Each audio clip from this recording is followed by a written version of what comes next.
Welcome to Project SS Timber Queen. Join me and my crew as we restore my $1 wood houseboat from its dilapidated state to its former glory. The whole goal of this project is to hunt ducks on the mighty Mississippi River come this fall. Forced to work on a shoestring budget with a limited time scale, more often than not, we're left with more questions than answers. This won't be easy, but I think we're up to task. Stay tuned as we do everything in our power to get this boat floating and on the river by September 1st.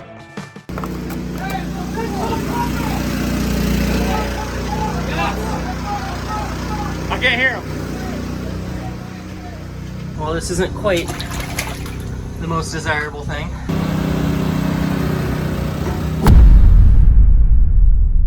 What's going on, folks? I'm Jordan from Duck and Chronicles, and I bought a duck hunting houseboat that we're going to be floating down the river on the Mississippi this coming season and just piling up the ducks. I'm super excited for it, guys. I bought this houseboat for $1. So let's get into it. I'm going to show you the full tour, show you how much we're over our heads. Are we going to be able to actually make this thing float again, bring life back to it? Are we going to be able to get on the Mississippi River and hunt some ducks this year? Follow along to find out. But today's video, I'm going to show you, the ins and the outs, the tour of introducing the Timber King. All right, let's go. The only way to get in there, I mean, this thing is pretty dang tall. It's all jacked up right here in the duck marsh. Here, get a good shot right here, all the way under there. But we got a lot of work cut out to us. And the only way to get in here is up the ladder and into the boat.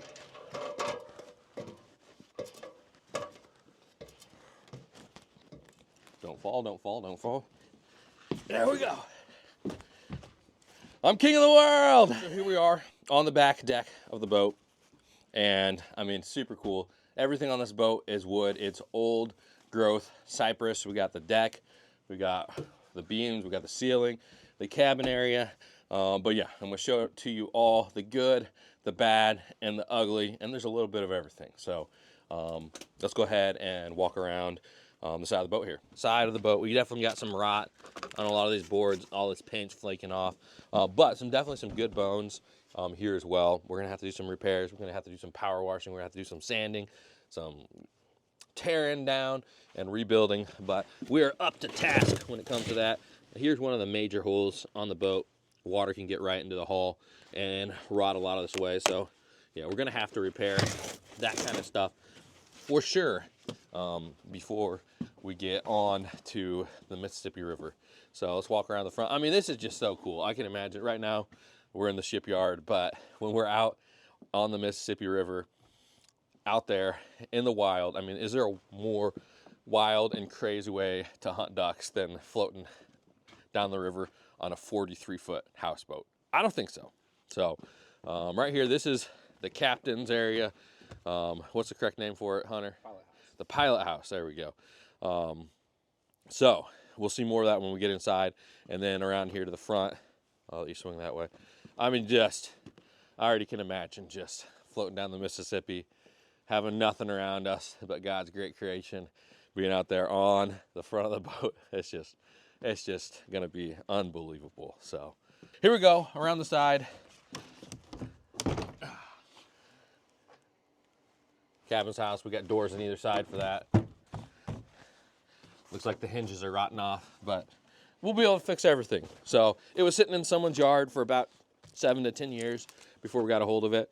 So we got leaves around, we got dirt, mulch, all this kind of railing and stuff is rotting away. We got a tree growing out of it. So yeah, super cool, but yeah, definitely gonna have our work cut out for us. Give you guys a little history on the boat and the idea and how it all came together. So I was in Iowa, I think for early teal season this year, and me and Hunter were walking through a marina between one of our hunts, and I saw the houseboats, and I'm like, man, you got to tell me more about this houseboats. I got this idea of, floating in like the ultimate way to be on the river hunting from a houseboat. And you're like, man, I've always wanted to do that too. And we just kept talking, bouncing back ideas. And one thing led to another, and we bought the Timber King houseboat. So super excited about how everything's came through.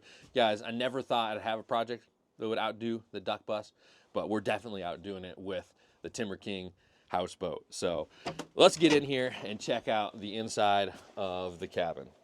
So we actually slept in here last night. We drove in the middle of the night, got in here, slept in, but this place is a little bit of a disaster. It was the home of I don't know how many squirrels and mice and all kinds of stuff. So there's just, I mean, it's pretty rough. So like I said, there is great bones. This is the bathroom. There's even a shower, a toilet. I don't know if any of this stuff works. But yeah. So again, here's the kitchen area of the cabin. There's walnuts everywhere from these squirrels that were just in here like crazy. But really good bones. I mean, just such a cool look here in the cabin area. Got the heat rolling as well. But yeah, I slept on this. So this was actually covering the stuff last night. I vacuumed it up because as much as I wanted to show you guys what it actually looked like, I didn't want to look in or be covered up in raccoon, whatever, all the stuff that was there. So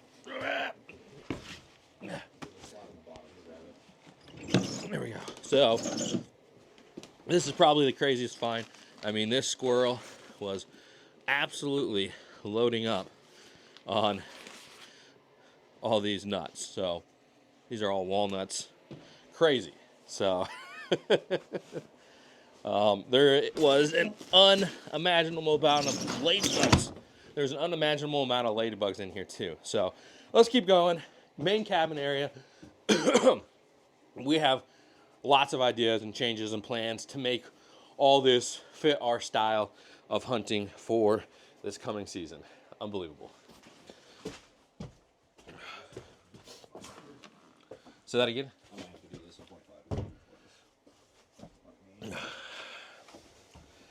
Breaker. This is Timber King coming in hot, coming in for landing. Okay, so here's the cabin house, the pilot house. We honestly know nothing about it. Show me controls right here. So I shouldn't say we don't know nothing about it. We don't know how well any of this is going to work, but we're confident, right, Hunter? Yeah. We're confident.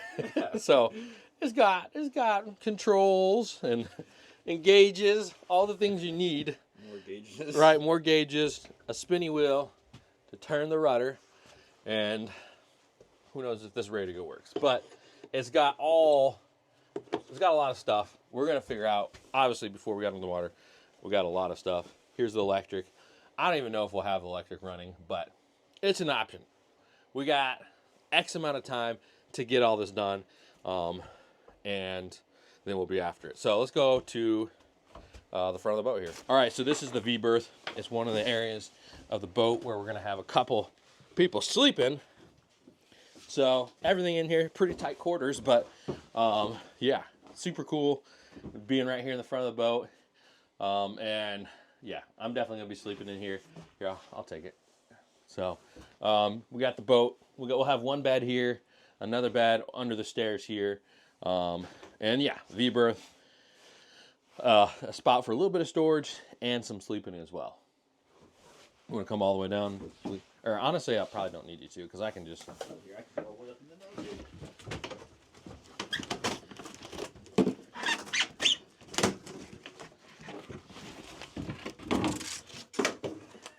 You're recording that? All right, well, the door just fell off. So,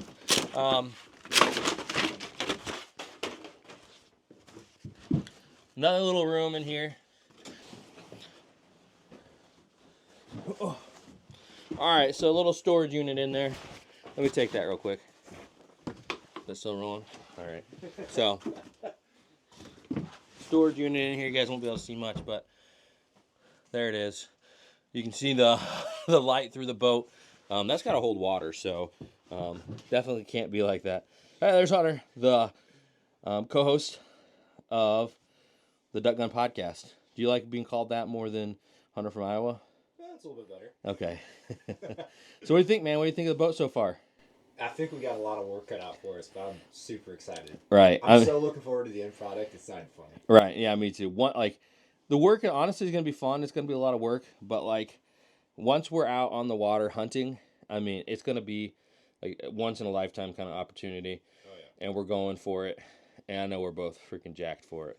If you guys want to listen to audio form, you got to check out the Duck Hunt Podcast. It's one of the biggest and best in the industry. Like I said, Hunter's my co-host over there. Every weekend we're out here, we're going to be talking about the project, what we got to do, what we got to overcome, all that in long form over there on the Duck Hunt Podcast. So definitely check that out. You don't want to miss it. All right, let's go back up into the main part of the boat.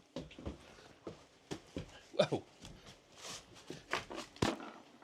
All right, so we got Zach with us too. Yeah. Zach, young Padawan. He's going to be a big part of the project too. For the bulk of the work, it's going to be us three.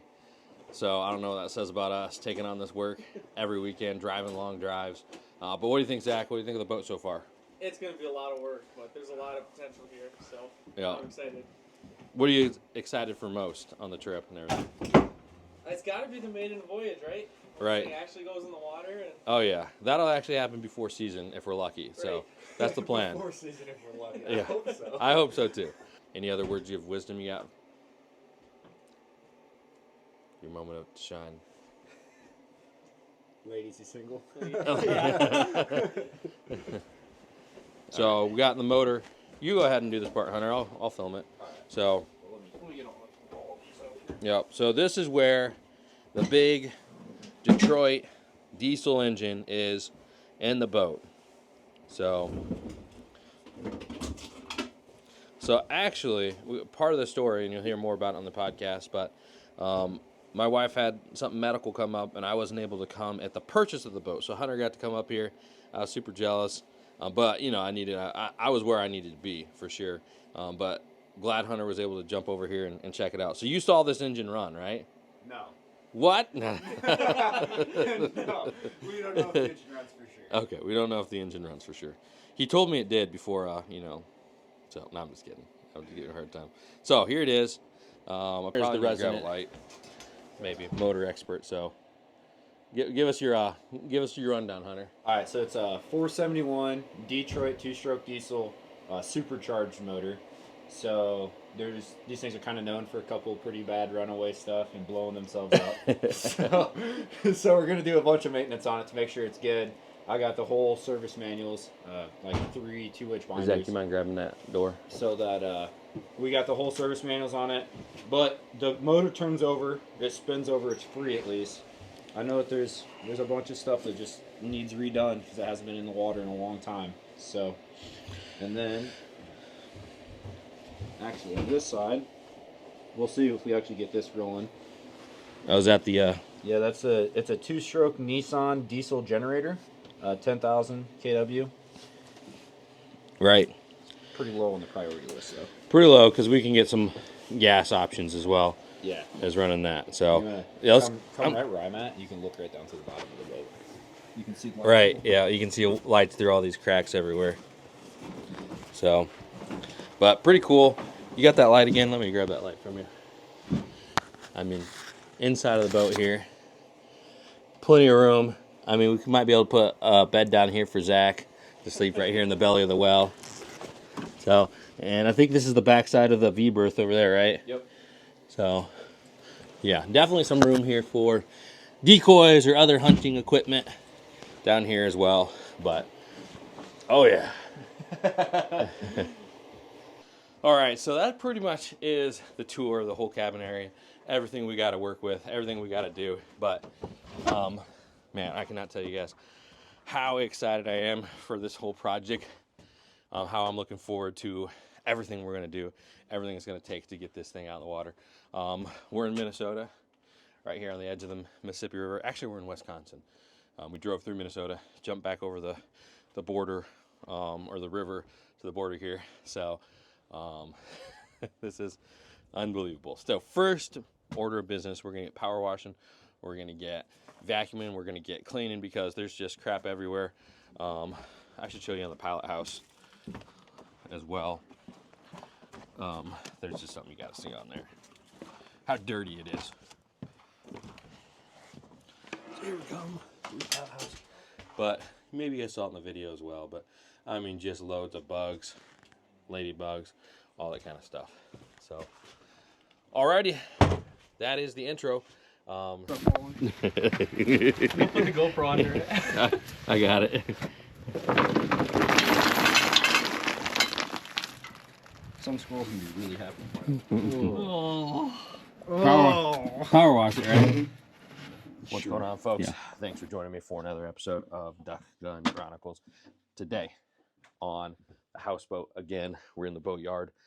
If you missed the first episode of the series, I bought this houseboat for $1, and our goal is to make this almost dead houseboat alive again. We're going to take it on the water, and we're going to take it in duck season, float down the Mississippi, and kill ducks.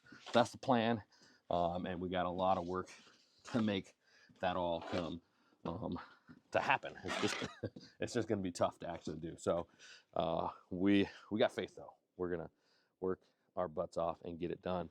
All right, so we are to the morning cleaning mode here, and you know, there's a lot to do. So just really getting the surface cleaned up, and things are just kind of getting strewn everywhere, swept up and cleaned up. So I like to see it. We're gonna have to deep dive into all of this and really get after it. So that's the plan right now. Show you guys all that process. Let's just keep at it, man.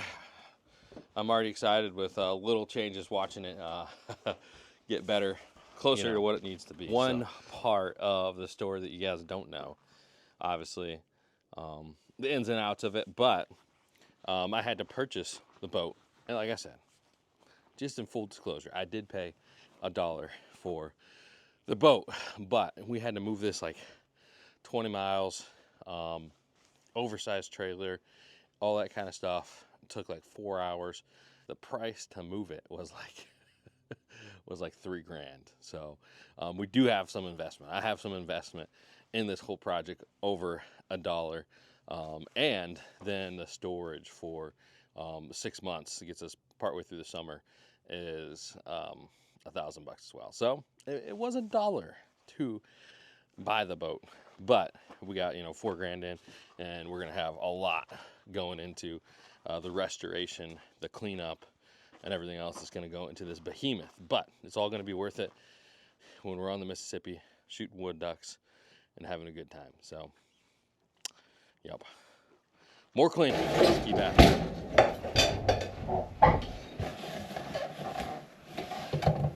Probably just cut them. Like, what would they be connected to? Oh. All right here, these right here.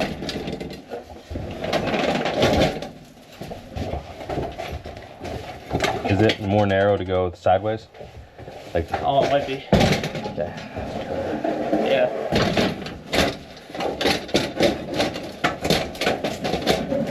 You tip it towards me. There you go. Yeah, I think so.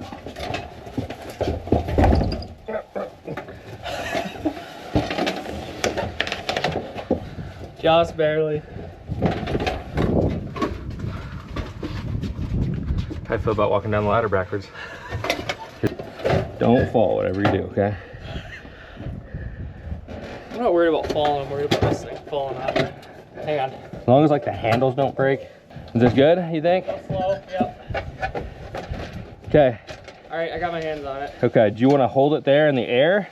Sure. And then I'll get that. You got it? I got it. Okay, well. Am I in your way? Yeah, a little bit. Okay, just sit right there. Yep. Let me get down there with you.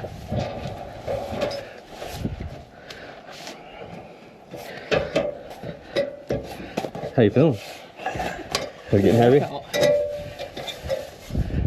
Okay. I got this side, you get the other.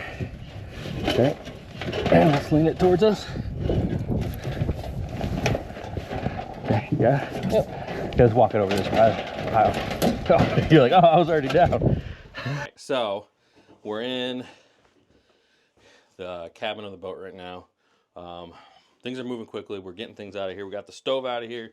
We got all kinds of stuff just everywhere. Pile of stuff outside the boat. Let's see if I can show you guys. But one of the things we got to think about is how many people were sleeping in here and getting everything set up for that. So unfortunately, we're having to downsize the kitchen. We're not like a family living in here. We're some bros hunting.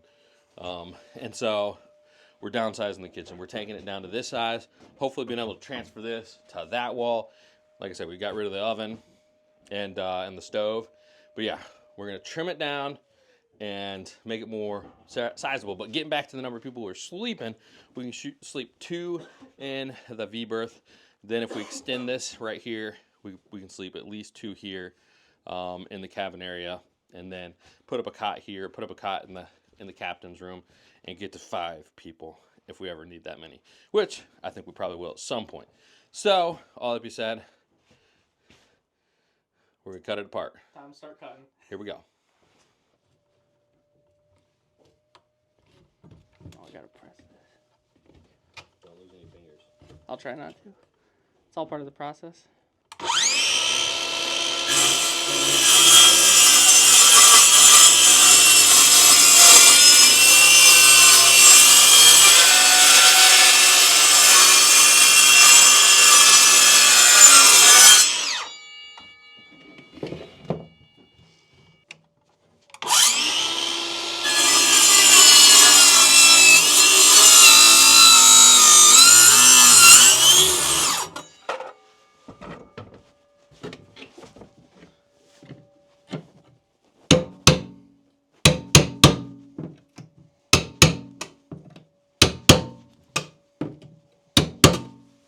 Alrighty, we got that going. I need to get something on, something else.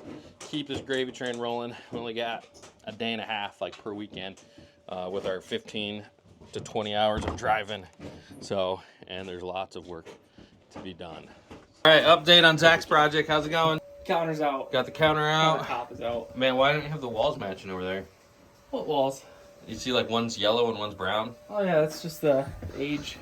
That's the age. Are you sure they didn't stain it?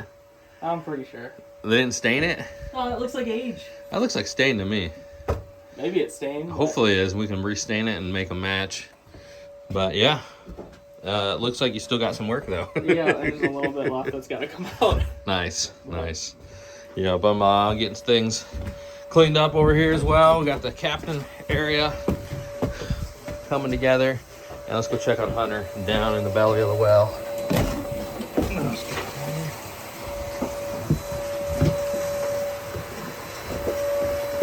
Nothing easy about getting down here. Yeah, you want to kill that for a second? What you got going down here, man? Well, we're just vacuuming out all the bilge holes. These are all like literally chock full with squirrel. So Squirrel, man. Squirrel nest, squirrel everything. Oh yeah, Of, dude, this is gonna take a lot to clean up all this junk. oh yeah. There's a lot. Yep. I mean, like all that needs backed out. I mean, these are the clean ones. Jeepers, yeah. Like that one there. So is that just everywhere? It's like that. Yeah, it looks like it's looks like the squirrels came in over there through the hole, and then they made a nest right here, and so it's kind of real bad right here in the center. But once it's cleaned out, it doesn't look bad. Good deal. Well, we got lots of nuts in here, lots of squirrels. There's at least 3 big nuts. Take it how you want to. But yeah, we're gonna keep after it. And Zach's still working on the kitchen demo. We got the wall partial off. We want to take these shelves and move them over there. So we're getting that going. I mean, there's stuff happening all over the place. Here's a kitchen demo all the way through there. So still need a lot of work over here. Back deck, we got some stuff piled up. We're pulling it out of everywhere. And then we just got all kinds of trash. We took the stove out. We took buoys, life jackets, vests, a million ropes. So, all right, so cabinets are out of here. Still a giant mess.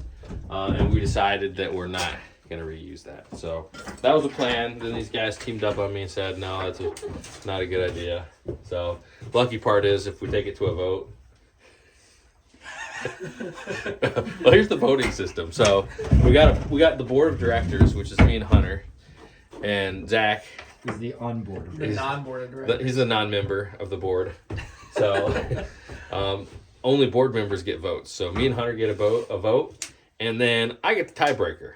So it kind of works out nice for the voting system on my boat. But yeah, so we don't need to take it to a vote. They convinced me on this one, so we're just gonna throw it out. Even though me and Zach, we labored to take it apart in one piece because it'd been way quicker just to knock it apart. But some cool things, we did keep like some trim pieces, so we should be able to fix that, and kept like the boards intact, so we should be able to Right into the nail. we should be able to use that and get those nails out of the way. So we're keep on going. Hunter, you're ready to power wash, right? Yep. Okay, so we're gonna get set up down there, take a look at the hull of the boat, inspect it a little bit, and get churning on that.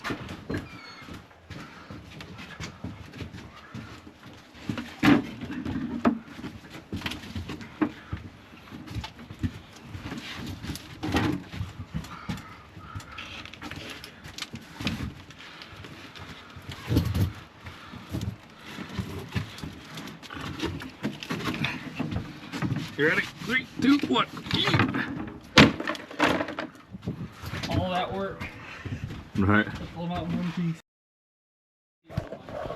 It's actually insane how many nuts that squirrel put in there. I mean, was it an army of squirrels? Holy cow.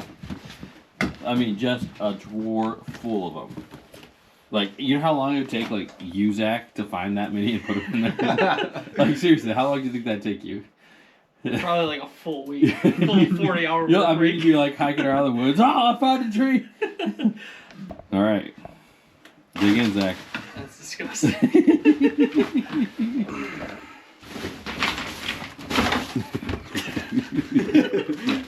Falls and dumps it everywhere. Please, no. It's not going to fit through the door. Gonna have to get all sitting on edge. Careful.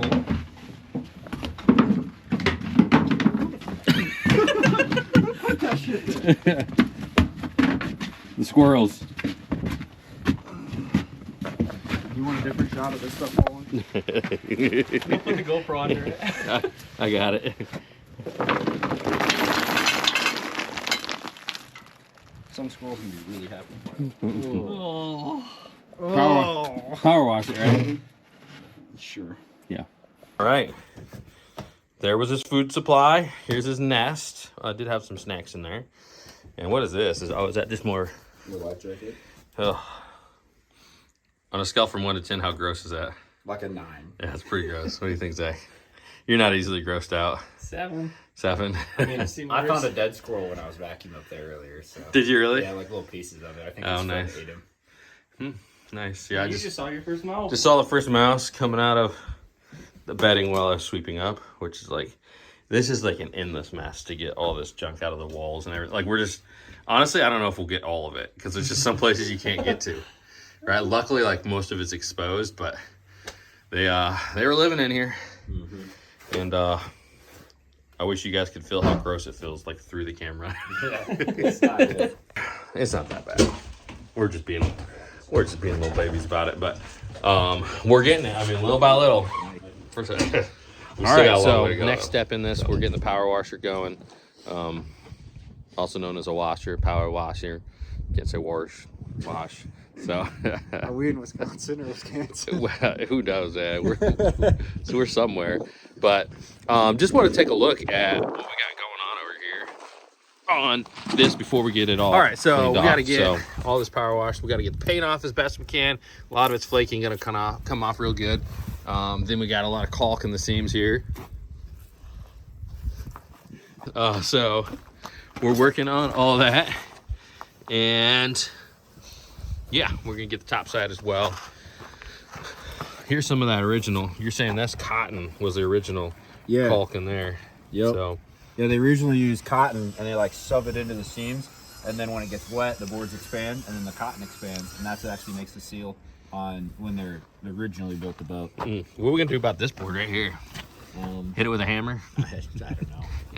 Fix it. Screw it in. Wood screws work? I don't know. I think technically, according to the last survey, everything below the water line on this was stainless steel screws.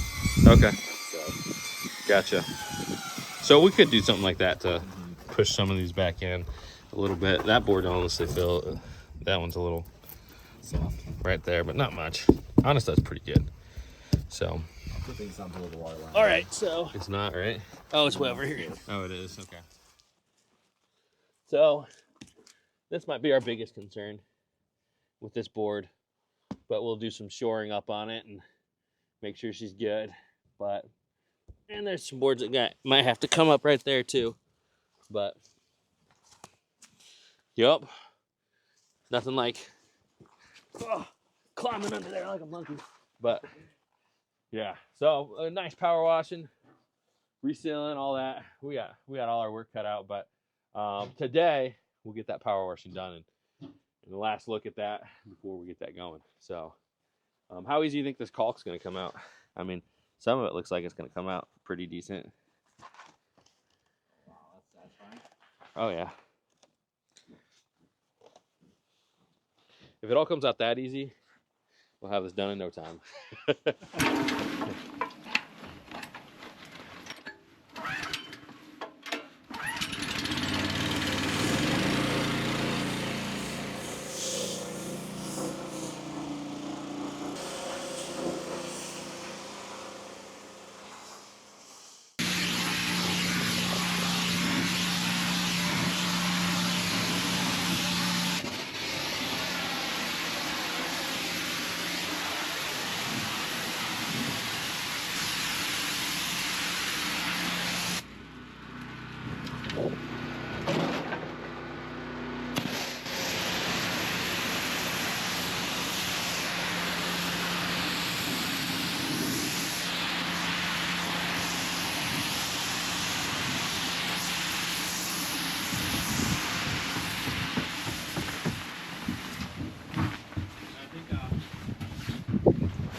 I think we forgot to shut those holes you're talking about. Up front? Yep. How wet is it in there? Pretty wet.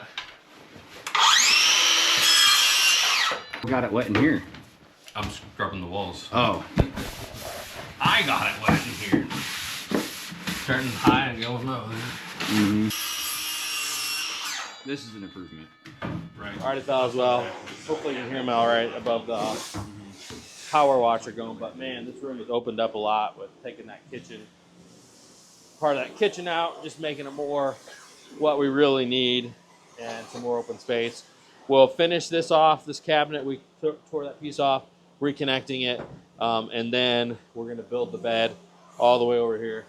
Hunter's still out there power washing everything. And we ended up not going with the shelf up there. I think we talked about that.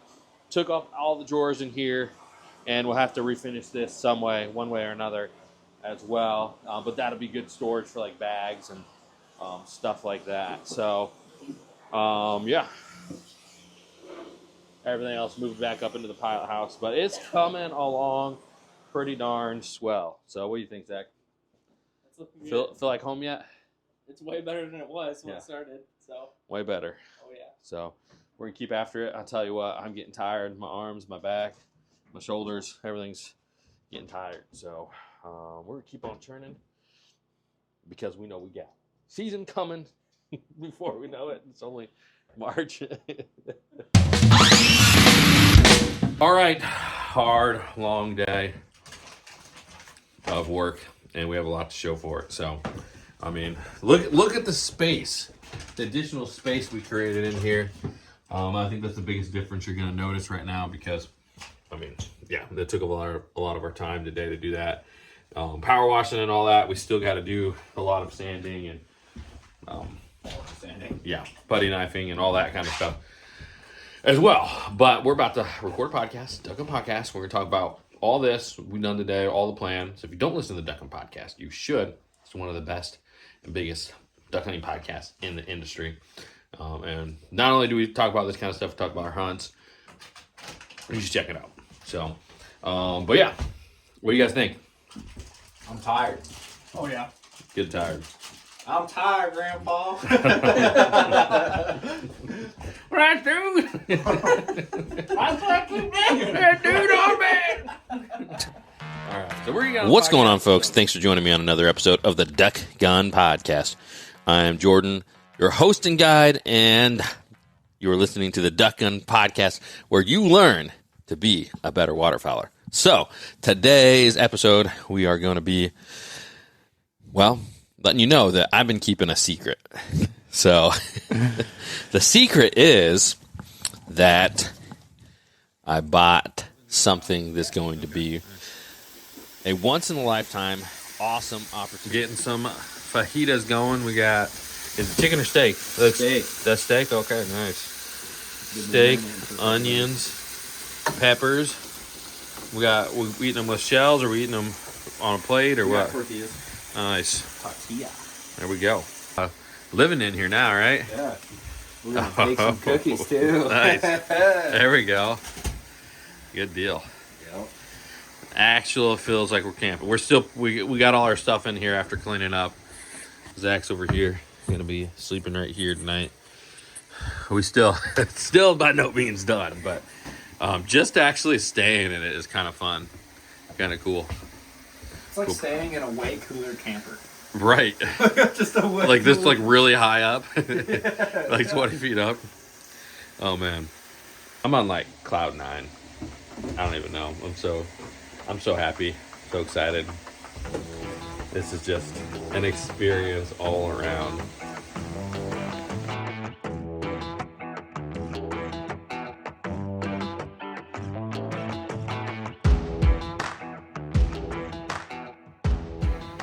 What's up? Let's stop that conversation. All right, so we're clocking out for the night. Had a great podcast, been chilling, hanging out, just enjoying our handiwork, enjoying the boat. And we still got a lot of work coming. And drop a comment. Tell us what you think the name of the boat should be. Coming at you with another day on the new boat. So on the Timber King, getting everything ready to go. Day one was super successful. To miss that video, but today we're on the boat, getting things ready to go. It's still, honestly, it's still surreal, but we got tons of work to get this boat alive again out of this boat graveyard a little bit, and get her seaworthy. So that's the plan today. I got a list of things that we got to do. Got Hunter and Zach, young Padawan, with me again today. Zach's out there picking up some putty knives so we can start pulling out the caulk. And Hunter is down in the belly of the well. How you doing, Hunter? I'm doing.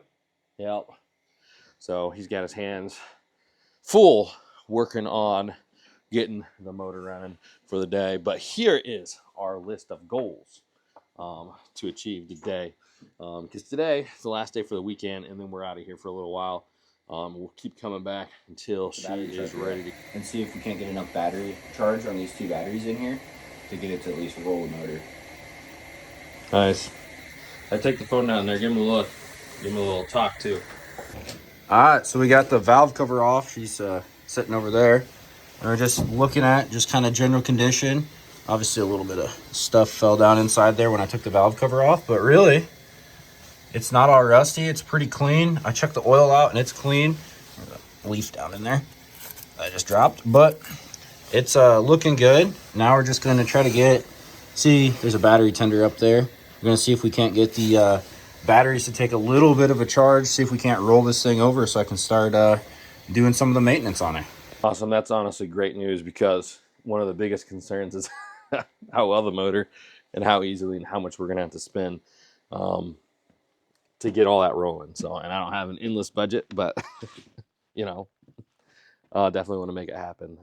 So that's good news to hear that the motor's looking good. At least one thing's going right for us right now. What's your task for now?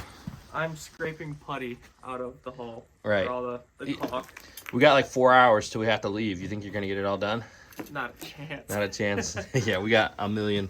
I mean, this is the kind of putty that he's talking about right here. It's like all through the hull. So, got to have fresh stuff everywhere so it doesn't leak. So, we'll get after it. All right, so my first task today will be ripping up this stuff, getting it ready, because we're going to have to power wash, sand all this stuff down to even the front of that. So, one step at a time, because we got plenty of stuff to do, but I'm going to knock this out. It looks Looks terrible. Doesn't have any good function. So we're gonna get rid of this. Tear it out as quick as we can.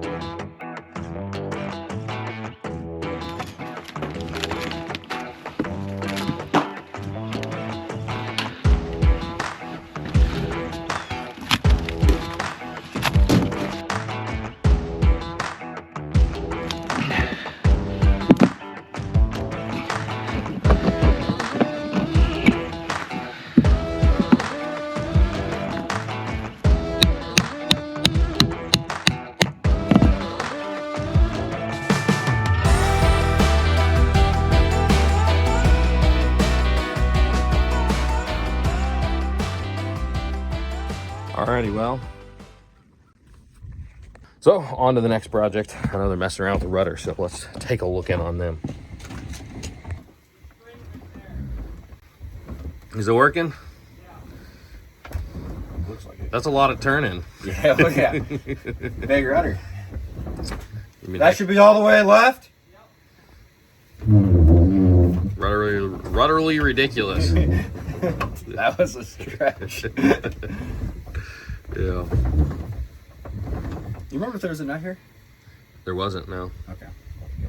Let me know when it's straight, Zach. You went too far. Too far? Yeah. All right, go ahead and turn it, Zach or Hunter. Is she working? Big old rudder. Yep, there we go. Rudder's working. So another notch in the belt of on the way to success.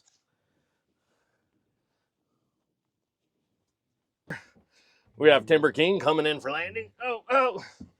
Watch out, man, overboard. Is that how it's gonna go? Yeah. That's about how I imagine. It's about how I imagine. All right, so we're under the boat. Getting in Hunter's world here a little bit. We're working on the sand separator.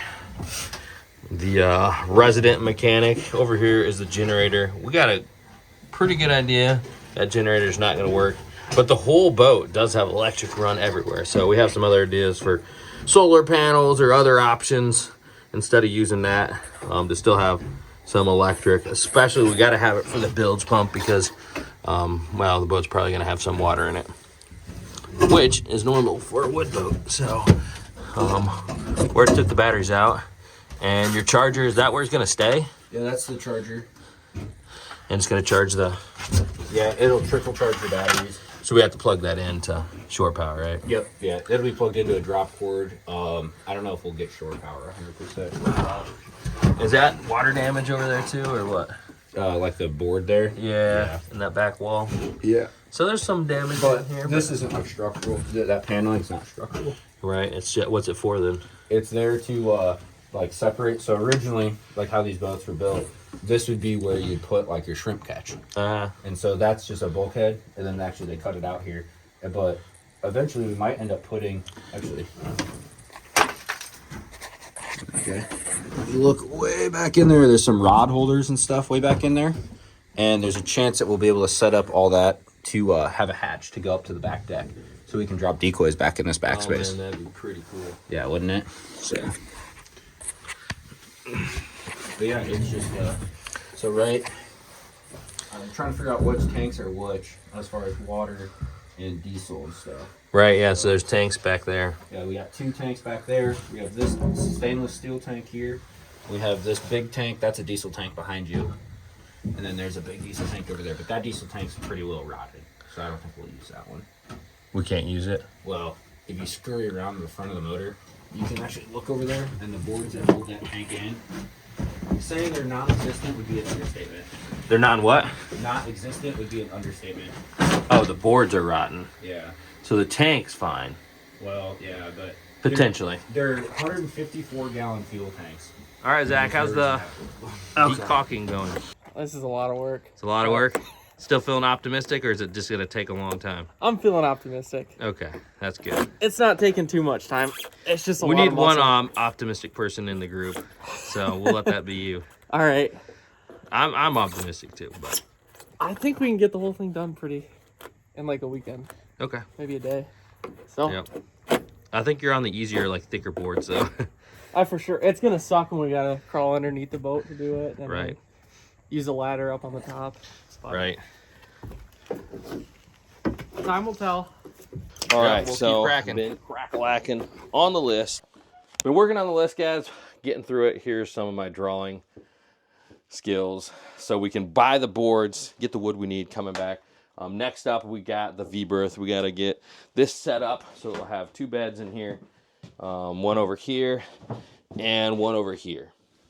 So obviously some of this wood's going to need replaced. We got some rot in there and a little bit of a mess, but we'll be able to get all this how we need it to be, so that it's a functional and awesome place to sleep right here in the V-berth of the boat. So, and then the same thing on this side. So a lot of this wood's going to need replaced. We're going to take some measurements, and next time we come back, we'll have the wood ready to go, and the beds ready to go as well. So another step in the process, getting it done. As you can see, I'm on the very top here. Give you a quick little look through of what we got going on the roof of the boat, and we'll see what our projects are. So to start with, we're looking pretty aft right now. This is the scuttle hole to come up. See Zach down there actually doing work and not screwing off like me. This rubber roof is actually really nice. There's a couple little patches in it, but it's in pretty decent shape overall, honestly. Up here, this is the roof of the pilot house, and it's a little bit worse for wear. This is that big hole that goes down that's caused all the water damage down into the pilot house. As you can see, like this wood is, it's not great, but it's not bad. This board here is pretty rough. I don't know what we're gonna do about that. I'm already measured up. We're gonna put a box to put on top of that to cover that hole up. That way it's not just raining straight into the inside of our boat. Now, we're going to have solar panels. Now, whether they get mounted here or back here, not really sure yet. But the plan is to at least have a set of solar array, and we want to be able to put 3 canoes up here. This is the end goal, is 3 canoes. And I don't know how we can go through the roof to mount those. The thing is with mounting canoes or even the solar panels up on this rubber roof is I'm not familiar with how to actually mount them without drilling holes through the roof and causing it where we're going to have a leak spot. So if you guys have any ideas on how to make it to where we can put canoes up here, or even just like mount our solar. So I want to give you guys the walkthrough, so you can see kind of before and after where we're at on it. We still have a ton of work. A lot of the stuff we got done is like the surface stuff, and prep and planning. So every time we come here, every time we work on it, it's gonna be even more craziness. So let's take a walk around. Let's see how we did. Try to take it the same way we did it from the beginning of the video. But here we got the side aisleway. A lot cleaned up. We still have a lot of work where it comes to redoing the seams, sanding, and repainting.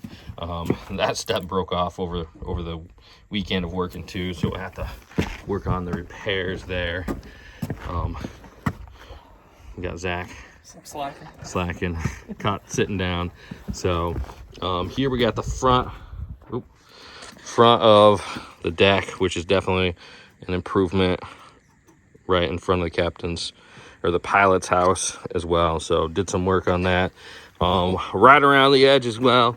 Again, cleaned up, but definitely not repaired. I think we found more water damage on here than maybe first thought, stuff like this where we stepped on that and it's breaking through. So we got some repairs. And we're going to be doing that on all of the railing in one way or another. So giant. So believe it or not, all of this junk pile came out of the boat in one way or another. Background of the back deck, so pretty good shape. Still got some work for sure on there. We'll go ahead through here. I mean, everything's cleaned up. The toilet's going to be functional. And this is honestly the thing that I am most impressed with our abilities here. What we ended up doing, making so much more space, and that's what we need. Even from this side, looks so good to have the whole cabin area ready to go, for sleeping, for cooking, for whatever else we're doing in here, recording podcasts. Like I said, we got some good bones to work with, some good planning. Like I said, we got some good bones, some good planning, some good opportunity to use this whole cabin space now that we took out a big part of the kitchen. We took out everything that was here in our way. The shelving, the drawers, the cabinets, and rebuilt, and we're ready to go. We got measurements on all this so that we can make this the way we need it to function for our waterfowl trips out on the Mississippi River. All right, back to the captains, or the pilot. I keep saying captains, but this is the pilot house. We got the rudder turning. We got the wheel on there. We made sure it's functional as far as the throttle and whether going forward, inverse, or ahead, or astern, as a captain should say. But yeah, captain's house. We ripped out the ceiling, so we got some more room. We ripped out the ceiling, so we got some more work ahead of us. Had some water damage. Now down to the V-berth. We'll walk backwards down this thing. So here it is, definitely cleaned up and looking a lot better. We got some stuff down there in the storage. But yeah, everything's ready to go for getting this measured and getting beds in there as well. Well, I don't know what to say, but I can say one thing. I'm beyond excited for this whole project. I'm beyond excited for what is to come in waterfowl season. It'll be a day to remember when we have this boat dropped in the water the first day. We still have a lot of work, but I got faith. We're going to get it done. We're going to get it in time. I hope, the more problems we find, the more it's going to slow us up. But I have this thing where I'm just like overly optimistic about everything. People I'm sharing this idea with are saying I'm crazy, I'm insane, and maybe I am, but I'm excited. I'm so excited. So stay tuned. You guys don't want to miss it. Hit that subscribe button. Stay tuned for all this and the epic adventures we have for waterfowl season. Excited because today again, we'll be working on the Timber Queen. It's official now. We did the Facebook group vote on it. Honestly, that's the name I was kind of leaning towards anyway, but we got the Timber Queen, and we'll be taking all the caulk out, decaulking. We'll be sanding. We'll be doing some other odd and end stuff, but stay tuned, guys. Yeah, we got a lot of work to do. We gotta get this boat sealed up and floating, or try our darndest at it anyway. So stay tuned. It's gonna be good. Make our way inside, see what the guys are up to. So, what's up, Hunter? What's up? We're just getting cleaned up after breakfast. It's actually like we're camping in here. Got Alec with us too. Yep.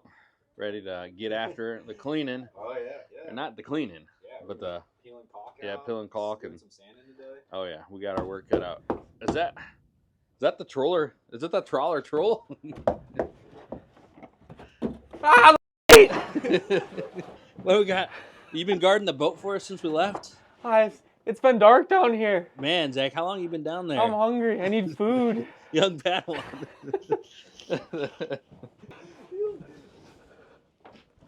You're right.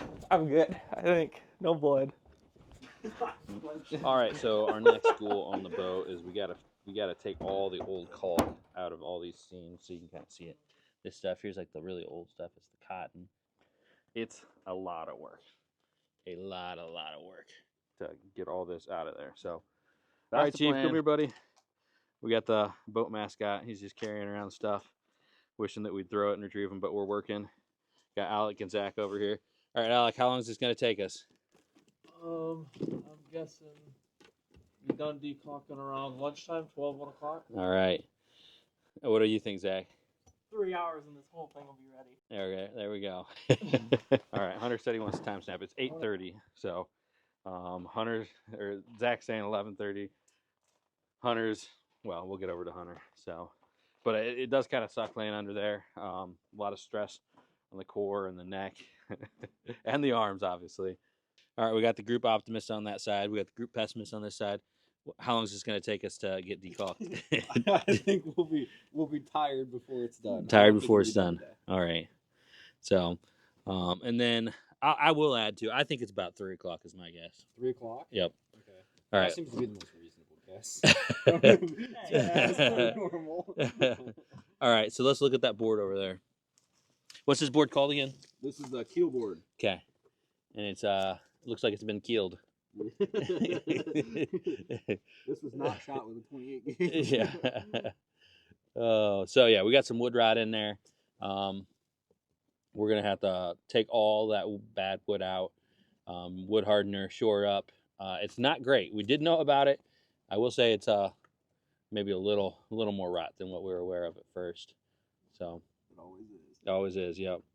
That's how wood rot works. Something about free boats, right? Free and cheap boats. Yep. Chief, get over here, bud. Geese. He's flying around, but yeah, I'm gonna get back under there. We got a lot of work to do to make sure that we're gonna get this all shored up and ready to go on a limited time frame.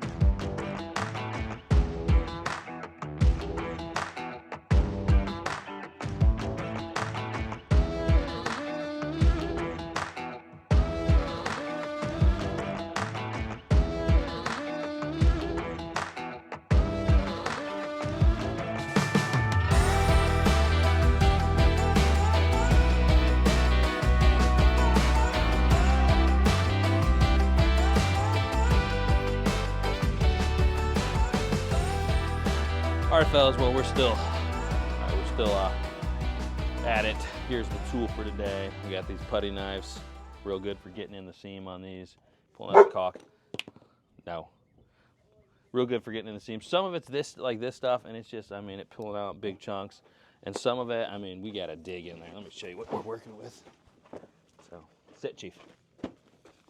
Oh. It's just laying on your back.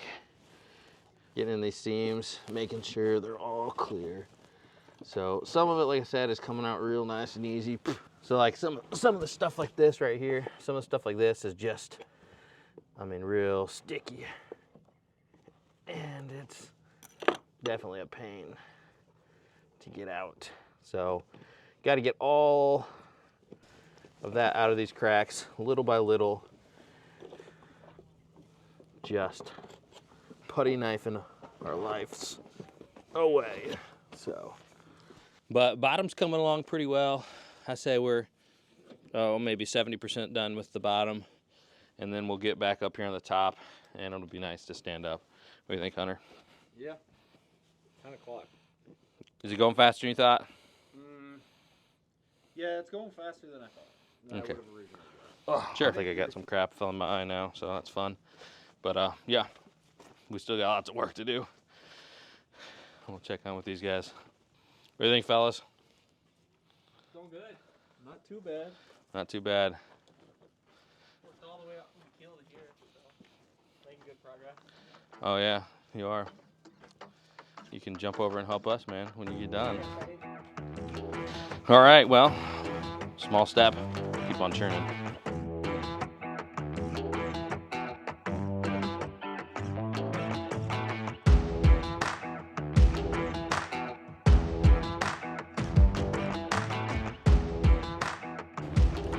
All right, so I came across that first big water damage spot in the hull. I think this is really the only thing we found on the outside boards here in the hull, but ripped out a bunch of the rotten wood out of it.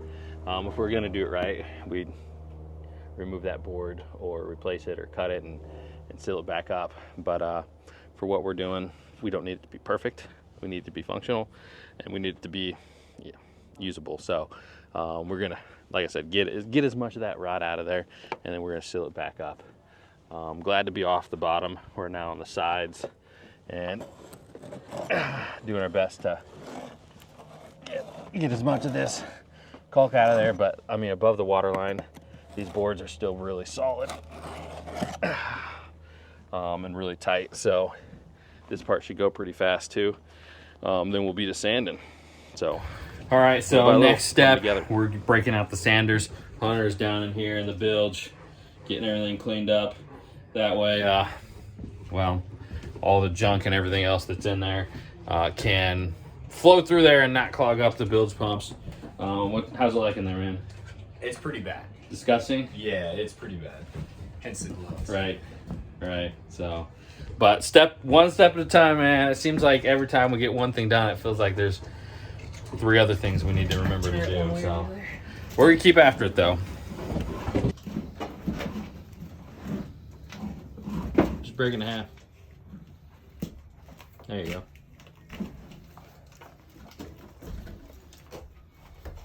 Don't worry about the fact I just cleaned all that.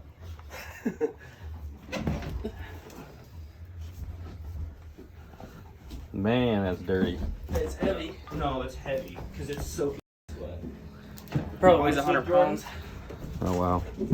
What's up? Yeah. But the sand, it's got scraping. All the paint is pretty tight on there, which is nice, you know, because it means it's not going to come off. But when you want it to come off, to prep it, yeah, it's pain in the butt. So, sander.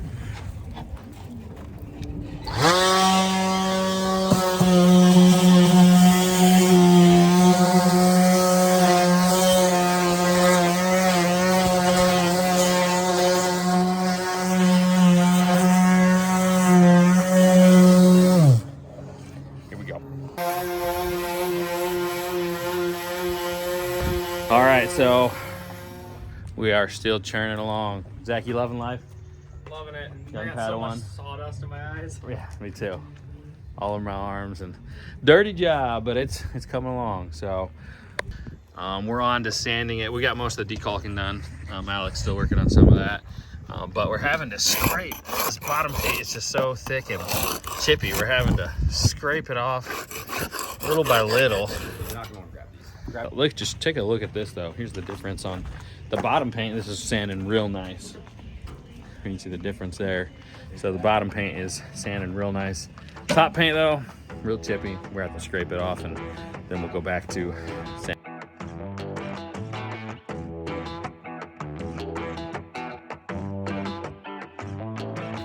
Alrighty, so we need to take a break from, wow, my face is dirty.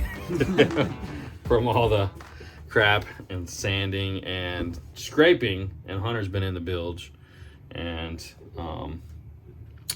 it's not looking good, right? We probably got 9 inches of rain since we last been here, and they had like a foot of snow as well, believe it or not, with how hot it is today. But it's came to our attention that sealing the deck, because water is just pouring into the boat right now, in the condition it's in, is our number one priority. So like the holes in the deck are allowing the water to, you know, they sit on the deck, it flows in, and there's a couple good spots where you can tell the water has gone down and just rotted everything, and it's not good. There's like 6 inches of essentially mulch in the bottom of the boat from rotting rags and, you know, the stuff from the squirrels and everything else. So I think it makes sense to clean all that up, get it dried out, and get the decks fixed, so that way we're not having water come in. Because originally our plan was to seal the hole, and if we were to seal the hole and it rains before the next time we come up here, we're just going to come into a bathtub full of water in the bottom of the boat. So we should probably seal the top side first. Yep. And while there is a draft, it should hopefully dry out down there. Yeah. So there's less moisture. Is it really close to me? Looks close. So anyways, we're trying to stay in good spirits because that's kind of a kink in our plan. But it's what needs to be done to keep her going, keep her on track. So unfortunate that we didn't decide to do the plan from the get-go, just because we've spent A day working on the sanding and decalking of the boat, of the hull, which I guess we probably did need to decalk it, right? So it could flow out, air could flow out, and the water could flow out of the bottom. But yeah, so now we'll change gears, but we've really got to bust it to be able to get the deck where it needs to be, get it decalked, get it sanded, get it recalked, get the holes that have been, you know, on there, get those sealed up at minimum, and then we still have to figure out like what we're doing with the cleats and all that for the setup. So there does have to be some functionality discussions as well. So anyways, like I said, down here in time schedule, we're in a crunch.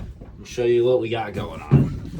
So this is the main cause of our game time decision change.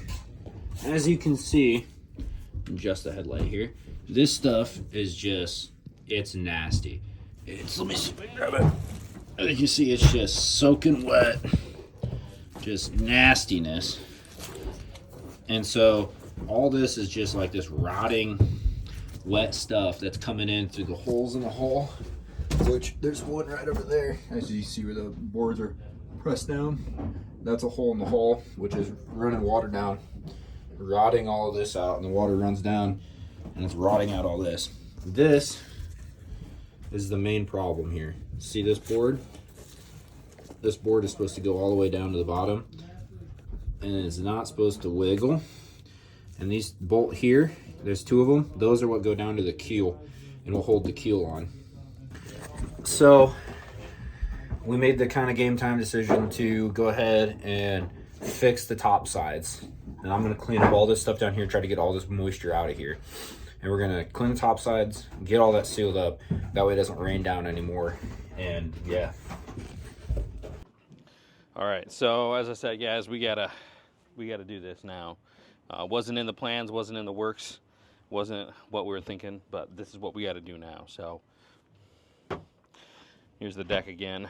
We're gonna have to take all these railings off, I think, redo all that. We're gonna have to decaulk it, desand it.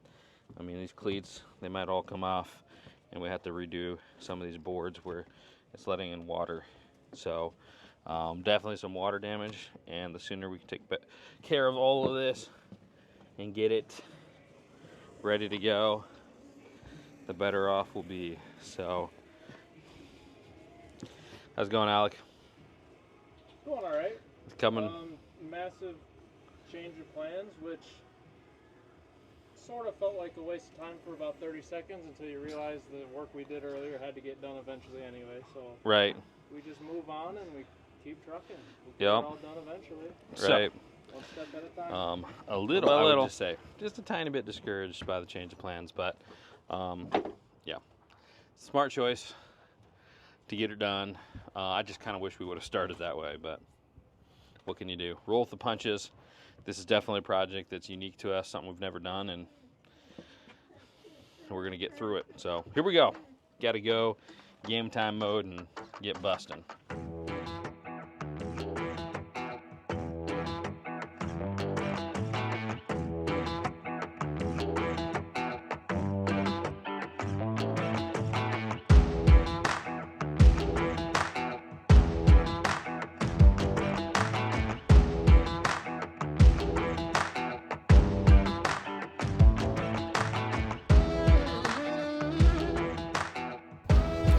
All right, fellas, well, I cannot tell you how exhausted I am today. Everything we've been working on. Here you go, Hunter. So, I don't know Hunter's the same way, but dude, I can't believe how dirty our faces are. Oh yeah. Oh yeah.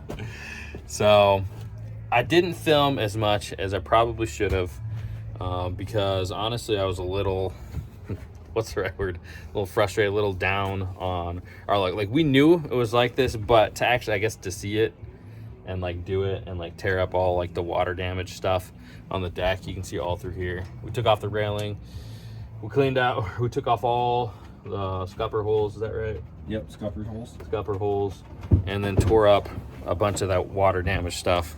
Kind of what I'm talking about. All this had to come up. And we had planned hopefully to fix it, but we took out everything that had water damage. But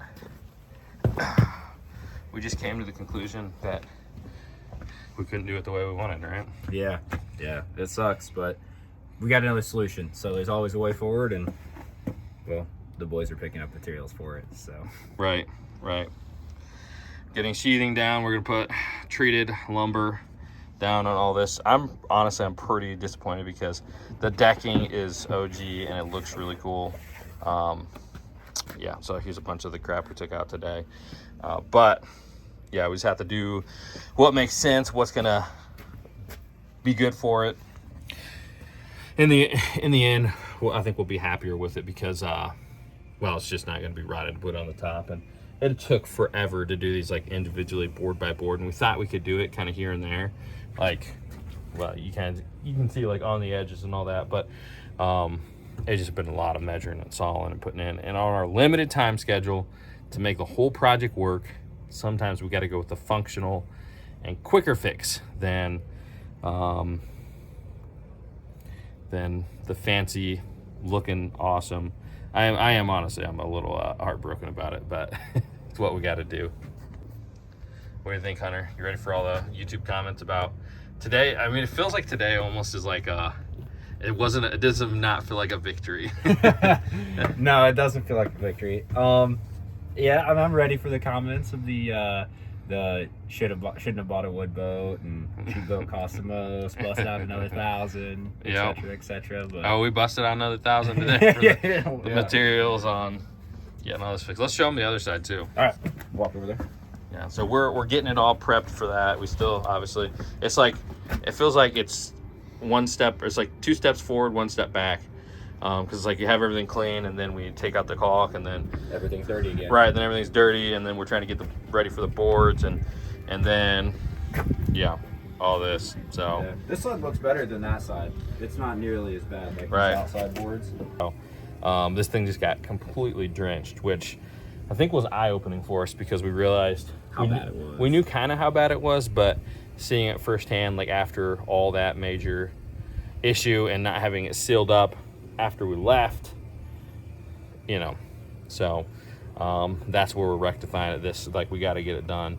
We're getting all this prep so that we can put the boards down and seal it up, and at least the deck will be sealed, and the hull is prepped, and we're 1 weekend slower on the process. Here we are 2 weekends in, and we're already 1 weekend slower. So yeah, Sounds about right. and we've already added another weekend into our schedule that we didn't previously have. So it is what it is. It is what it is. You can't be beat with that mentality. No. If you just say it is what it is and keep on trucking, then that's what we'll do. So that's what we got to keep doing. We're going to keep working. Say hi, Chief. Say hi, buddy. He's ready for the boat. All right, fellas. Well, we are back from eating out, and we just did a podcast, and Hunter is passed out on the couch. But we're just chilling now, enjoying boat cabin life. And yeah, so if you didn't check out the podcast, Duck Gun Podcast, we'll go over like everything in really good detail. Probably better detail than you're even gonna see on the video. But yeah, we're ready just to chill and get back after the work tomorrow. And it's morning. All right, well, we're up after a long night of sleep. Not a short night of sleep. Hanging out, having a good time. And we are cooking some breakfast. We got some back straps straight from the great outdoorsman state of Michigander. Oh yeah. So smoked backstrap. What do we got in the score, Hunter? Go with a 7. Go with standard. All right, you guys already tried it, but what'd you say? I said 7. 7. I said 8. 7. I'll give it, honestly, I'll probably give it about a 7 too. Anyways, we got a lot to do. I'll give you guys a tour of the bus for the OG viewers. And there's the boat behind us. And yeah, it's time to get to work, or time to eat breakfast, then time to get to work. Can't forget that.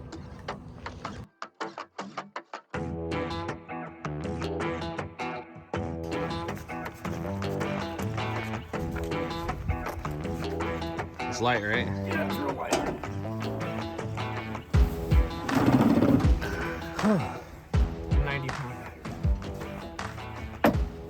I thought you said 89. I think we got scaffolding. Actually, made it a lot. So I think I'm finally starting to get over the heartbreak of where we were at yesterday and what we had to do. I had to stop while we're making good time on the sanding and prepping for the sealing of the boat, putting all the caulk in the seams and getting her good to go. But like I said, finally over that. Finally can accept the fact that, well, we had to change course, and we're back to sealing the decks.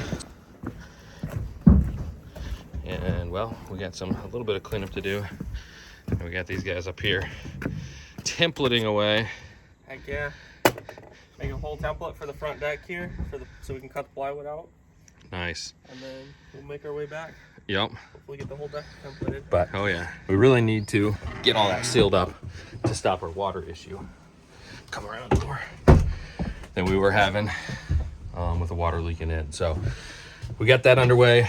Once they get those temples going, I'll get out there and start jigsawing some boards. They're pretty much the same replacements of what was in the boat. They're just a 4D battery, which is like a generic size for this size. Or for this style of battery, they're just an industrial battery.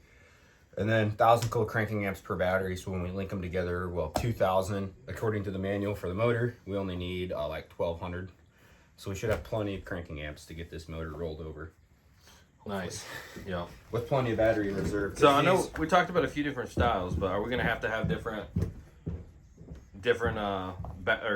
batteries for the living space, or we're gonna run off these two? Because I know the last people that were using the boat, they use this as well. Yeah, they use these as well. I think it's we'll probably get other ones for the solar. That's what we're deciding on. Two, like just the generic deep cycle batteries for the solar. I think is enough for what we're gonna do. I would like to do these, but the problem is that, and then if we run the solar down, we can't start our engine. And then, and then what do we do, you know? So like, I think I'd rather have them be two separate systems. And the other thing too is that then we can wire the charge controller to where it'll charge these batteries too while we're not in the boat.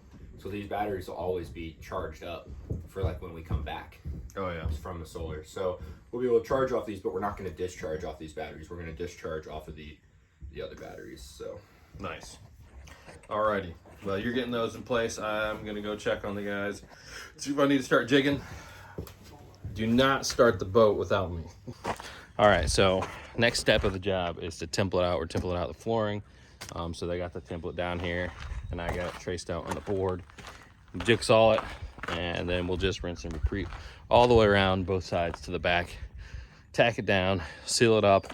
Water problem solved as far as more water damage getting down on the interior. That's all we'll get this weekend, and then next time we'll jump back on the hull. So that's the game plan. Will it work? I don't know.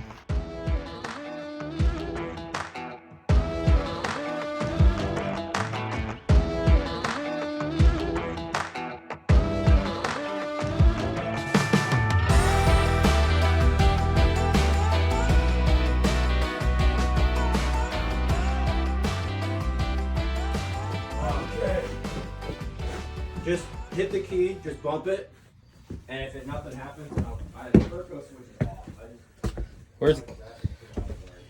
Where? Okay, you ready? Yep. Just hit it and turn it off. Yep. Nothing. There, that was it right there. All right. Hold on a second. Now try it. Nothing.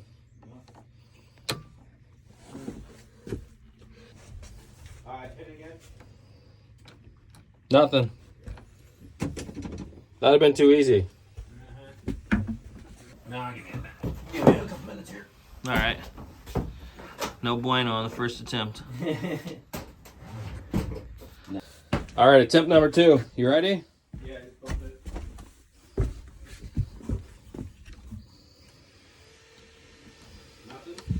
Nothing. Are we sure this panel's even hooked up? You know what I mean? What's up, Hunter? Why isn't it turning over? No idea. It ain't one thing, it's another. It's like a momentary switch, so just bump it. Okay, that's not a good sign. Hold it down for a second. Alright, let go. Uh-huh. That's not a good sign. That's not a good sign. It didn't spin. It didn't spin. Spin one. Go ahead. J-turns! It turns. Woo! Yeah, hand me that thing. Well, I'm gonna do something. Finally, a victory today, this weekend. Yes. All right, I'll tell you when to let go. Just bump it. All right, hold up. Yeah. There we go. A little nerve-wracking there. All right, well, we got a motor. Turns over. I mean, almost a motor, right? We got a little bit more to do.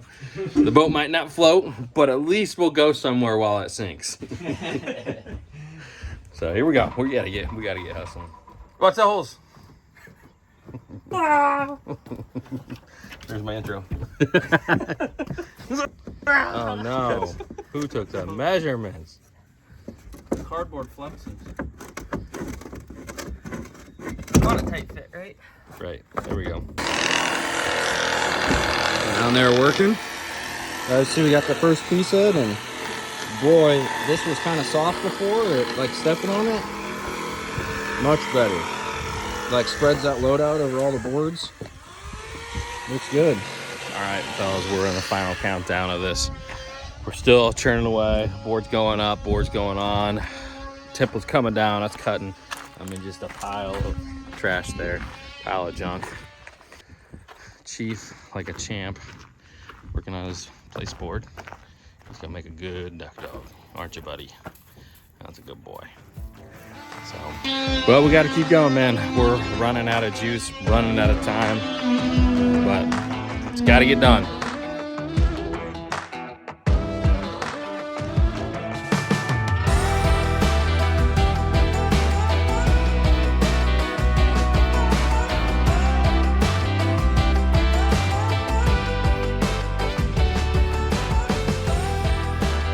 All right, as promised, tour of the bus. So remember what she looked like in her heyday. Definitely was not a mess with three dudes traveling in here and coming out here to work on the bus, but still a pretty cool, useful tool. We got the wood burner, my favorite piece, and then the gun safe as well. And yeah, the three of us traveled through. I actually slept in here last night just because Hunter fell asleep where I was going to sleep. And yeah, so came out here and slept in the bus. But yeah, there she is, guys. It's been a heck of a weekend out here working on, you know, honestly, I thought this was going to be one of the coolest projects I ever did. Still is, but man, I think this bus, the amount of work and the effort and the whole experience is going to actually trump the bus, All right, which is fellas, insane. it's been a whirlwind of a weekend, an absolute whirlwind. Turn around in 100 different directions. We busted it on day one for 12 hours. Day two, I mean, we didn't sleep in. We cranked back right into gear and got working. And now we all got long drives back. So with broken bodies, we are packing up and getting out of here. But let me show you guys the progress. I better not go through the captain's door. But here is the updated. If it ain't one thing, it's another. With the treated lumber all around the deck. We got this actually. It's not sealed up, and this isn't watertight, so we got a tarp on it. But you'll just have to believe me that this is all paneled up as well. And then along this way as well. So it really doesn't look that sharp compared to how it used to look. But once we get it all sealed up, we get the caulk in the seams, get the trim on the edges, everything painted with the deck paint. I think that it's gonna serve its purpose. It's gonna be functional. It's gonna be, it's gonna seal the deck up and not cause a bathtub to fill up in the bottom of the boat. So, I'm at peace with it. Not how we thought the weekend was gonna go, but we got a lot done, and there's still a lot to do. So, what's going on, folks? Jordan from Ducking Chronicles. We're out here on the boat, getting ready for waterfowl season. It is what would we call this? A working environment? Sure. Working environment. We'll go with that. Yeah. So I got Hunter. Hi. The king of the cans, and Zachary Conrad, the young Padawan. Hi. Still learning his first day. Was that something we're saying earlier? I can't remember. But anyways, we're excited to be on the boat again today. Can't push buttons and walk at the same time. We got to work in here as well. We got some boards, kill boards, remember from last time, in the belly of the well, bottom of the boat. We got to run to Menards and get this beast of a boat ready. See behind me, waterfowl season. Got a giant hole in the keel. If you know anything about boats, that's something that might kill you on the Mississippi River. So we got to get this. We got to get this fixed ASAP. We're running out of time. Every 48-hour trip here on the weekends, we find out there's more stuff and more stuff we keep adding to our list to get done. So we got this. We got stuff on the inside of the boat. We got to get going. So we're going to Menards. Here we go. There's more stuff that's wrong. So we got the whole crew, the boat crew. We got to come up with a better name than that. The boat crew. The big woody crew. The timber queens. The timber queens. The timber queens. No, it's like the timber king and his queens. The timber. All right, we got to get to the store. Let's go. Where are we at? Menards, my favorite store. Why is it your favorite store? I actually used to work at a Menards. I'm not surprised. Why does that not surprise you? You just look like a Menards kind of guy. I worked at Ace too, but Menards is better. Not a fan. If you were a store, which store would you be? A store? Yeah. Oh, probably a Walmart. No, I'd be a Walmart. $40 worth of chicken nugget from Chick-fil-A here. You pick up that big bag of concrete? Yes. I can. Grab the whole pallet.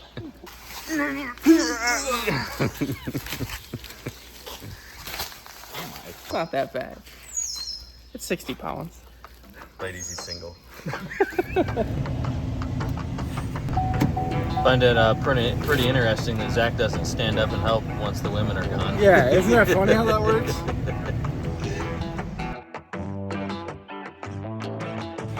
All right, Hunter's over here lighting the whole cabin on fire. But we got a wasp problem like you wouldn't believe. Do you think this stuff's flammable? Don't get it on the lantern. It sure is flammable. There's one up here. Okay. Hey, let's get this lantern out of here, Hunter. See ya. You missed. We got him. There's one on Is there that one. anything on it? Yeah, there's one on it. You definitely got me. Oh, there's a bunch on that big one too. There's two on that one, and then the big set over there. I don't see any on the big one. There's one on that one. Oh, it's flying. Oh, never mind. Dude, you got all over my, all over me. Is this stuff bad for people? Like, I'm sure it is. oh, There's no way it's good. okay, let's keep this going. Here's one right here, and there's a wasp in it.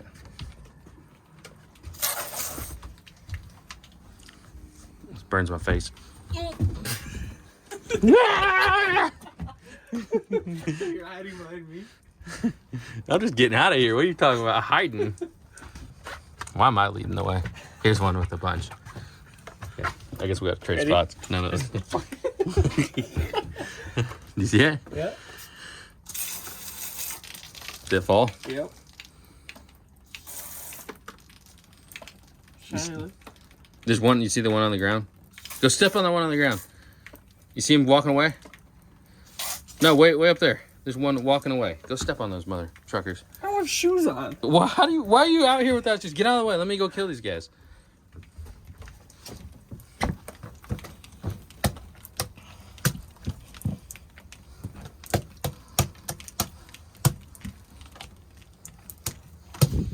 Oh, crap. Is there more? Walking around with holy socks out in the rain. That's why I'm a Walmart. See the big nest behind it too? Yeah.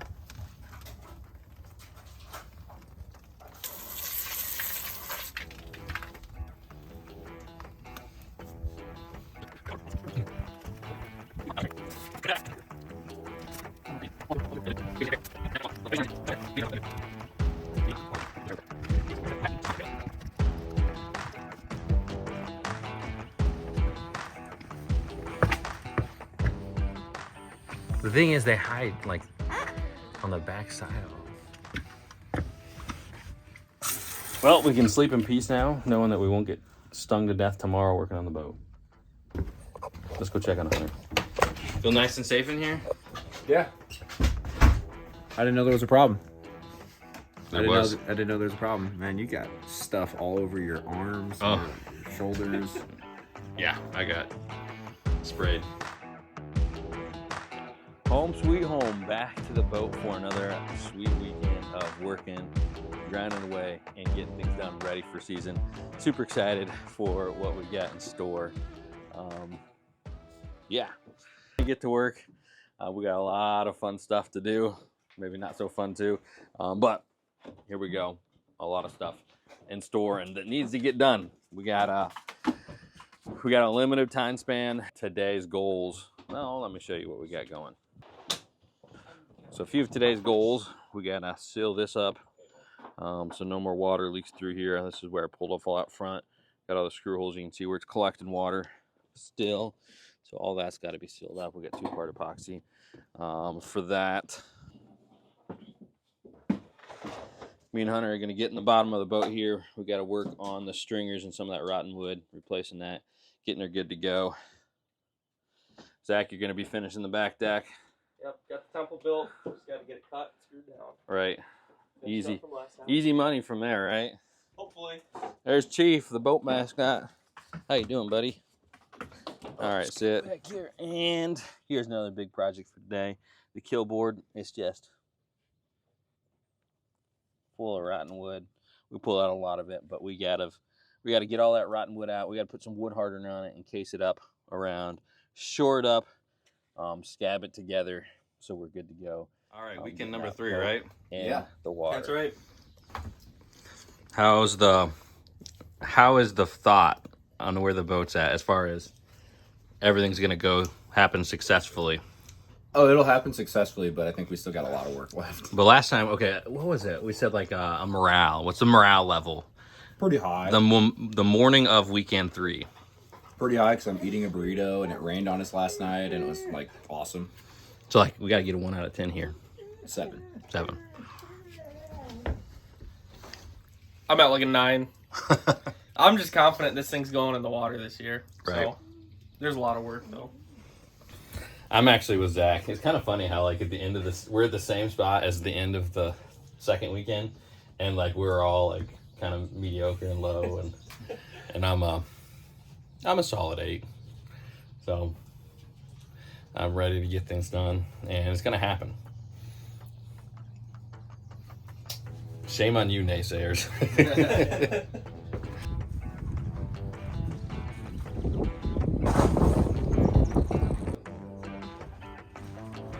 I see how this is gonna go. You're gonna jump right into the pot.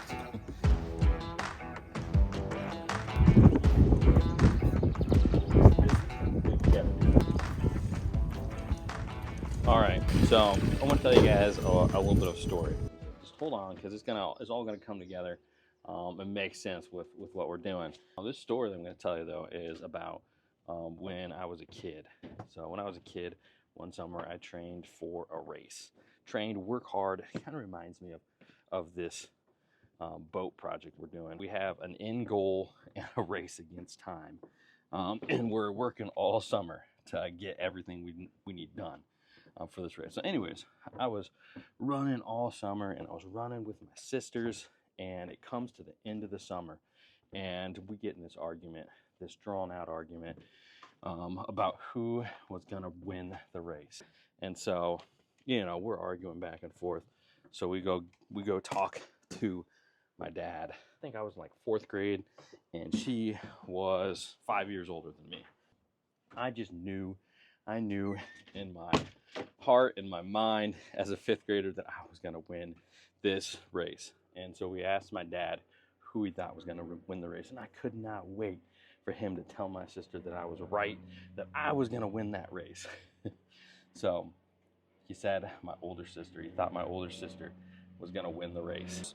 It was one of my youngest memories of just being enraged with anger that he thought my sister was gonna beat me in this race. So he's the naysayer in this, just like all the naysayer comments I've got on this boat project. How's it going, Zach? It's going. Getting the wood. Last deck board. Got down to the last deck board, so it's coming along, one piece at a time. So we'll keep it churning. All right, so we're taking that board, the last deck board right here. We got to get that patched in right here over the decking.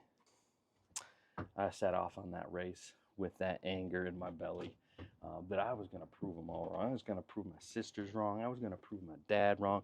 And we got off to the race. And I picked up on this group of high school kids and just followed them with all I could, running a pace that I had never ran before. Kind of like the breakneck pace that we're going after this whole boat project. Anyways, again, the naysayers hit. I could hear these high school kids in front of me cracking jokes about how bad they must be if this 4th grade kid was keeping up with them. And that just kept lighting that fire under me. And I kept churning and kept running as hard as I could until I got towards the end of the race. What up? What up? There's Hunter. Always something going on. Always something going on. So I got to a certain point in the race and I could not go any further. I was doubled over with cramps and pain in my stomach. And I'm like, oh, I just can't do it. And so I stopped, man. I stopped for like a minute or two. Here comes along this guy. His name was Joe Bone or something like that. Anyways, he comes around the corner. He's like, the finish line's just around the corner. Keep running. I tried to follow him. It was him and his son. So we round that corner, and right there, that whole time I didn't know it, there was the finish line. So now you guys, that's the guys that have all the faith, all the great comments about the project, giving like a positive comment. You know, that is motivation as well. So, and Joe Bone told his son to sprint towards the finish line. I tried to keep up with him with everything I had. My side screaming, my stomach screaming, and I crossed that finish line and just started puking everywhere. I puked like 3 or 4 times, dry heaving. Oh man, it was rough. But I ended up beating my sisters. I can't remember what the time, like 7, 8 minutes, something like that. And I don't know. I was definitely proud of myself for, you know, fighting through the naysayers. And again, my dad was probably just trying to give me motivation. And then, you know, those kids, it just goes to prove any comment, whether it's negative or positive or any statement, you can use to your benefit. So we're going to, whatever you guys say, appreciate the positive comments. Naysayers, I'm going to prove you wrong. We're going to get this over the water and have an awesome duck season.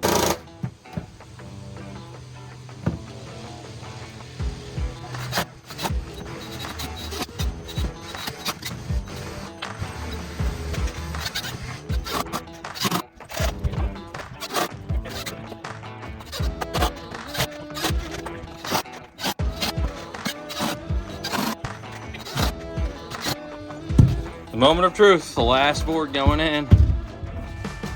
Like a jigsaw puzzle. It's not gonna work.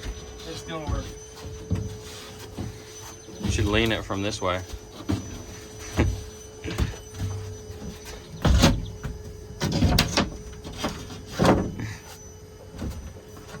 You're standing all the way up right here. Then you get it clear in.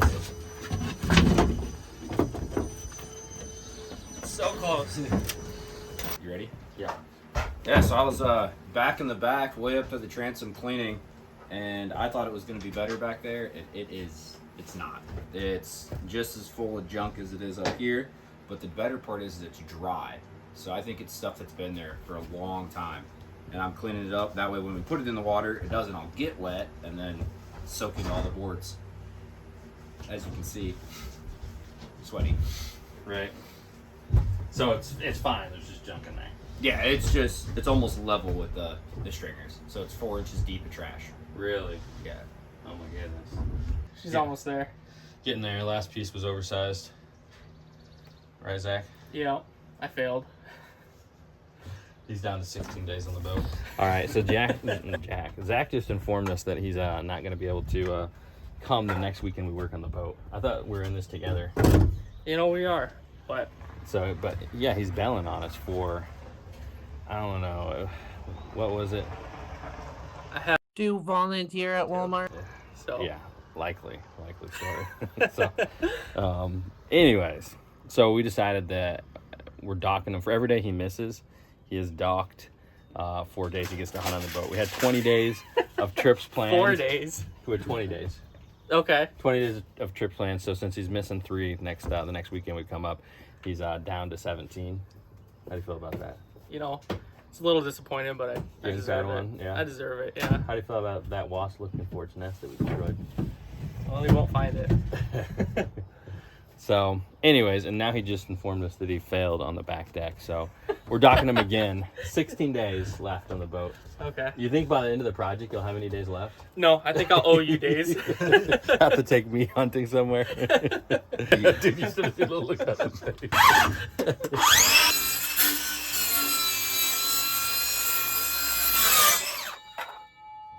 safety glasses. We need a term for when we're restricting Zach's like number of days, like Padawan's punishment. I can't think of a term though. The Padawan's punishment's not bad. What else we got here?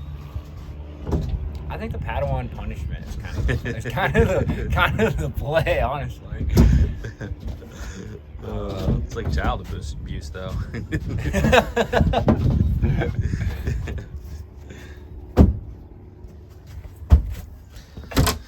All right, either makes it in or Padawan's punishment is going to 15 days. Oh no, it doesn't fit. No. Gotta cut that right there. You don't think if we stamp harder? No. Maybe if you squint your eyes again. I'm losing days. Does that mean if I just stop working, yeah, I won't lose days anymore? No, that's those automatic 0 then. All right, I got some work to do too, so we're gonna get going. All right, so on to the next project. I gotta cut this board to fit and scab over this hole. So it ain't pretty, ain't perfect, and we're actually gonna fill the hole with concrete. You're not a duck hunter. Or what is this, a boat builder? Unless you're gonna do crazy scab jobs like this, patching the boat together. So we're doing what we gotta do with the time we gotta do and the knowledge and equipment. I know it's not the right way, but it's gonna work. It's gonna work.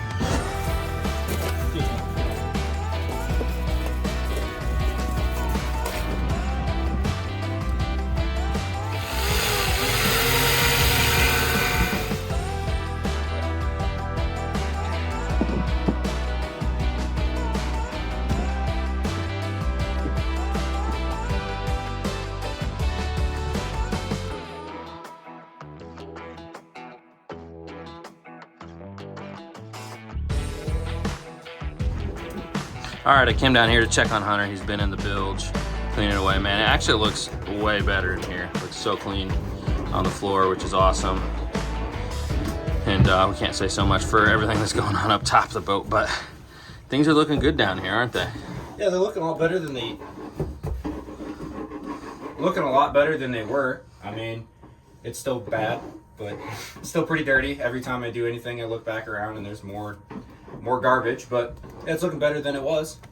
Right. So we're heading in the right direction. So we were gonna work on this project together, but I just got so much crap up top to get done that I'm gonna let you tackle this by yourself. So here's the stringer that was giving you fits last weekend, and by fits it was demoralizing you. So there it is, making more mess for you. But yeah, we're gonna rip that out, and the plan is to take some boards, pinch it between the bolts going, or sandwich the bolts that are going down to the keel, and have it connected to the inside of the boat the way it should be. That way our boat doesn't break in half when the winds of November come early. Yep. So this guy here needs replaced. This is just like a cross. I don't know if you guys can see. There's another one here. This is what tie the two stringers to each other. And then this stringer here is the one we're gonna sandwich with 2 more boards on either side, because it looks pretty rough up on that end. So, and then this is actually the stringer that you can see that like this planking board has pulled away because the screws have failed into this. So we'll put 2 boards here, and then we'll be able to screw the nose boards back up to the new boards. All right. So what's your timeline here on this? It's noon 15 now. I'd say probably 2 or 3 hours. I'll have this thing done. Okay. Good deal, man. I will leave you to it. I'm getting to topside, and we got our own nightmarish list of tasks to complete. So, well, how you feeling? What are we at? What on the 1 to 10 morale? 7 or 8. 7 or 8. So you're up. No, you're up from this morning. Yeah, so. I was at 7 this morning. I'm 7 or 8. Yeah. Me and Zach both are down because of the stuff we're working on is just like falling apart. So yeah, glad one of us is doing well. So we're gonna keep on.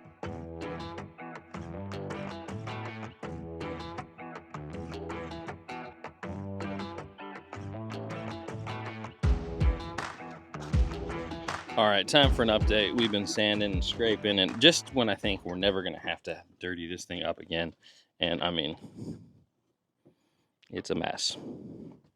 So we're getting it all prepped for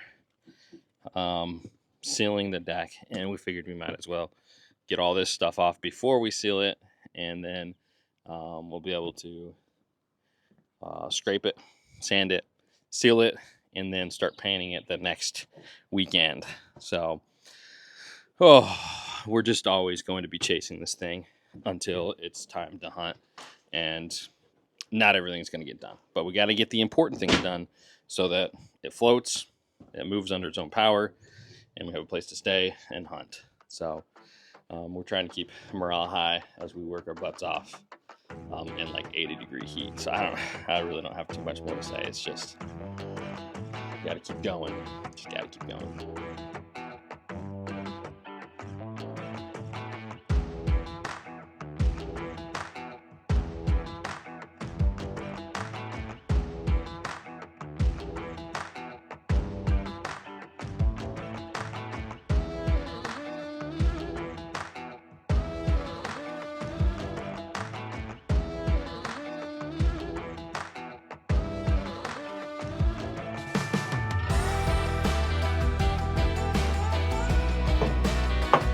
All right, well, if you can't tell, I'm down in the belly of the well.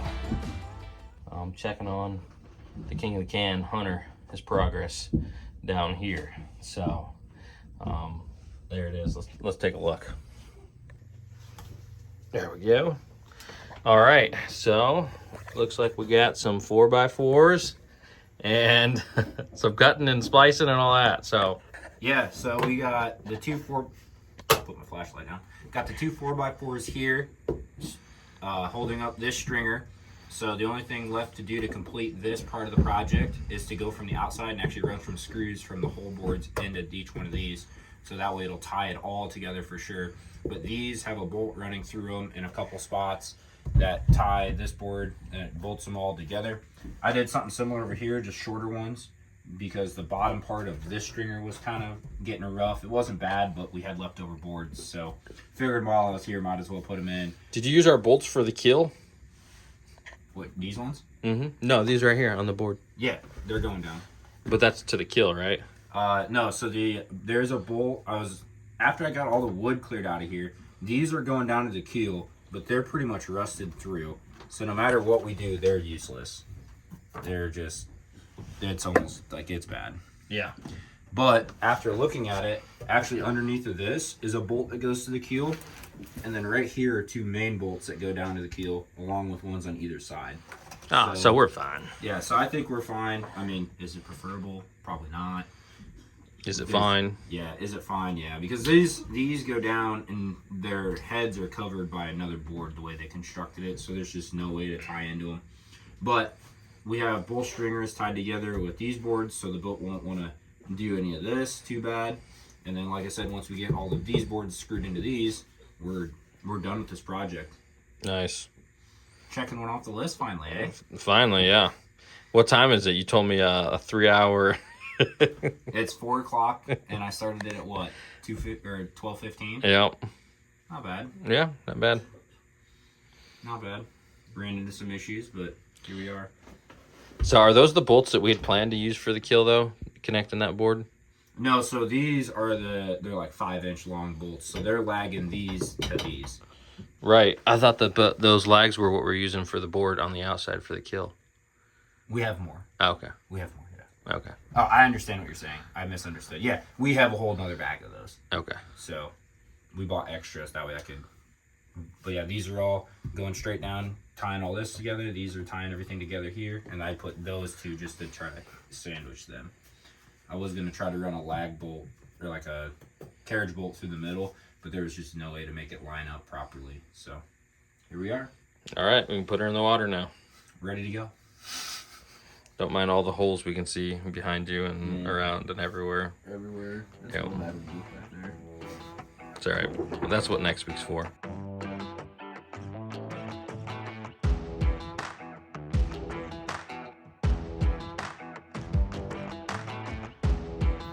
All right, continuing on with the sanding. How's it going, Zach? going. Morale super high. It's hot, it's muggy, and it's taking forever. So A lot of work. yeah. So just when we think we get one step forward, we got one more step back. But we're turning along. We got to get all this scraped, sanded, holes patched. Oh, and one more step in the right direction. And at the same time, it feels like one step in the wrong direction every time we go to. So we'll keep at it though. We're gonna keep at it and get her done. Here's a little update of the inside the cabin area. This is where I was sleeping last night, and Hunter had a cot there, and Zach was up here in the pilot house. Hunter's right now, he's down in the bilge, shoring up that board still. So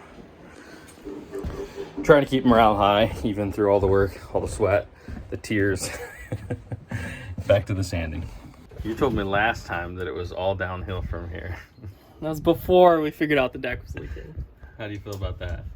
I think it's downhill from here. I think the optimist and pessimist roller switching. Yeah, well, that's because he's in the shade, and Yeah. we're literally like getting torched out here. I think I'm already sunburned. I'm not. Yeah. Must be nice.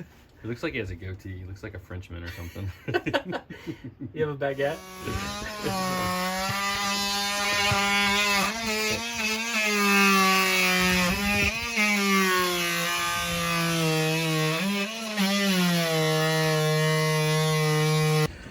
Alrighty, well, endless work to be done. So here's the next patch we're doing right here.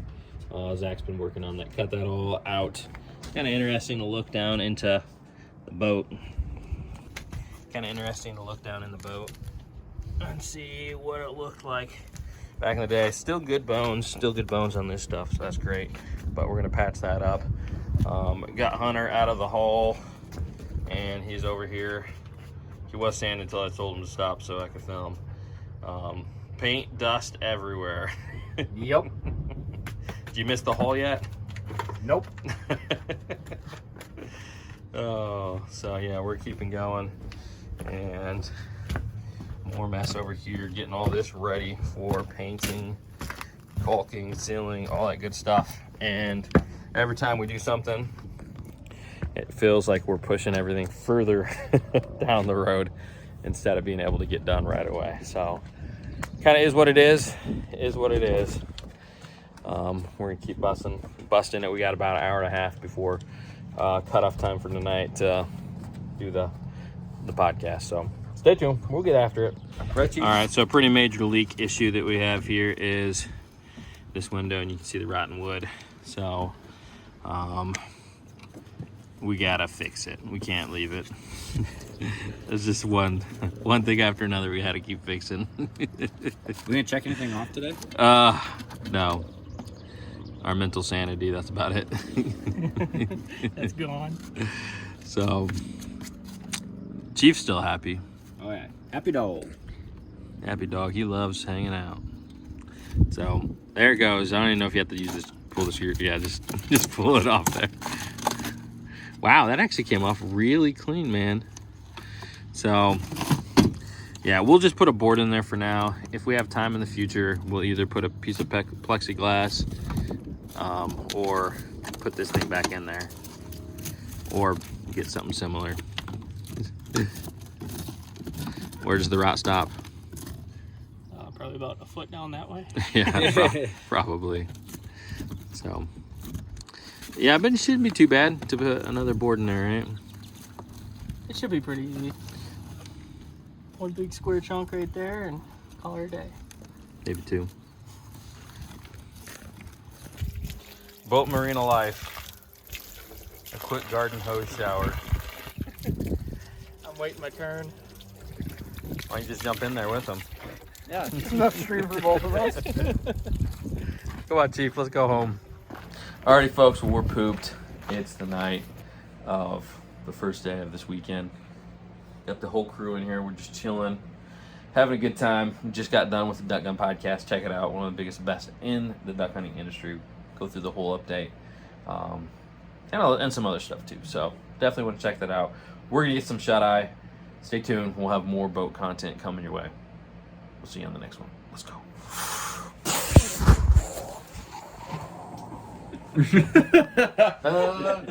4 plus 5 is Not any better. Okay, Chief. Stop in the name of the law. We're about at the point.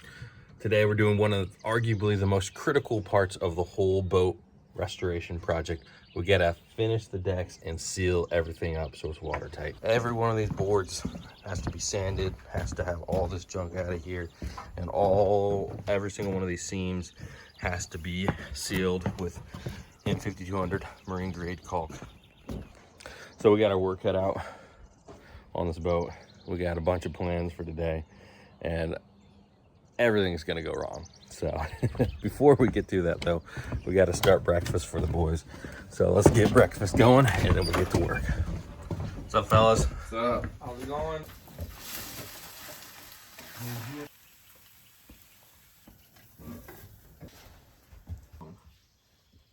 Seven.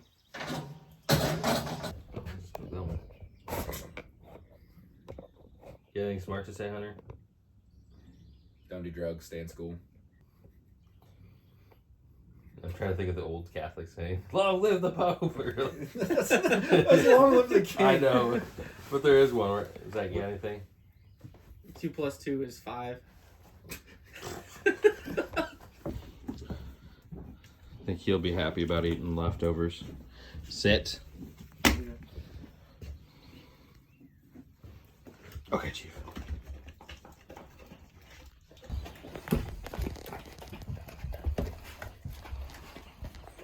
Happy boy. All right, so done with breakfast, time to work. We're getting at it. These guys are gonna be getting on some scabs. All right, so Zach's gonna start right there with that rot. How's it looking? It's, about like that. While he's doing that, I'll come around to this side here, and I am gonna start taking care of this stuff, which is not any better. So we have those two, this little hole right there, and then this will be the biggest piece here. Use my shadow here. We're gonna replace the bottom half of this and then like work around that. But this stuff down here, as you can see, isn't in the best shape. So we'll get to it.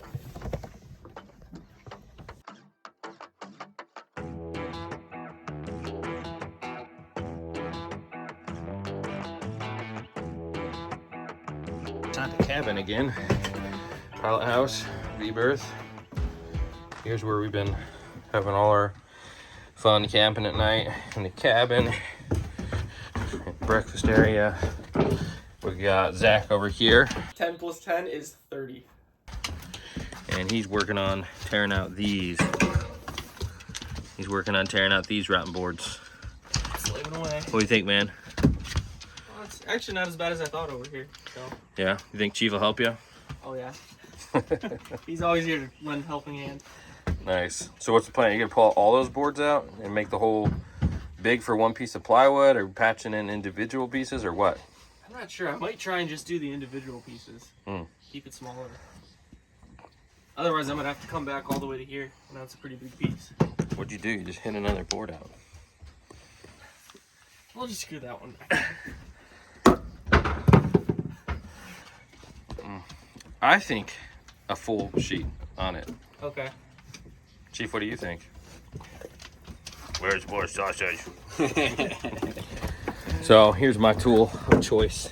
I don't know if it's a choice, but my tool for the day. I got the palm sander again. My arms are screaming, but we still got a lot of work to do. So we're gonna get after it, and hopefully we can get all this done in a reasonable amount of time and get to sealing the deck. Crucial part of the whole process. Here we go.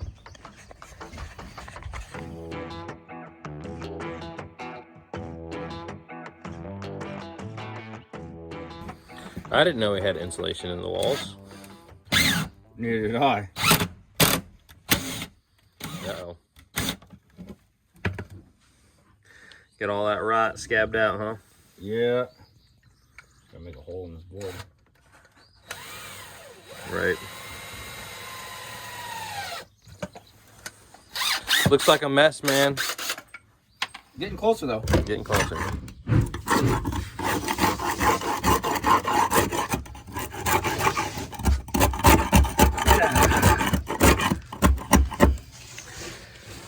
Days like today, after 12 hours of scraping and sanding straight, contemplating why I didn't just take up fishing for the summer or something a little more relaxing. All right, first patch done for the day.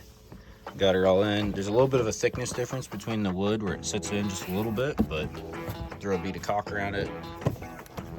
It's a lot better than it was. Now we're moving on to that guy down there.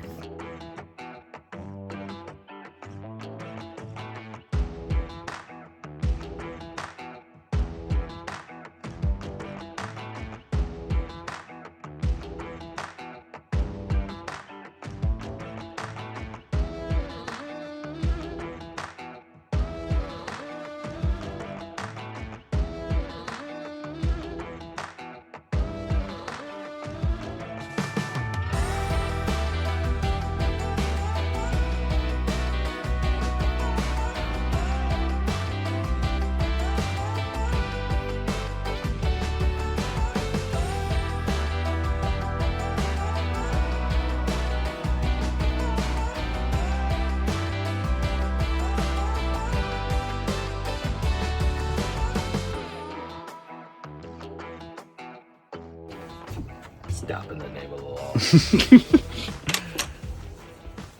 Loading. All right, so most crucial part we've done so far, I guess.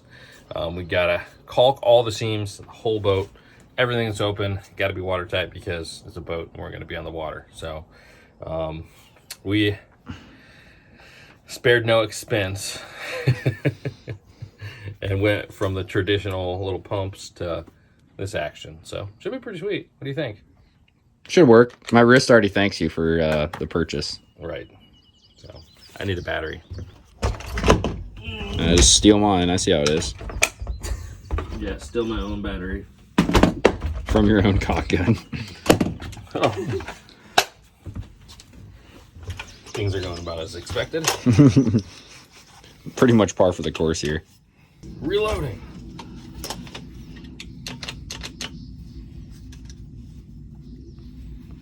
Yeah, you have to hold it for a second. It takes it a second.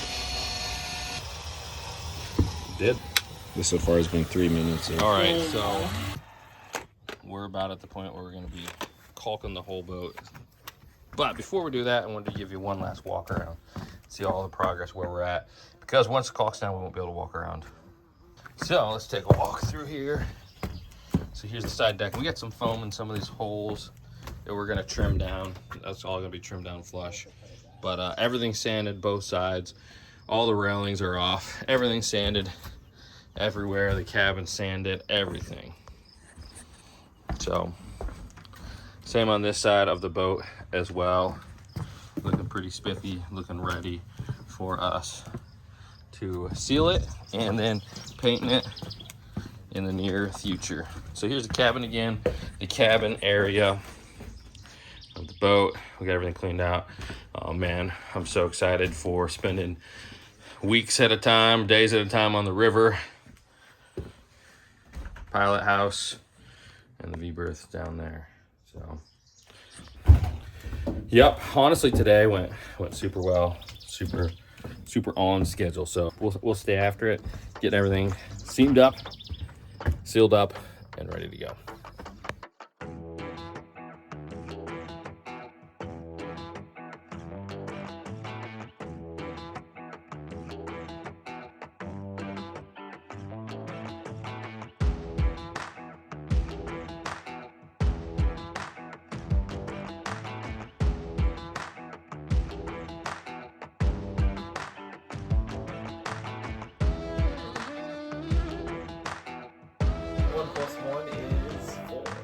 All right, it's going, Hunter. What do you think? Going pretty good. Ooh. Whoa. Distracting you. Oh yeah, we got the system down. It started a little slow. but it's going good, going smooth. Honestly, it looks pretty nice too. Yeah, it does. Which I think we've been worried about the whole time with different parts. Man, that is just sucking up the Yeah. the M5200 right there. That corner is worth a lot of money. What do you think, man? I'm thinking it's gonna go a lot better now. The deck and everything, 10 out of 10. We'll go with an 8. We'll go with an 8. For where I was at with how I thought it was going to turn out and how it's turning out. Oh, way better. And sealing up, yeah. Actually, it's turned out pretty good. Yeah. Oh, I agree with that. Alrighty, fellas. Well, that is a wrap on the weekend. We set out to get a lot of tasks done. We did a pretty good job. Honestly, we feel better leaving this time than any other time. The deck is sealed, ready to go. Everything's sanded on the top side. So we still have plenty to do. It's a tight schedule. But I'm feeling very solid. How you guys feeling? Pretty Optimistic. good. Yeah, I feel pretty good about it. Yeah. So we're all tired, worn out, hurting, but our hearts are filled with adventure and so we'll see you guys on the next one. 9 plus 10 is 21. Just a few short weeks ago, this boat, this houseboat, looked like this.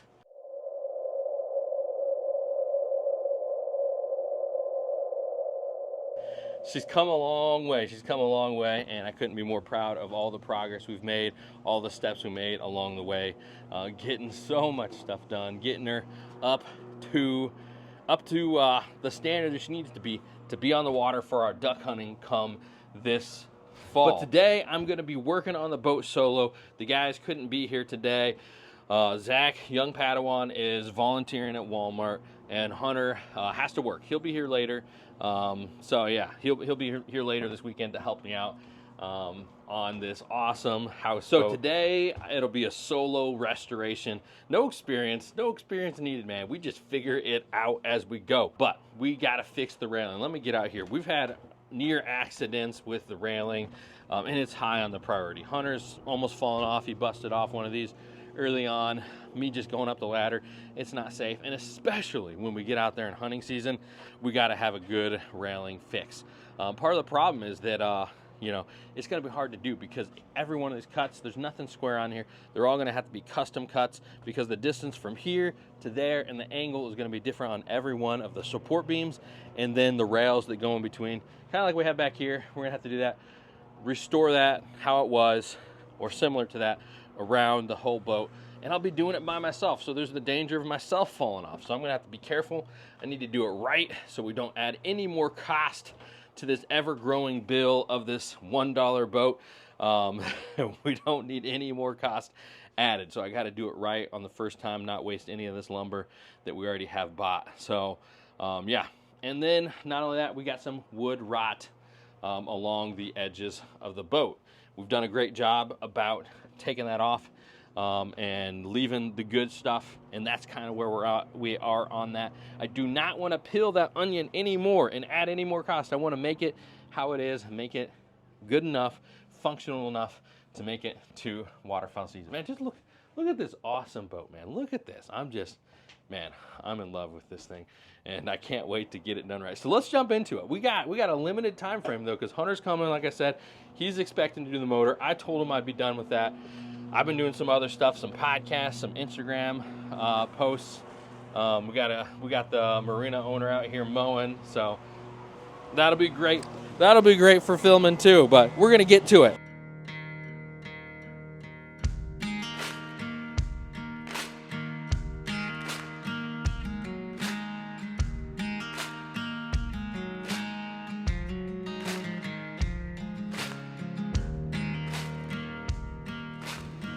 Okay, so here we are. We got some wood up here. We got the skill saw and the impact.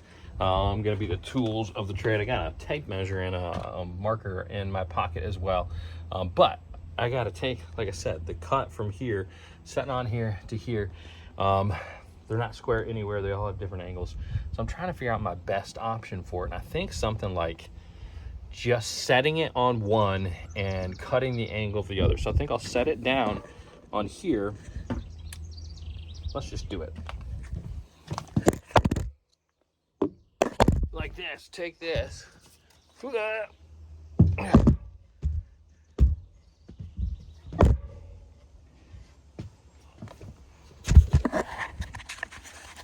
There we go. Get it flush with the bottom and then square it up right there. So it just sits right there on the edge. So I'll take a marker, I'll mark that dash right there, and then yeah, then I'll cut it and put it in place. What could go wrong? Do it right, don't add extra cost. Let's do it.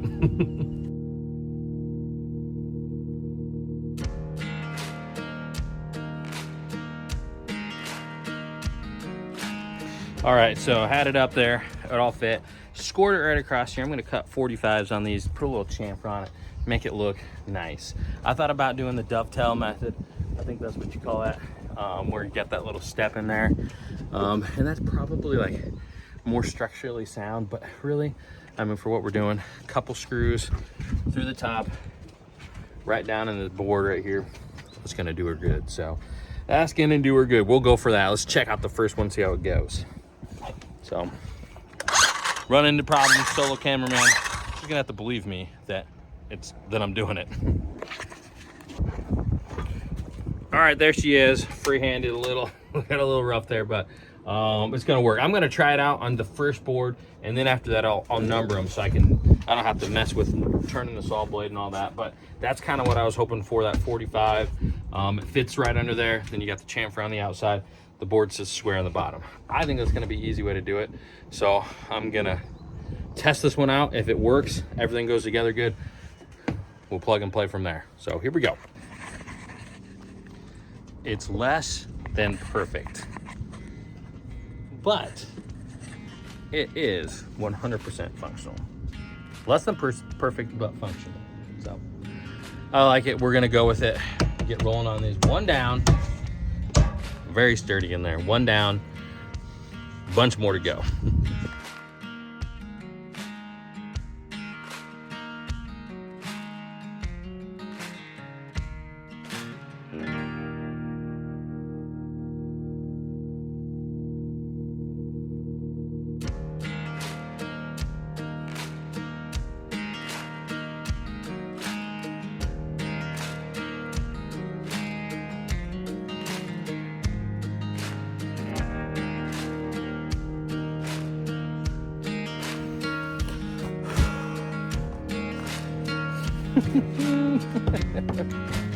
Well, we find out what happens when you don't put the saw back to 0. Thought I had it all the way back, but oh boy, let's hopefully there's a shorter one somewhere along the way.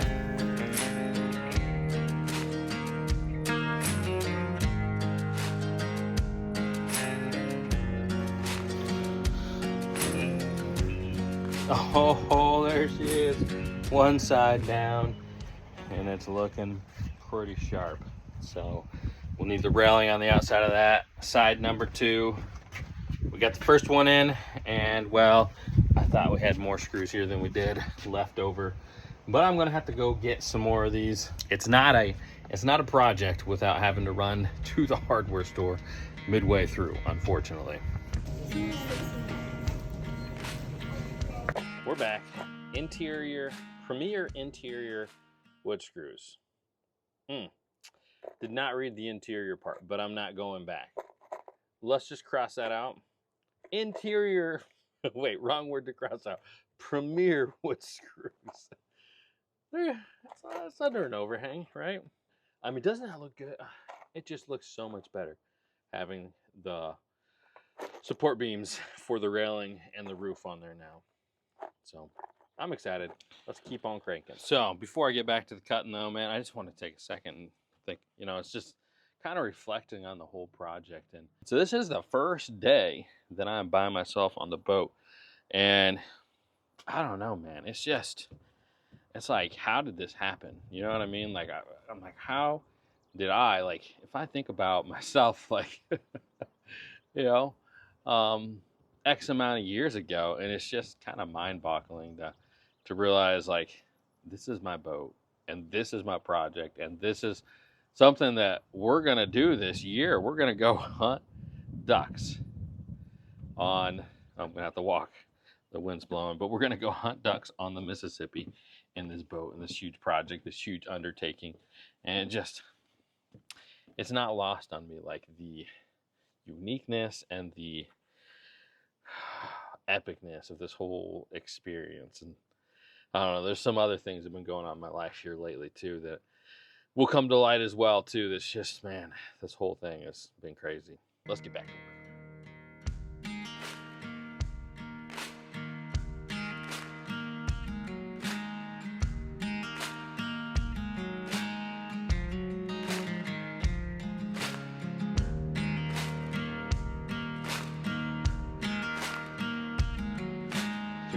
They're going up, but that's what we call getting the cart in front of a horse.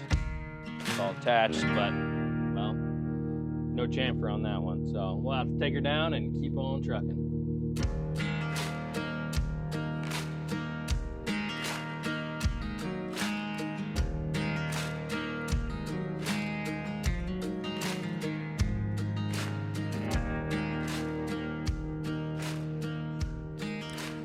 There we go. Got all the support beams in. There's something about visual projects in the completion that, even though they don't mean more because they take the same amount of time as like the non-visual ones, it's just something about it, man. It looks awesome. Let's just do a little walkthrough real quick.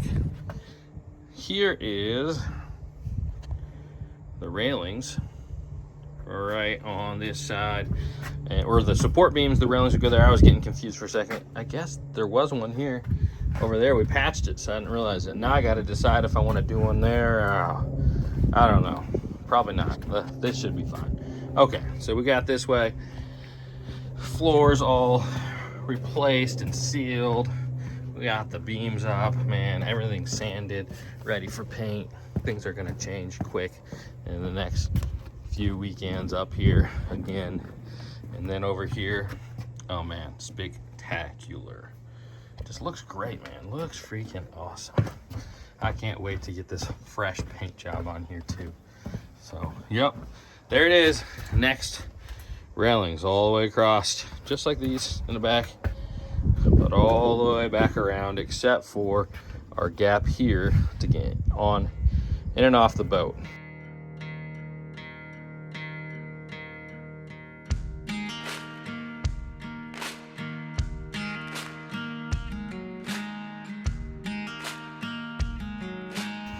All right, first railing's going up.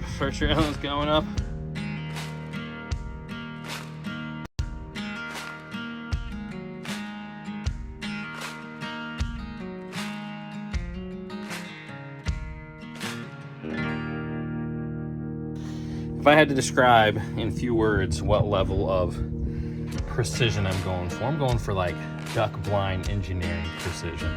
I mean, not super accurate, eyeballing it. I'm not using a straight edge. I'm looking straight up down, put the marks on it, and then calling her good. So the railing on an old boat, I want it to look good, but I don't need it to be like NASA certified. So there it is. It's coming together. I think it looks great.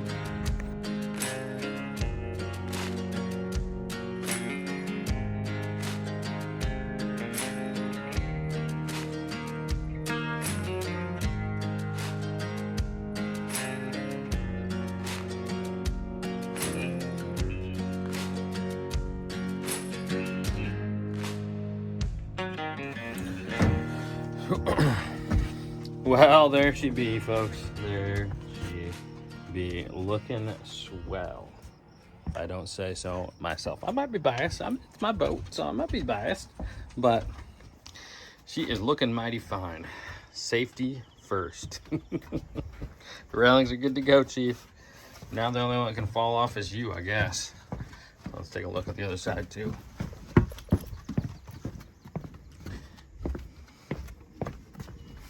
Oh yeah. But I mean, that was definitely a challenge doing it by myself, being able to hold the boards and screw them in and reach around the post and cut and wow, yeah, everything. So my arms are absolutely freaking toast, but I beat the time constraint. I got it all done way before I was here. So I shouldn't say way. I think he's probably an hour 20 out or so. So I'm gonna keep on churning. What I got up next on the list is to be able to get rid of this table here, get that folding table out of here, and we will build a table out of plywood and 2x4s for this area and for the range, the stove there, and whatever else we use there. So that's what I'm gonna do next. I'm gonna knock that one out, hopefully real quick before it gets here, and then we can continue on.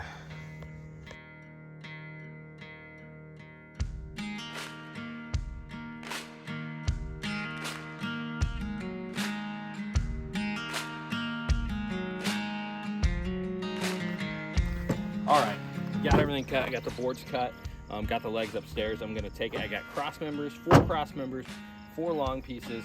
So I'll cut to the size. I measured it up there. I'm gonna build this. Then I'm gonna take it, set it on top of the plywood, trace it out, cut out the plywood, then tack the plywood to the table. You following? Oh, if you're not following, just come on. Let's do it.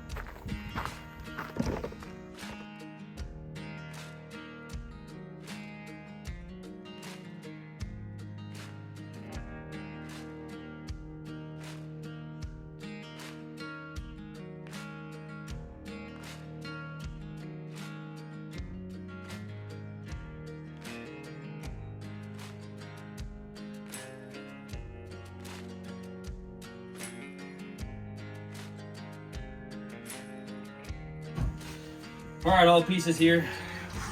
Got the top of the table, the frame, and then the legs. So now all we gotta do is put it together. Hunter just told me he's like 5 minutes out, so let's get this done. Hopefully we can get it done just in time to beat him getting here.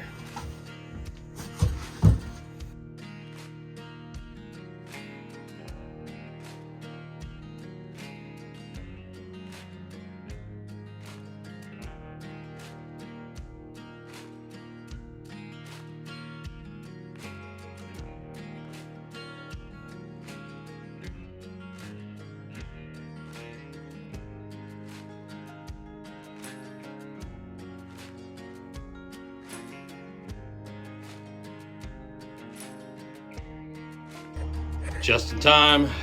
Hunter's outside. Table's done. A couple things checked off the list today. Woo, it's hot and sweaty. Let's say hi to Hunter.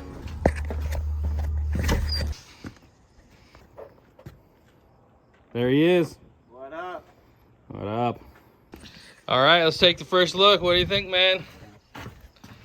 All looks good. Oh, yeah.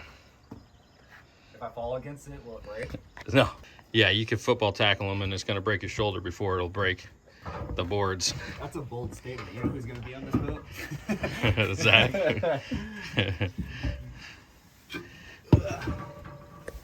What up? What up, man? You like it? You like it? Yeah. Looks good. Oh, yeah. Looks good. It's sturdy. Does the job. You know, there's another side, too. There isn't. What? There is? There's 2 sides. Yeah, it looks good. I like it. I do, too. How's the inside look? How'd you sleep last night? I slept like a minus chief. Dude. It's a little... Right, we'll have to put some. I have to put some cross members in the legs, I think. Yeah. Oh no. Oh man, I measured it to go to the top of this. Yeah. Oh, we'll just get rid of that thing. Who needs the cover? Oh, actually, here. This is the better. Oh yeah, there we go. It fits underneath. Just take a seat, man. Take a seat. And you're running off the road. They're still pretty nice. Oh yeah. It sure beats the skinny couch or whatever you want to call that thing. Yeah. I can't wait to beat you at chess. I mean, isn't it perfect, right? It's gonna be perfect. This motor has not ran in over a decade. All right, hit it. If we don't get it fixed, all of our work and progress on this boat will be for naught. And I'm in love with this boat, so We can't have that happen. We can't let it happen. We got to fix the motor and get it running. Today. Has to happen. So right here, we found in the boat Detroit Diesel Series 71. It's a Detroit Diesel 471, and it is just pages of the user manual. We got 2 of them here. Different things to go through. We're going to go through everything, all the maintenance, all the troubleshooting, because we have to get that going. We got it to turn over, but it doesn't run. All right, Hunter, what's the plan? The plan is we have to get all the old fluids out. So we got the big fuel tank here. We have to get all the fuel out of the lines because this fuel is 10 years old and really bad. We have to change the oil, and then we can move into the actual like maintenance hard parts of the motor. Make sure everything there checks out. Right. Does it help that everything's in these tight quarters? Nah, it sucks. I'm folded up like a burrito back in here, and it's not going to get any better today. You think I'll fit any better down there? No. Yeah. So we're gonna get after it. Here we go. We're draining the old diesel out of the tank. This is like a drain valve that's coming. Is that all the way at the bottom? So it's gonna get all of it out? It should get all of it. We'll probably take this line off here and flush this line out all the way. That way we can just make sure we get all of the diesel out, because we want none of this diesel going into our motor. Why can't we use it? It looks like, looks pretty good to me. It's 10 years old, has no cetane left in it, all the good stuff. What's cetane? Yeah, it's like what helps motor run. I guess the best way to, I don't know how to describe it better than that. Okay. In simpler So it's like the TNT and dynamite. Sure. The TNT part of dynamite, which is TNT. It smells like a paint thinner, honestly. It doesn't smell bad to me. I feel like you can get high down here though. Yeah, because it smells like paint thinner. But there's no algae. That's a good point. That's a good thing. So how many more gallons are there? I can't see through the tank. It can't be mud. What are you doing? We drilled some holes in our brand new deck. It hurt, honestly. It physically, emotionally hurt to do that. But we realized we needed somewhere to put the diesel. So I'm like, hey, why don't we put it in the tank we're not using with the other crap diesel? And what'd you say? Perfect idea. All right. So with like all other perfect ideas on this boat, it just means more work. So now we are relocating. We had to relocate. So we have one hole off. Yeah, but it'll get covered. It'll get covered. Yeah, nice. So, but yeah, we're gonna fit that back in there, seal that back up. We'll have access to the other tank. We'll put all that in there, and then we'll actually use it for the diesel heaters and the lanterns. So, win-win-win. Honestly, pretty good Solution. Yeah. It's gonna work out great.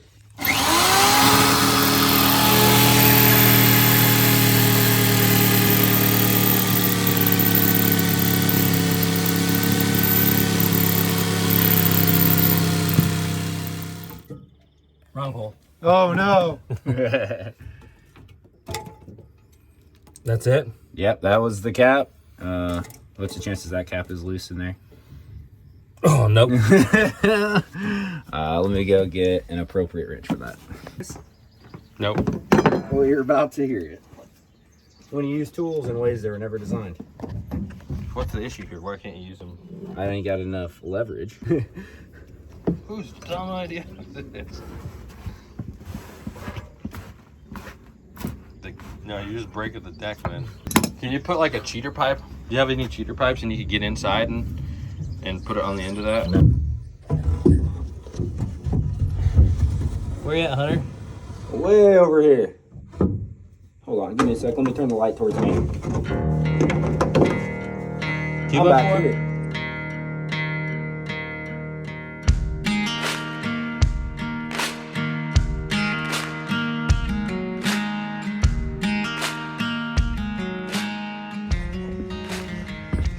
All right, plan B. Couldn't get the cap off. Filling her through the vent. Yep, through the vent. Probably better to There's no filter on the inside of that vent or anything, is there? No. Probably better to take this guy off.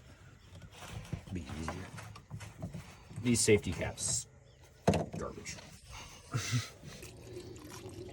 Now we're getting somewhere. That's what Hunter just said, but I got a one-hand pour and film. Well, if this ain't the most redneck thing I've seen in a while. Right. Oh no. Come on, hit the hole.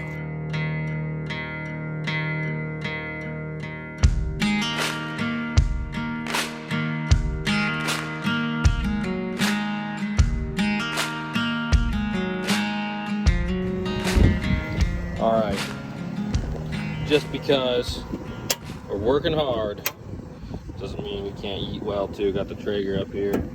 Real good peek. Oh yeah. Over there, but we gotta keep trucking. We're gonna have a fun time. We're gonna eat well, and we're gonna get the job done. So we just gotta keep going for it. What do you think, Chief? What do you think, buddy? What do you think? Sit. That's a good boy. Hey, sit. Best boat mascot out there. All right, buddy. Down here in the belly of the well with the big beast 471 diesel. You thought I was gonna say you, didn't you, Hunter? Yeah, big beast. That's me normally. So, but we're ready to go. This motor has not ran in over a decade, so we're finally trickling. You can barely hear it in the background. Finally trickling the last bit of fuel out of the tank. It just stopped.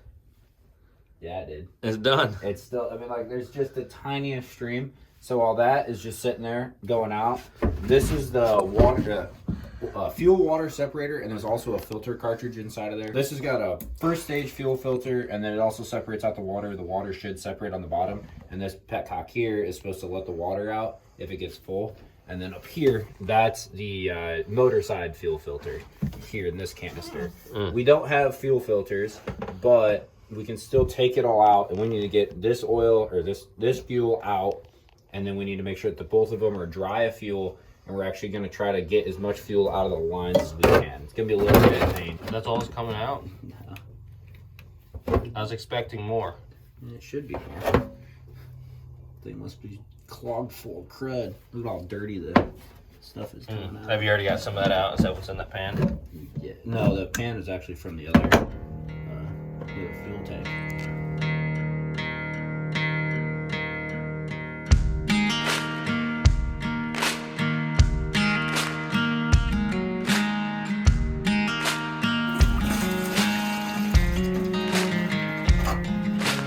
You know, this pan was supposed to be for a brisket. It reminds me of like apple cider, maybe. Looks pretty good to me. That's not good. What is it? That's algae, and there's no filter in there. So this filter, if you follow this line here to the back of the supercharger, right over there. Maybe I'll give you the light. That little deal right there on the back of the supercharger, there's two fuel lines coming in and out of it. Right there. That's the fuel pump. So this is what makes sure the fuel pump gets clean fuel. Yeah, well, it got all the algae, right? Good job, fuel filter. The fuel filter that's not there. Well, maybe they took it out because it was dirty.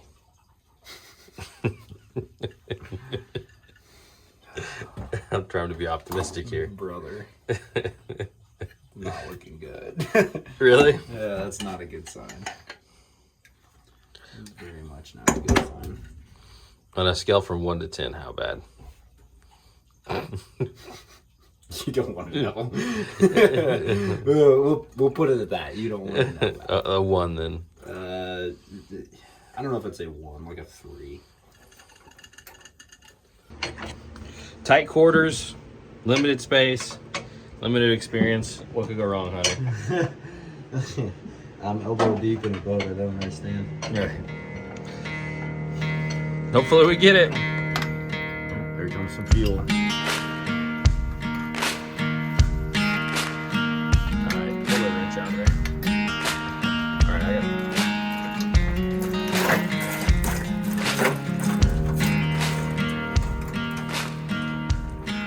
I got it. Got her.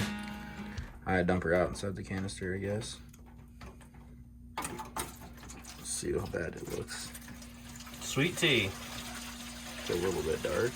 You know what? I'm not seeing Sand, algae. a filter. There's no filter, yeah. Why is there no filter? Why'd they run this with no filter? Why'd they run this with no filter? I don't want to bad talk people that we bought it from, but we're gonna order a filter. I mean, it seems like it's optional.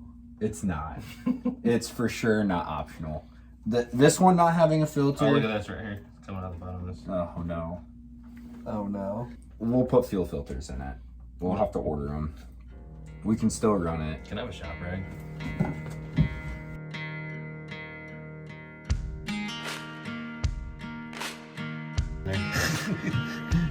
How are we getting that out? We'll slide it out through this gap. Hunter, how much are you loving life right now? I hate life. I'm ready to burn the boat down.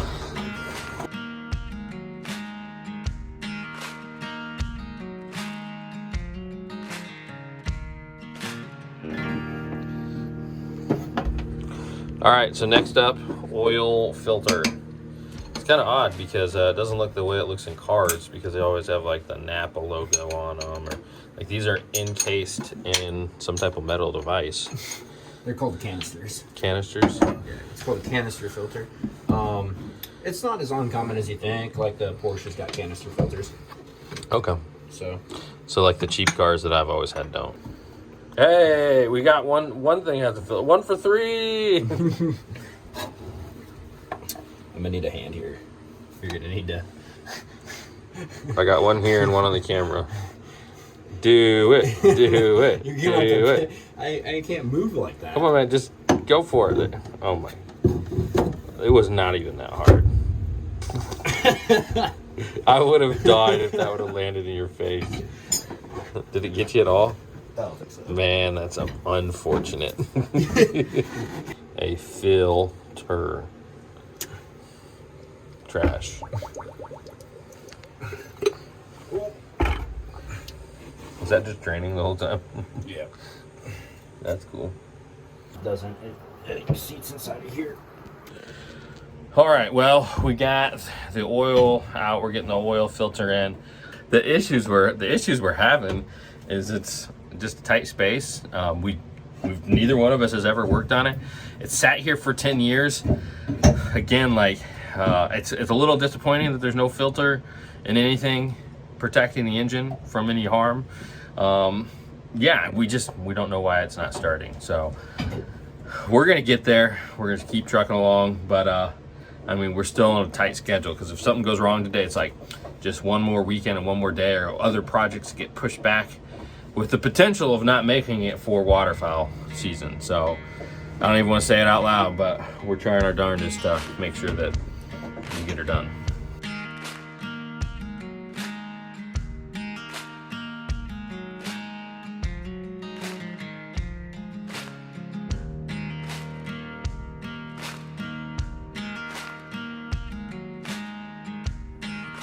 All right, so we got the valve cover off. We gotta put the oil in here. But we have to take this off anyways. So this bar here is pretty much like your throttle linkage. Think of it like on a car. And that rotates this whole tube, or at least it's supposed to. And that's supposed to move this little finger out. Can you see that down in there? These little guys. Right there. This is what actually meters the fuel in and out of the injector. So with this stuck the way that it is right now, we have no way to control how much fuel are going into the injectors. So we can go fast, right? It'll go fast, but it won't stop. There's no way to make it stop. The only way to make it stop is to shut the air off. And this does not have an air shut off on it. So we got to make all that work.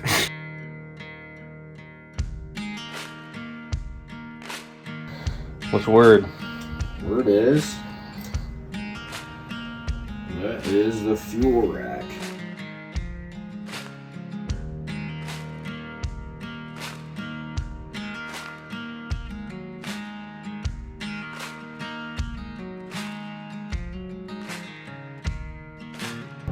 All right, well, I just had to run out on a parts run. We need an air tool, blow out those fuel lines, try to get that unbound, and then we need some WD-40 too, because the springs are pretty rusted up. Yeah, so it's not great. Morale is definitely taking a turn for the worse, especially me. I'm pretty drained. Day 2, working on the boat all day. Day 2 this weekend, I should say. But hopefully we can turn it around by the end of the day. I don't know. It's just tough. It's tough when it gets hot like this. It's tough when things just aren't going smooth. The oil, you know, took a long time, made a big mess. The fuel, I mean, we probably took 75 gallons out of that tank of old fuel. So I'm getting some new fuel. I'm getting that tool. I'm getting WD-40. Probably should get some water. I'm getting dehydrated, but yeah. Kind of sucks, guys. Not feeling the best about it, but hopefully we can have some good news later on. What's the word? The word is that it's not good. I'm gonna be honest. 3 of the injectors are actually stuck down. So this injector is stuck all the way at the bottom position. And it's probably a mixture of it sitting for 10 years and it not having fuel filters. Not having fuel filters definitely hurt this motor. So what I did while you were gone is these are the rocker arms. There's 2 bolts that hold them on. They're over there, and a rocker pin. Just pulled them out of the way so I could get better access to this injector that's stuck. And I've been working on it. Granted, you brought more tools. So we have air. We'll be able to squirt some air into here so that way we can try to get all the fuel out. And we have some WD-40 to try to get it loosened up, but Fun. so objective failure. But we can try. We're gonna try with the air, give some WD-40, see if we can't break it free. But if it doesn't, he told me to take them home. Do we need to burn the boat down yet? No, we don't need to burn the boat down yet. But you should know that if they're junk, they're $150 a piece. Yeah, I mean, that's not good. Not best news. And there's no reason to do 3 if they're junk. We'll put it that way. Well, there is. $150, right? All right, decisions. Man, I say we work on it for the rest of the day. Okay. We get the rest of the day. If we get it rolling, we get it rolling. If not, we'll take them back, like you said, and get them fixed that way or get them torn apart. And if we got to buy new ones, we got to buy new ones. I mean, what's another? Yeah. What? Times 4. Yeah. So it's another $600. It's still better than having to trash the rest of the money that's gone in this one, to be honest. So, Some cost fallacy here, boys. yeah, we're there. We're past it where there's no turning back. We just destroyed that brisket. What'd you rate it? 1 out of 10?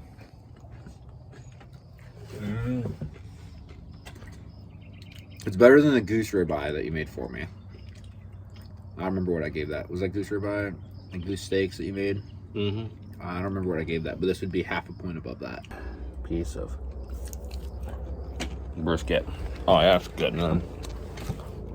We're taking a break from the motor. We got all but 1 injector freed.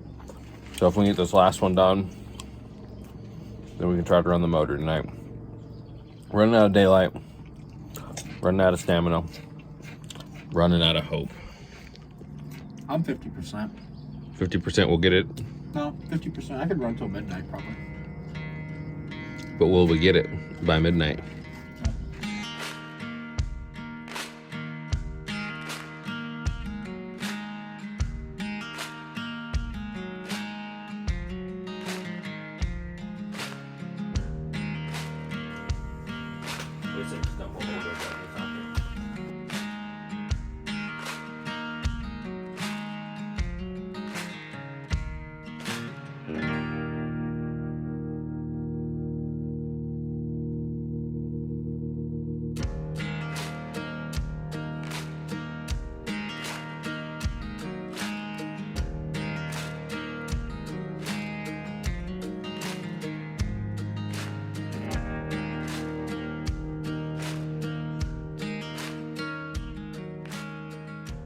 Hours later. All right, well, mission accomplished on this little section at least. They're all free. All free. That literally took all day.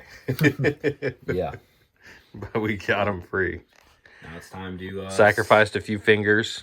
Yeah. It's almost dusk now. It is dusk, would we say, right? Mm-hmm. So, yep, now we just hook her all together and fire her up. Just like that, eh? I hear mosquito.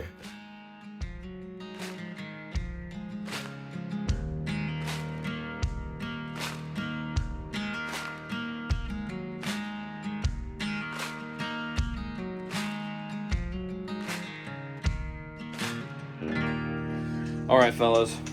Well, we are wrapping it up for the night, but we're gonna have to jump forward 2 weeks because I want to release the motor starting and everything in the same video. So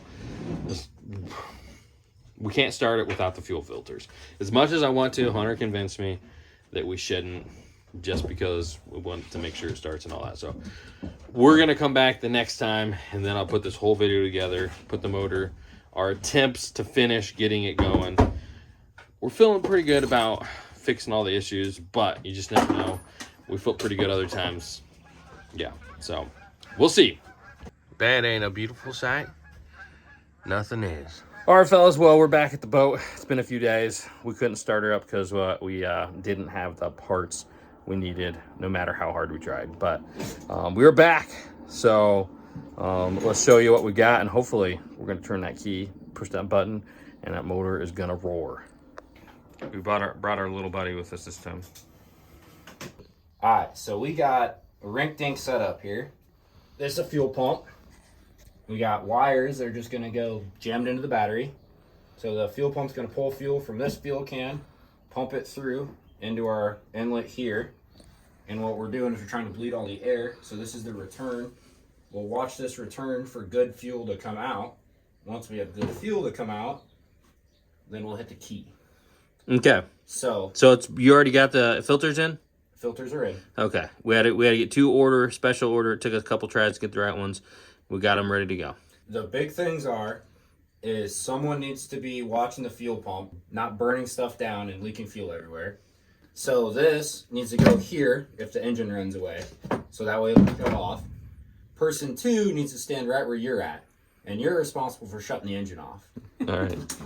Zach, you want to be button man? I'm button man. All right, butt man, get it to it. So The day of reckoning. hopefully. What all our life's ambitions boil down to is this one very moment in time when this motor will either blow up and blow up the boat. All right, hit it.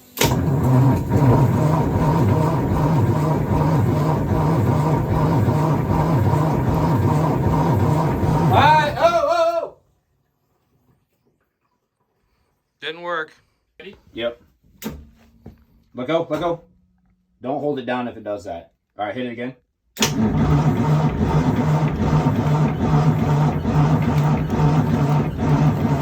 Oh. I don't know what to do with it.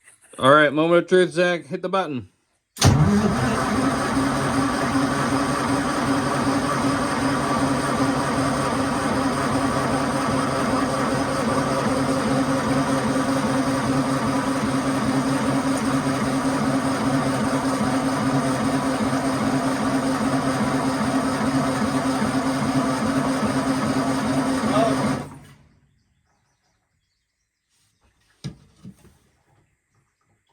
All right, well, that's encouraging.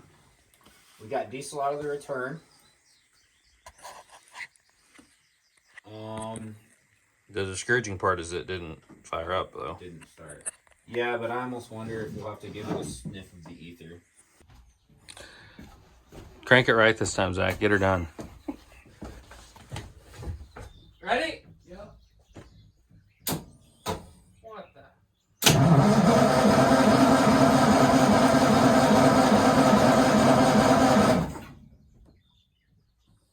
Getting black smoke out the exhaust. It's turning over pretty quick, but I think we'll have to give her a spritz of the ether. Crank.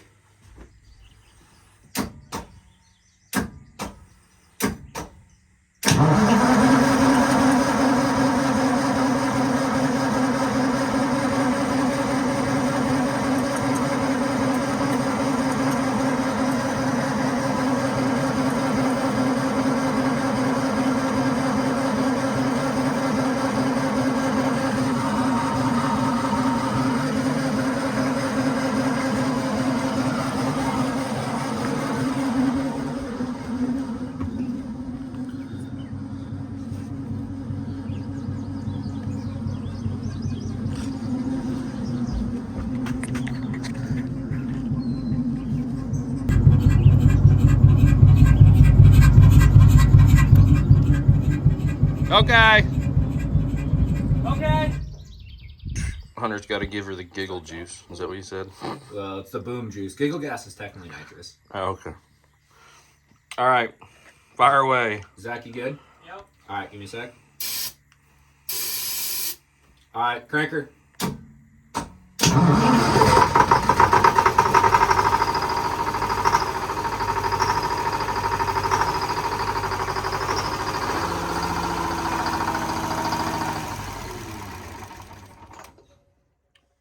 Hey, it works.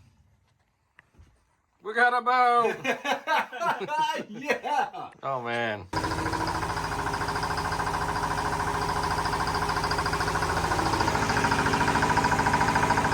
Fire away.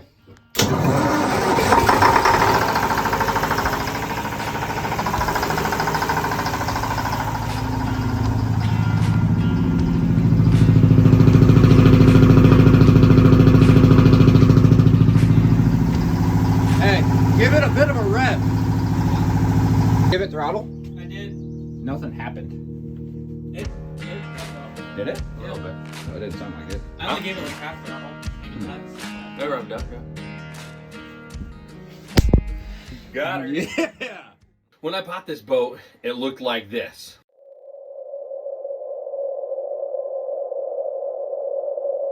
We've made big progress, and with duck season coming, we need a system. That's why today we're gonna build some epic lockers. And what duck camp truly doesn't have? An awesome set of lockers for everybody's guns, their blind bags, their jackets, all that. So we need that because with the amount of people we're gonna have traveling in here and hunting in here, we just have to have a way and system of doing it.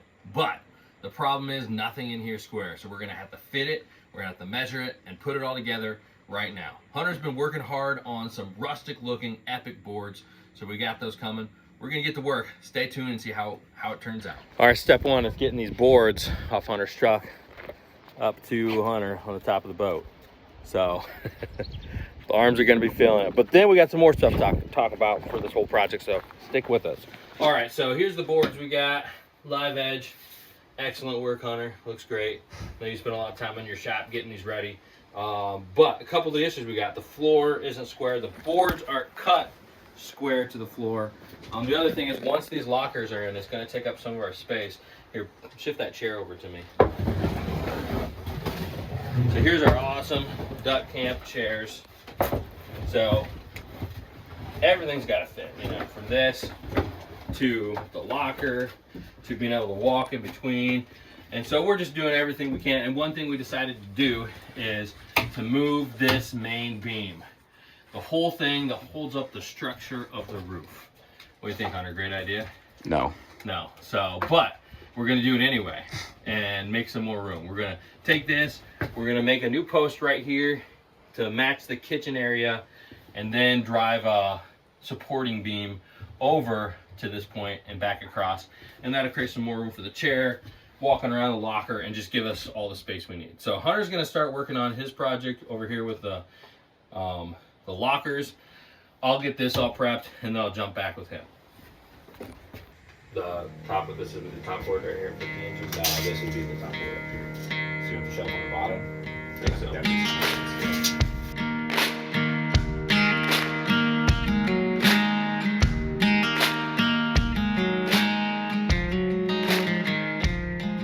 Modern problems call for modern solutions.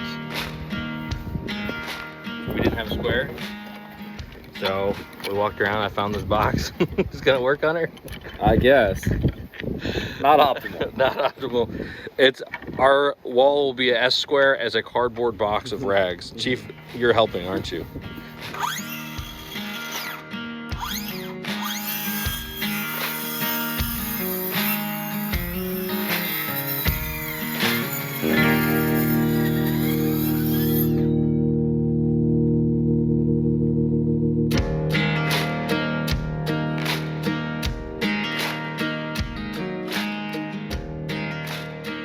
Alright, so here's the new support beam. And like I said, nothing is square in here, so I can't just measure because the floor isn't square. This isn't square. So I'm gonna set this in here. This is how I did the deck as well, if you guys saw that video. I'm gonna set it on the floor in a relatively close position. Let it just sit flat. Hold it up, let it sit flat down here. get her where I need it, and make my cut up there to match, and slide her in position. Ain't perfect. It's boat science.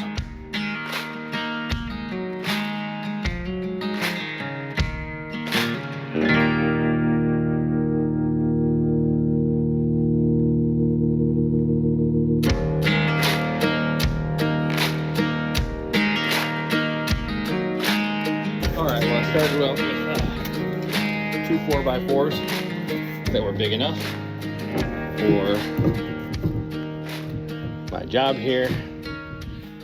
Nail there. One, oh, wrong side. So I tried to correct it, put a cut on the other side. Either way, screwed that one up. Found out also that my skill saw doesn't cut all the way through a board straight like that. So that's why I went with the partial chamfer 45 and went with the old, it's not a mistake, it's a feature plan. Well, it didn't work out. So back to the drawing board.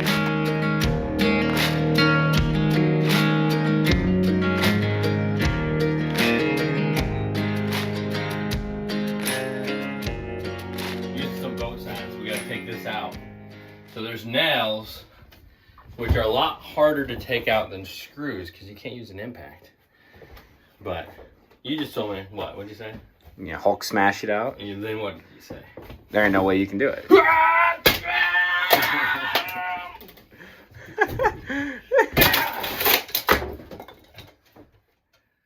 I stand corrected. I don't like how much that board's moving. Oh boy, those are From the top.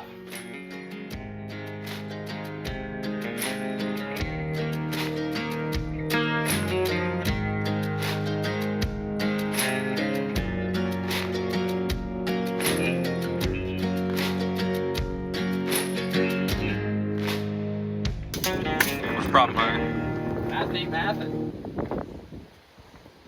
Boat science 101 class not going good today. no. My little speed square here.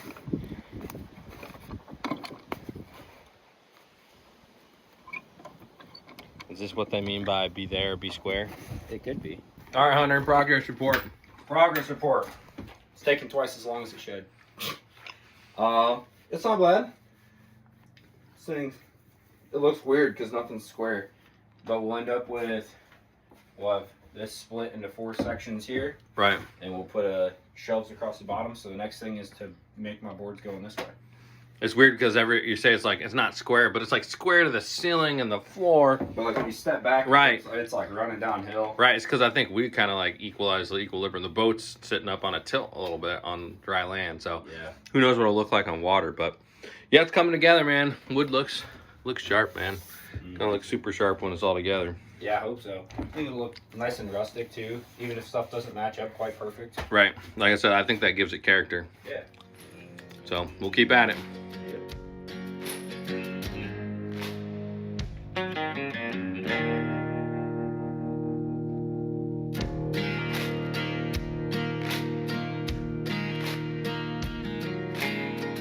All right, so there we have it, the finished product. Now we can sleep in peace at night knowing that the snow on the roof won't crush us under the boat science and duck blind engineering of Jordan Fromer. Right, Hunter? Yep, I made this one too tall. We can't bro science that, or boat science that thing in there.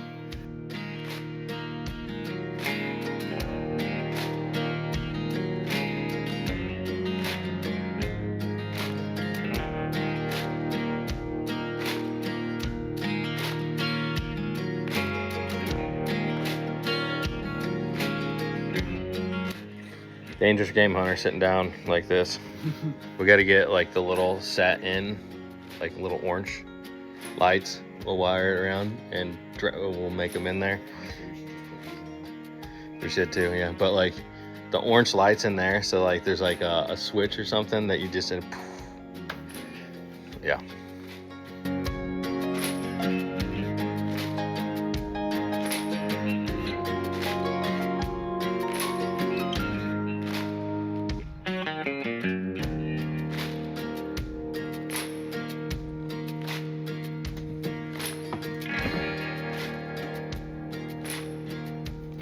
All right, a hard day's work. That just looks so good, doesn't it? Oh yeah. Cabin life. I mean, this boat, cabin life. it's starting to come together. We got the fancy duck chairs. We got the rustic lockers, the lanterns. We got the new beam over here, the new table for this. Just, I mean, this whole place. I'm ready to kill ducks. I'm ready to. It's crucial that we have this one element fixed or the boat will 100% sink. And that, my friends, is power.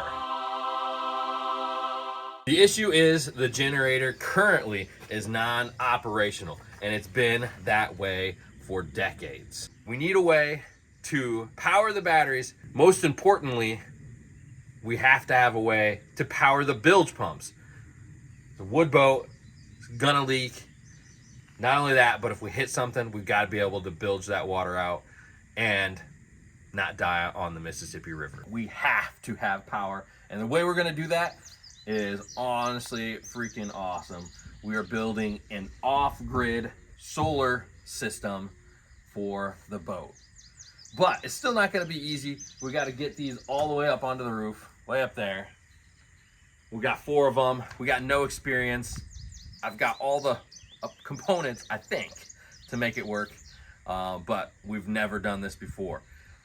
Also, it's a pretty expensive endeavor to do a solar system like this, off-grid solar panel. And if we damage anything, we're just gonna add more cost to our already over budget and overpriced $1 wooden houseboat. So come on, come along. So let's get to work. We got the solar panels. We got a bunch of the solar equipment in the truck over there. We got a young Padawan with us today. How you doing, Zach? I'm good. I'm good. Happy to be here. Excited to work on some solar? Oh, yeah.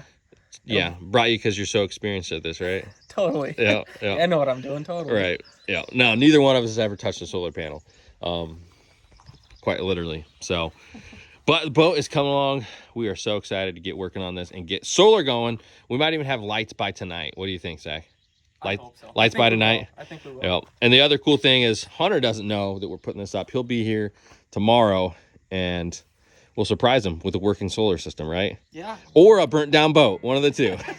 So here we go. Let's get to work.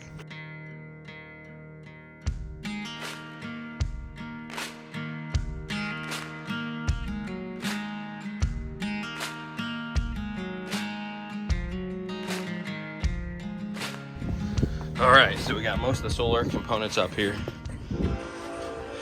We got the solar panels right here as well. But we got to get them up on the roof. So we'll be on and off this thing all day. So we figured our best solution for this would be to build a ladder. So we started getting the pieces, all our scrap 2x4s laying around. And we're just gonna build it right into the wall, permanent. I mean, we'll be on and off in duck season. Getting boats off of it and on it and and you know, just odding things up on the roof. So it's gonna be perfect to have a permanent ladder right here going up to the top. What do you think? It'll be nice. Words of wisdom from young Padawan.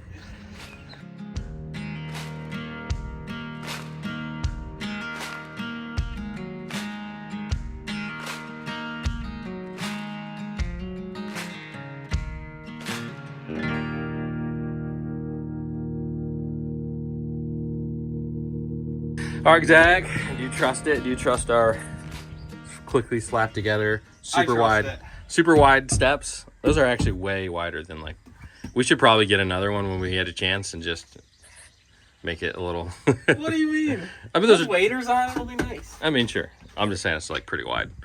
That's okay. All right, go for it. Test her out. Oh, well, your foot missed that step, huh? Easy.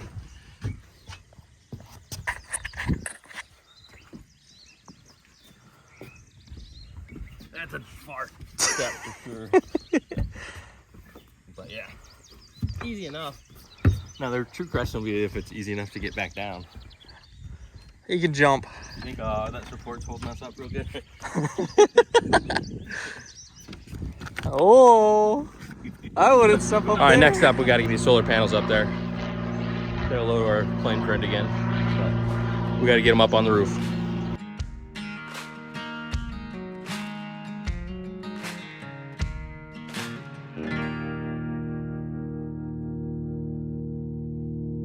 All right, guys, thanks for tuning in for today's video. We got the solar installed.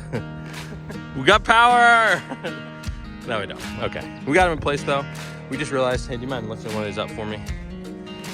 We just realized, and we kind of knew. We knew that there's brackets on here. I guess I remembered them that there's some way to access the brackets from the exterior, but I guess there's probably prefab brackets that you connect and then they stick out and then you drill those down. So we don't have that. I suggested we just drill a hole right here and then take a wood screw, angle those two up and put a 2x4 under it. We'll anchor the 2x4 to the rubber roof and then caulk the crap out of it so it doesn't leak all around the 2x4 and where you put the wood screw in. Zach said, let's look on YouTube first. That sounds like a ghetto way of doing that. It is. Coming from Mr. Walmart. From a ghetto boat to a sweet solar system. But yeah, okay, we got to figure out. We got to figure out the plan. The whole plan here is to get power without adding any more cost, Zach, or minimal. How's that work for you? Well, you're trying to add more, I can just tell. What do you mean I'm trying to add more? I mean, because you're not paying for it. You don't care. If you were paying for it, you'd just already be done with the idea, wouldn't you? Wouldn't you? Yeah. Probably. Probably would have been fire with a long time. Work as well as you hoped? Yeah, it's functional. That's what matters. Right, yep. That's our key word. We should have a picture of the boat with a t-shirt that says functional. It doesn't say cool, awesome, it just says functional. It works. All right, Zach, we're back at your favorite store. Yeah, that's right. Not a trip working at the boat without going to Menards at least 2 or 3 times per weekend. Probably more. The cart is empty though, so we'll see how much we fill her up. But are we gonna get this done today? Off to a slow start. Yes. We will get it done? Like 9 hours left. That's true. Yep, so let's keep at it.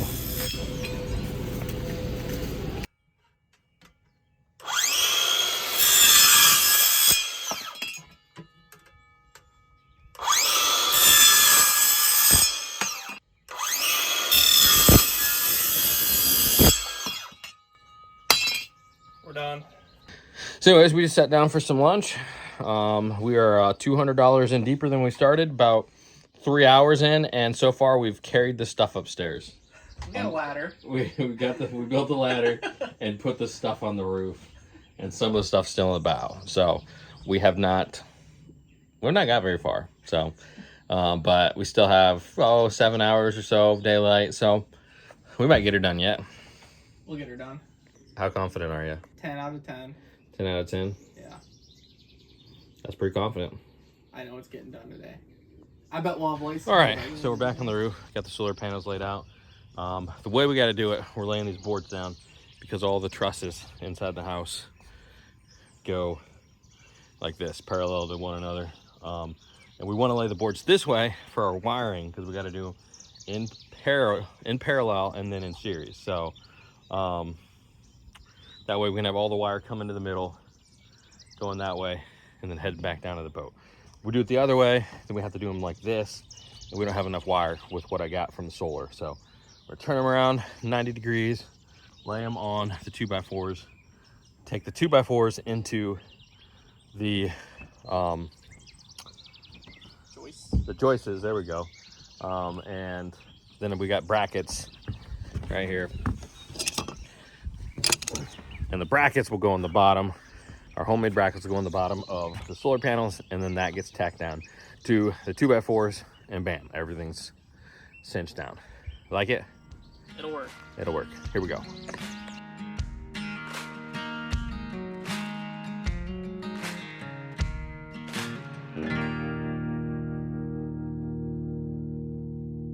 All right, we got all the boards tacked down. Zach's making the brackets. And then from there, we'll be able to put those brackets on the panels and the panels on the boards. They will start wiring, then it'll start getting real. Start coming together. Oh yeah. But we got a little bit of a race of time. It's supposed to rain at 4 and then rain for like 2 days we're here for, 3.5 days. It's supposed to pretty much rain when it starts at 4 for the rest of the time like 5 inches. So that's going to cause some hurdles. But we need to race that wind rain so we can be inside with the panels connected by the time it starts raining, because it'll be a mess if we're up here in the rain.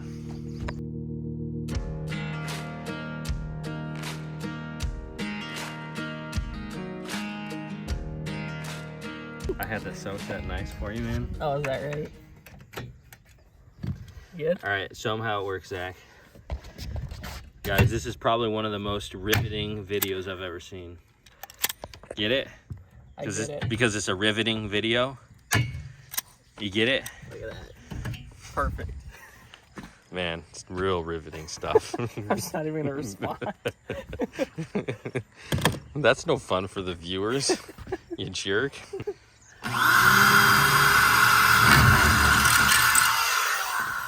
All right, well, we got a little bit of issue here.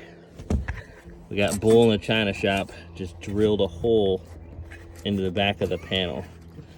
Come on, Jordan. What are you doing? Come on, Zach. Look at that.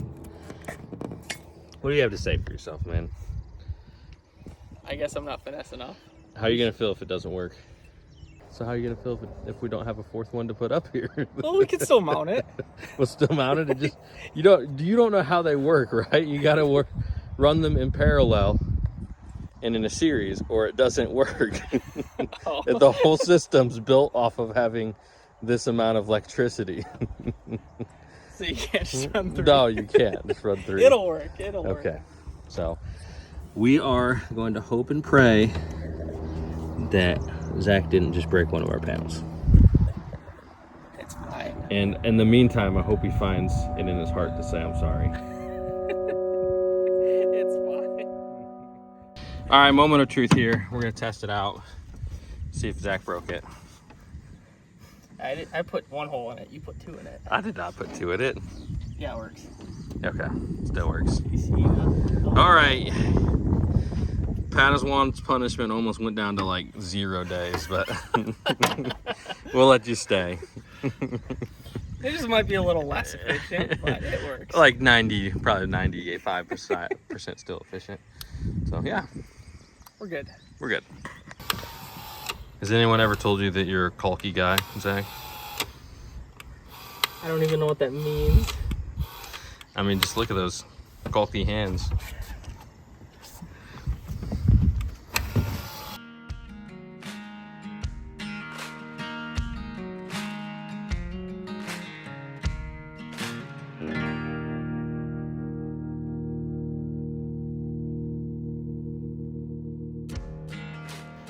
Well, mission not accomplished. The roof is slippery, it's raining, and we don't have the panels done. So yeah, it's real slick. So we're gonna be super careful, slow movements, right, Zach? That's right. Neither one of us falling off this. Slow movements, stay low, and let's get these panels attached, connected, drilled through there. Yeah, we'll be off here in no time, right?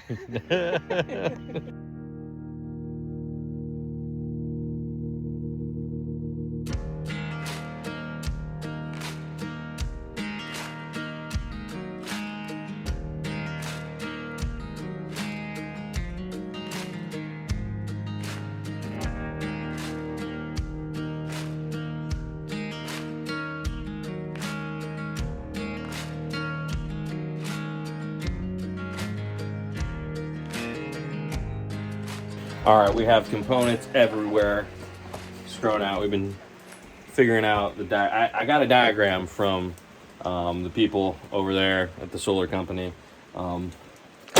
Just let me show you. So here's what we got. We got our panels up here. This is the front of the boat. Look how, I mean, this is just dirty work today. But anyways, front of the boat, we got our panels in parallel on the left side. Was that port side? And we got them on the right side, which is the opposite of port. But Starboard. Starboard. We got the Star Wars side of the boat over here. And so anyways, there they are in parallel and then in series. So from here, we got to connect the negatives and the positives together and go to our junction box. Here's our junction box. Now the problem is, typical, we should have laid out and figured this out before we attached everything. We thought we'd have enough cable. Well, I'm pretty sure we do not have enough cable to get our positives to the middle for the junction box. They got to go and, oh, I can't remember what these connections were called. But they got to go in those connections, and then the positive cable's got to come out, and the negative's going to come out the other one. So we got these long extension ones, and we got these short extension ones, and we got up there. Anyway, so we're hoping it does. We're going to go check. But then we got from here, we got our PV wire that's going to go all the way down to our 60 fuse and our fuse box, and then to the charge controller. We have on the negative side is going to come all around to the charge controller. And then from the charge controller, it goes back up, going to the battery. We got our 100 amp. Is that what they're called? 100 amp. Yeah. 100 amp fuse, 60 amp fuse. So we got our 100 amp fuse in there, and then that comes back around to our battery bank. We got one battery. We actually got 4 6-volt. These are used RV 6 volts, and so they have twice the capacity of a 12 volt. And we'll have to run those in series as well to get them to 12 volt, because it's a 12 volt system. We got our inverter and our charge controller.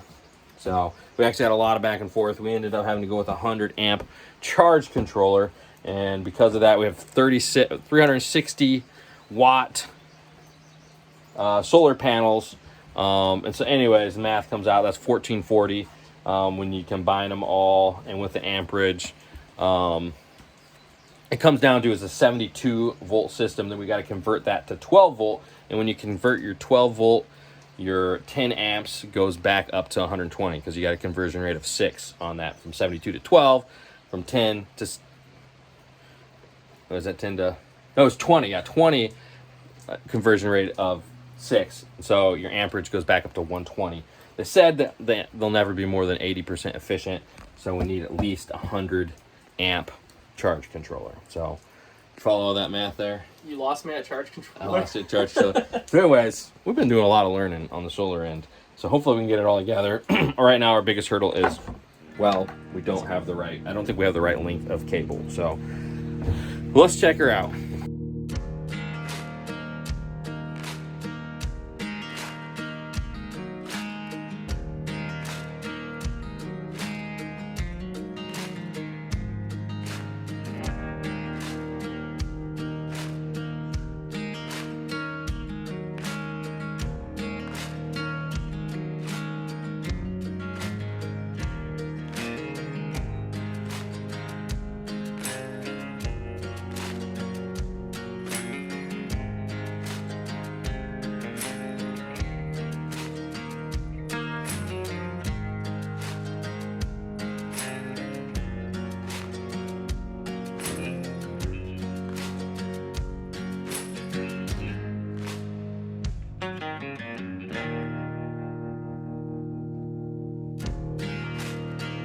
All right, mission accomplished. Honestly, it feels pretty darn good to have that done. So, got the 4 solar panels all connected. We got the brackets. We got them wired. We got them in parallel, in series, I believe.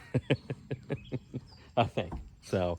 And then it goes down to the junction box, and then we got the cables running down inside. So that feels pretty good to have it that far. We're gonna keep on churning.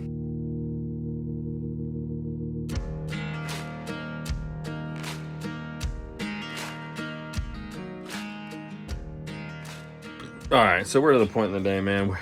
It just feels like we're spinning our wheels a little bit. We're both pooped. We got rained on. We got dirty. Now we come in here and we're trying to figure out how to hook the electric. Although we got it through the ceiling and we got it down into the hall or the bilge. And yeah, so that's good. But now it's trying to figure out. We want it by the old battery bank. And let me just show you.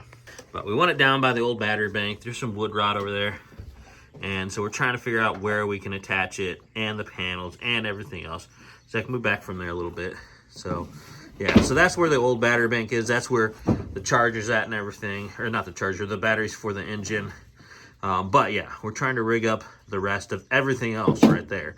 What do you think? Can we put a board by that tank on that board right there? No, on the, to your right. See that piece of wood? Just put it, yeah, if we just put a piece of plywood on there flat and attach it all to that, shouldn't we be good? Yeah, as long as their screws don't go into that. Okay. So we got a game plan at least. We're trying to muster the last of our strength. It's supposed to just start downpouring, and we're supposed to get rain down for the whole weekend, like 4 inches. So we're trying to knock this out and get done with it. So stay tuned.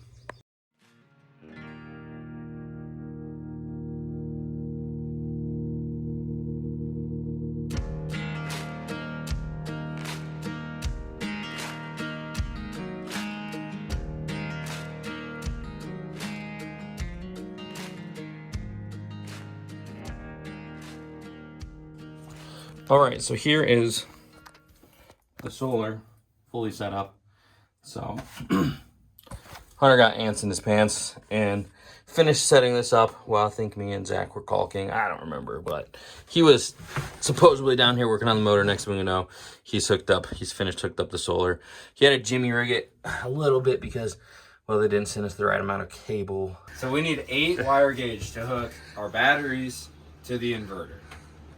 The only 8 wire gauge that Menards had was 100 foot long, and it was $215. Oh my God. Right? So you bought it. No. So you snuck behind and cut it up. So we have a dryer cord that is 8 wire gauge that we're gonna use instead. Oh my. Oh my goodness. So You sure it's gonna work? yeah. So this is 4 foot. It's the only option we had. Why don't you just There's another splice? option. Why don't you just take that whole tube off? Like cut the whole casing off? Yeah. We can. Okay. It's just that this is the only way I could get Yeah. The only 4 foot yeah. sections of 8 American wire gauge wire. Right. So Cool. There we go. I got the power. are we gonna, you wanna eat? The right gauge and everything. So he used some different ones. Hopefully that all works out right. But there we go. We got the charge controller, the inverter, the fuse box, battery bank, and we got power. So big step in the boat progress.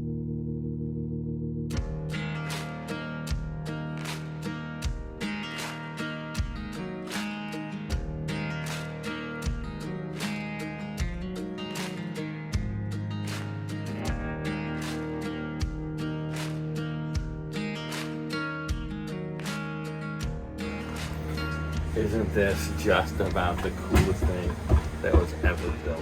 I mean, holy cow, these lockers are the freaking bee's knees.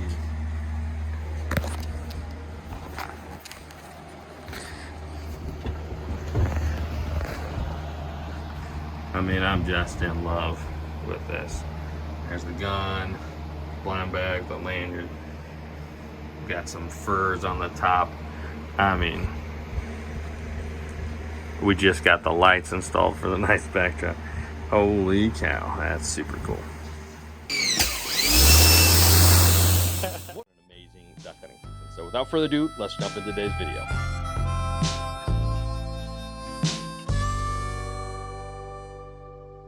All right, she's looking a lot cleaner, right, Zach? Oh yeah, looks real good now. Can't say the same about us. Just covered in paint crap. So, but here comes another rainstorm. All it's been doing is stopping us from everything we want to do this weekend. It's kind of rough. But yeah, we'll just roll with the punches. She's ready to paint from here to there, and the backside. And I've been working on this side too, over here, starting to look a little cleaner. So, man, we're here for the next few days. Hopefully we get time to get this all done so we can, yeah, be ready to paint. We don't need any more delays in the schedule. Send help. Oh boy, what a mess. What a mess. All right, well, rain finally stopped. We made a plan to go Menards. Was that a new record price tag, you think? No. I think it was at one time. When Maybe. me and Alec went last month, it was $800. Oh, okay, that's right. It was Yeah. the deck and some other stuff. Okay, I gotcha. I kind of forgot about that one. So we got to get crack-lacking. Hunter's about here, and a lot of spinning our wheels today with bouncing in between the rain and all that. So, but hopefully it stays dry for the night and we can continue on with our sanding. If not, we got a bunch of projects in the back of the truck. So, all right, so one of the issues we have right now is that there is rain pouring in the pilot house. So and we knew about that. That's the old hole where the air conditioner used to be. But we had it covered with some wood. Anyways, this thing is leaking to the point where it's become a problem. It's always been a problem, but especially now. What's that little hole for? That guy? Yeah. Can't remember. Radar, maybe? Maybe. Something. But anyways, we're going to sheet this thing with these panels, these steel roofing panels. And that should fix all of it. Right, Zach? Yeah, 100%. 100%. No leak after this, so... That's the plan. Hopefully the wind doesn't blow these off tonight, right? Before we have time to tack them in and tear out all the other stuff to seal this puppy back up. Our only issue now is that potentially it's gonna drain right into the hole that's under these, because this obviously doesn't cover the edge.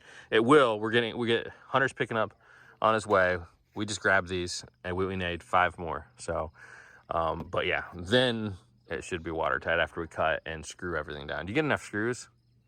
I think so. Okay. I got a pack. I think it's a pound. Yeah, and they're the rubber self-sealing ones? Yep. Okay, nice. So here's what it looks like on the inside here.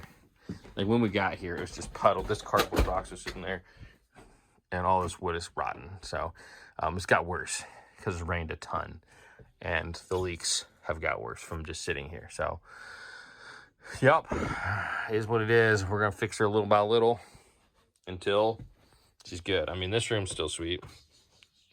This is the crown jewel of the whole thing. So This makes it all worth it. All right, let's get to sanding.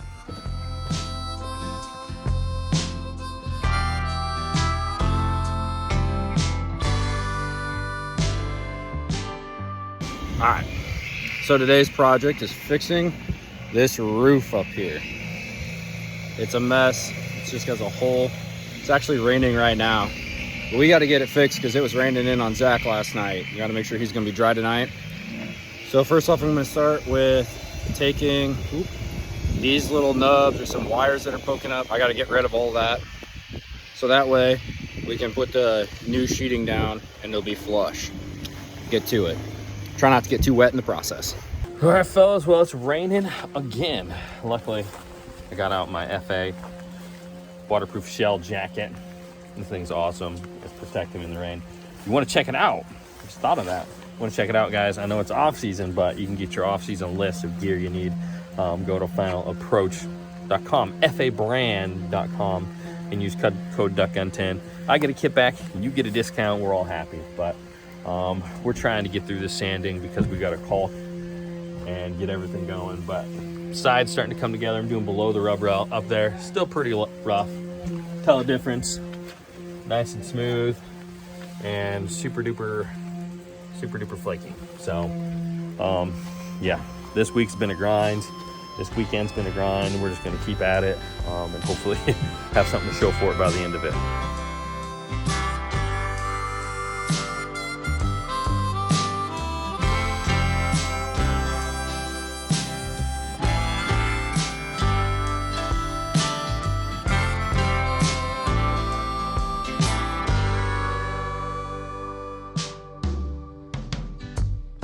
All right, Zach's going like a champ over here. How you doing, Zach? I'm almost done with this side. Loving life? So yeah, it's wet, covered in paint chips. Oh yeah. Yeah. All to kill 3 wood ducks next season, right? Yeah. Maybe a couple teal. Yeah. All right, Hunter, what's the word? What? What's the word? You probably already did your little update, right? Yeah. What's the word? Yeah. Not good. Not good? I thought we were done ripping off rotten wood. I did honestly. too. Until we got here and there's water everywhere. Yeah. It's been a little depressing day. Not for me. Yeah, well, I just gotta come fix it. you know. Let's jump on the fun stuff. Yeah, I guess. It's all fun. But Keep at it.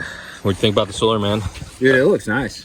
Couldn't have done it better myself. It was perfect all the way forward, so we can get the canoes in the back and everything. It's like almost perfectly 14 feet to like the solar, to the hole back there. Really? So that means that we can get an 18-foot canoe, like the bigger Grumman ones and stuff. We could.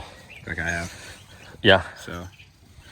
Sweet. You'll be the one lifting it up and down though.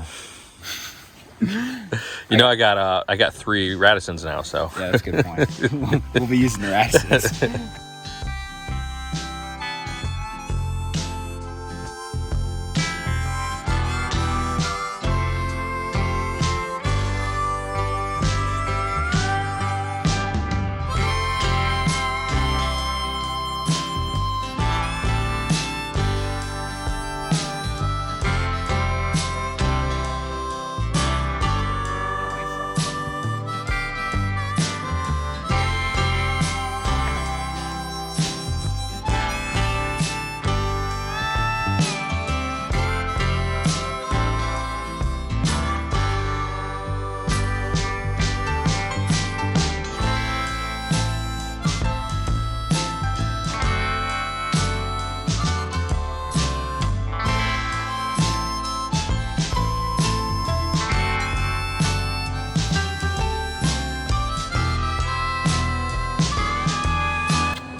All right, roof's coming along.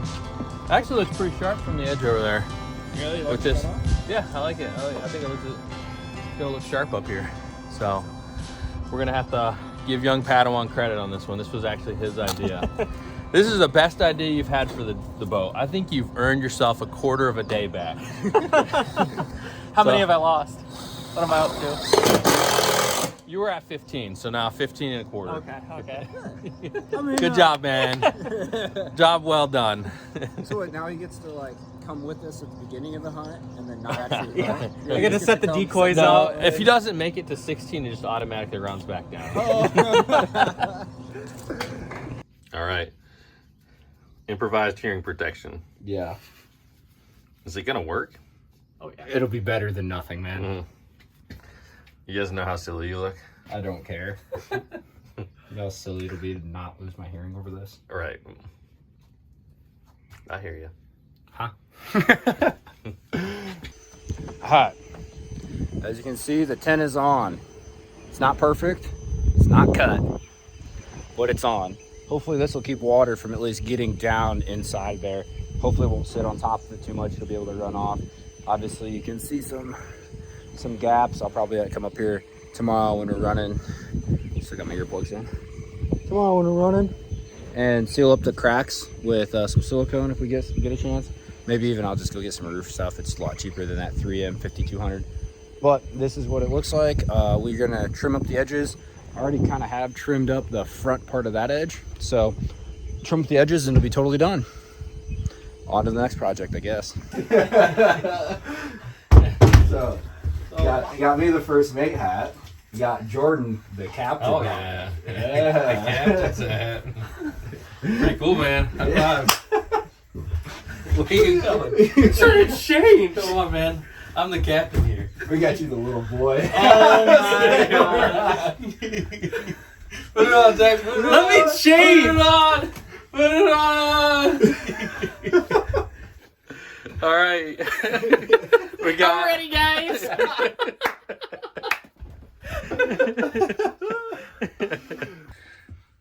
Ahoy, mates, and welcome to the SS Timber Queen. Look like a cartoon character. Poof out my hat. All right, come over here, Zach. Right here. In the good light. Right in the middle of us. Everybody look at the camera over there. You didn't know you're on camera, did you? I've had these things for months.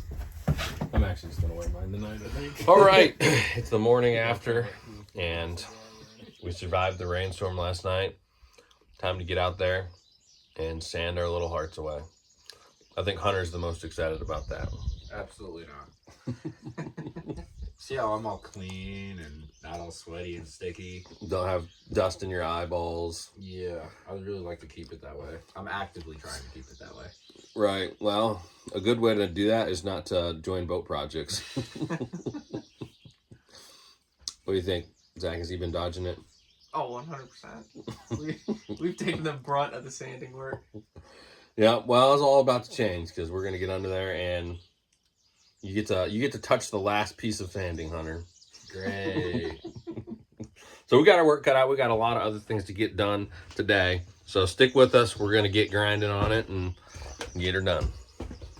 Nothing like laying on the wet, cold ground, trying to keep sand from or paint chips from falling in your eyes.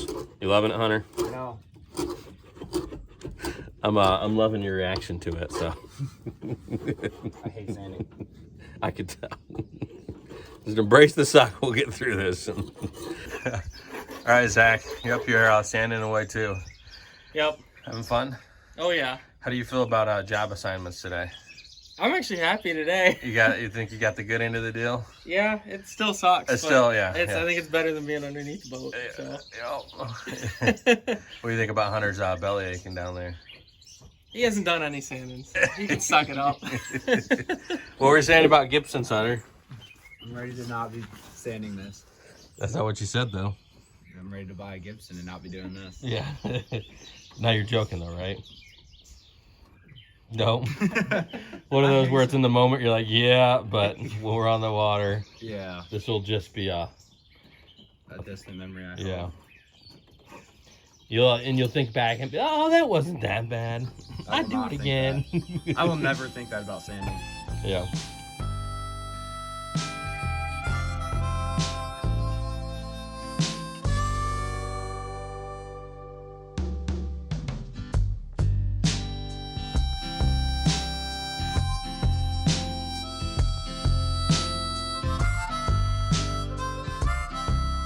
All right, we're running into an issue. This is what our sandpaper looks like. It's not supposed to look like that. It's supposed to like look gritty, not like, you know, where you put your hands on it and you come away with a bunch of paint. So that's an issue. It's just pretty much turning this wood into like a slippery, slick, right here, muddy, paint, pasty. How many adjectives can I use to describe this mess? But not good. So we just can't sand it. And we're kind of at the point where we got to stop being picky about things. And we just have to, we're going to spray it down, clean all that junk off, and caulk it and seal it. Because the bottom paint can just be sprayed off and painted over. That's what normally people do. But it's been sitting out of the water for 10 years. We thought it would be in our best interest to knock off as much of the crap we could. But we can't. We're just smearing around, making it worse. It's going to be a worse substrate for the paint with what we're doing.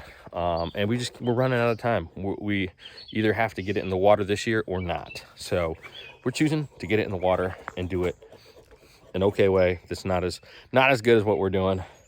I hate it. But I hate that we have to do it. I don't hate it, I guess. But it is what it is. The nature of the beast we're working on. I love this boat. And I hate it at the same time sometimes. But we're gonna keep on churning. So Hunter's off at the store, Zach's over there still painting, but we're gonna be all under this stuff. So I'm gonna take everything we got here and make way for us to run down the bottom and seal her up.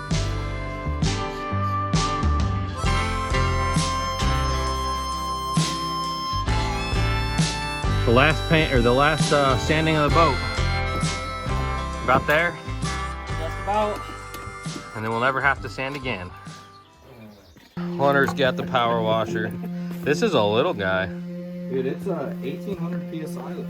I've never seen one like this. It's pretty legit, honestly. So what's this, does it take fuel? No, it's electric. What's the little tank for? It's for soap if you're like using. That's pretty cool, yeah. We should have put like, acetone in there or something. Yeah. We would have ripped that paint right off. Yeah. High pressure acetone. It's actually doing some work with the sander, the power washer. So it's taking some crap off there.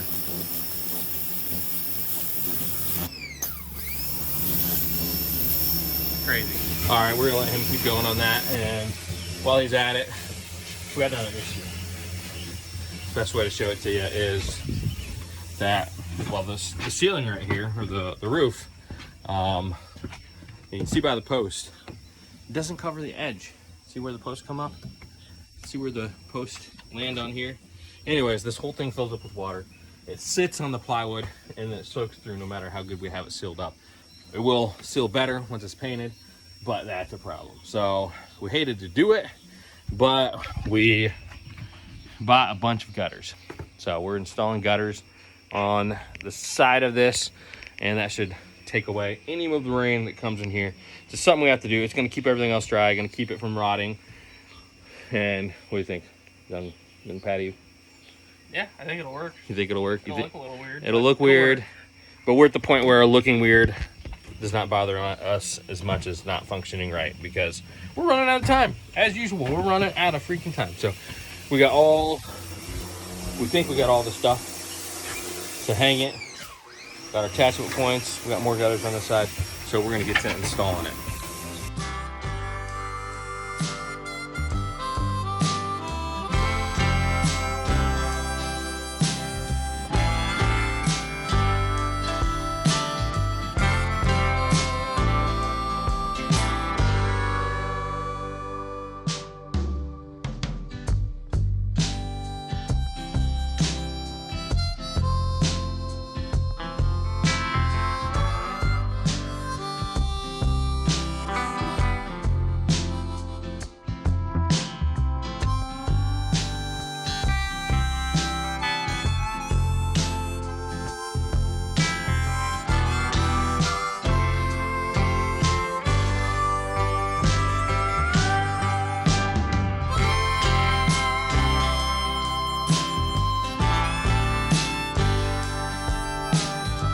All right, there she is. Nice gutter right on the roof. So Hunter got done with one side, so I'm gonna power wash this side, and they're gonna switch to the gutters on the other side, and we'll just keep on trucking. What are you gonna say, Hunter? Once you're done pressure washing, we can grab the hose, throw it up on the roof, and see what it looks like. That's true.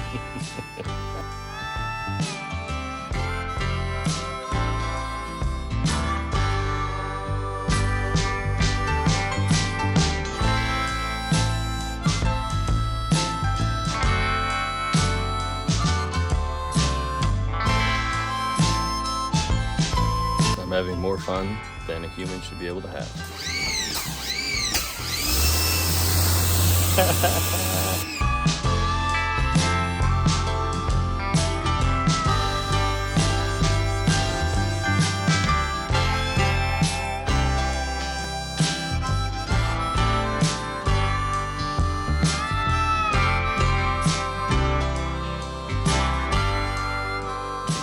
All right, well, no pain, no gain.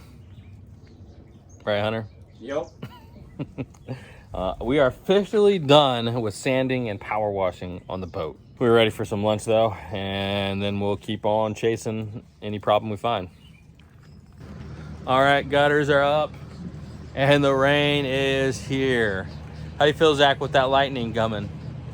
Nervous. The caulk needs some time to dry. Right. But I guess we'll see. You're taking it in there, aren't you? Yeah. I thought I had a lot in there, and he added some more, so.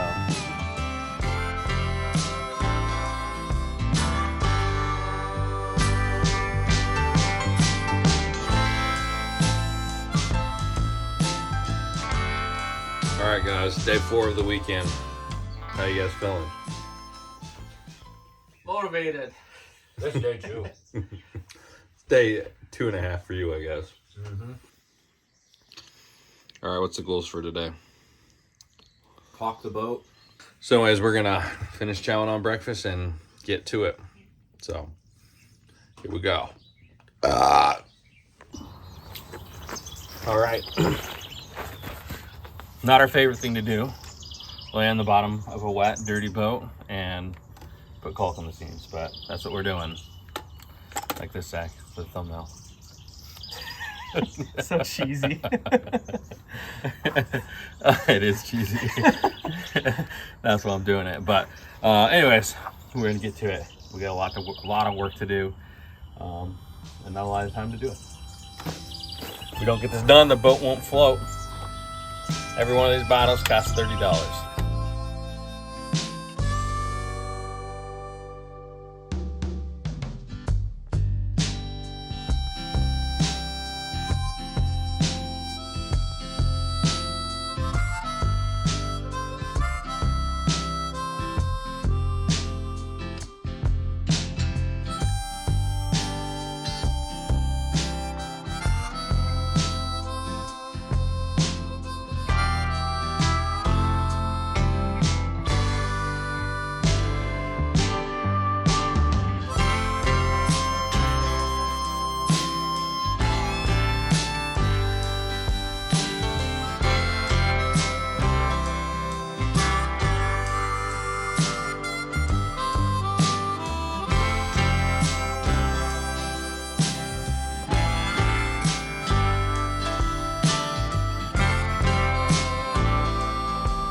All right, fellas. Well, this is some dirty work, but that looks satisfying. All the way down the boat. We're just about done with this one. This side of the bottom. Hunter's cracking on that side. And I mean, dirty job, dirty job.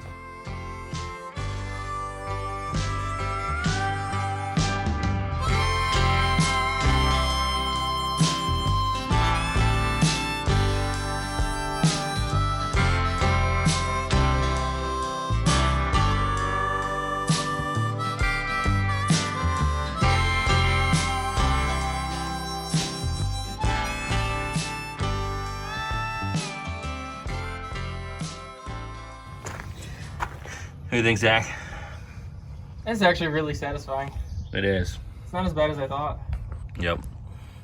Yeah, don't get too caulky. That was a good one.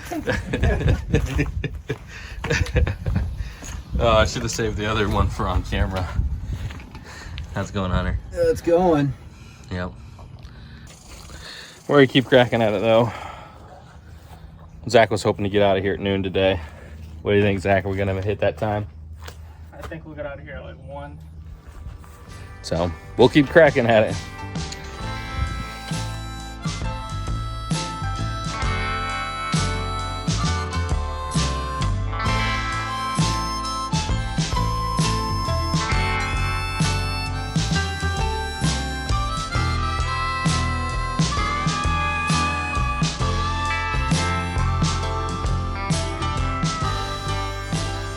All right, well, we got the bottom side up to the water line caulked all the way around.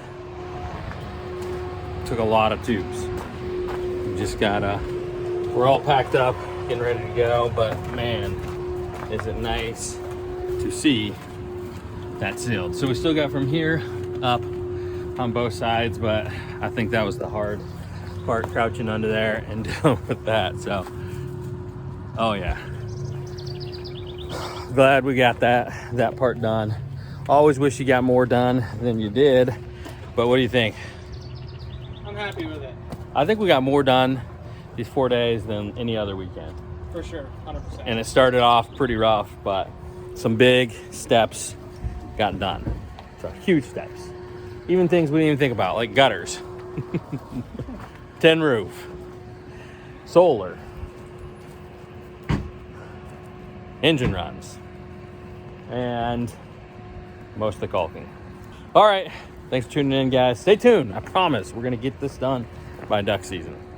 What's going on, folks? Thanks for joining me for another episode of Duck Gun Chronicles out here on the houseboat. As you can see, plenty of work to do. It's a different weekend, actually, though, than any other time because I got my family with me. How you doing, Bricky? Good. Good. What do you think of the boat? How cool is it? The coolest thing ever? It's the coolest thing ever? Okay. Leading the witness there, but I think they think it as cool as I do. So, got Macy. Macy, say hi. Hi. You love the boat? Playing with some toys in the cabin? And got the wife. Hey. What you think? Pretty cool. We'll have to ask you, We'll have to ask you because everybody always asks me, but are you okay with the boat project? Yeah.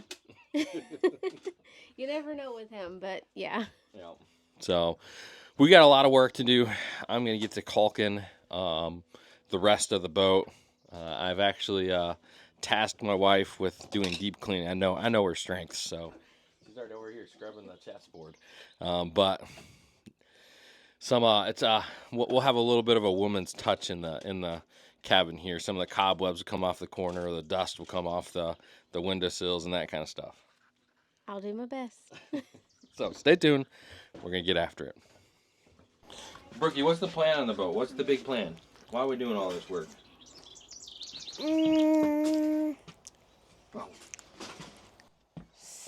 So the boat doesn't sink? So the boat doesn't sink, but once we get it on the water, what am I gonna do? Do you even know what I'm gonna do with the boat?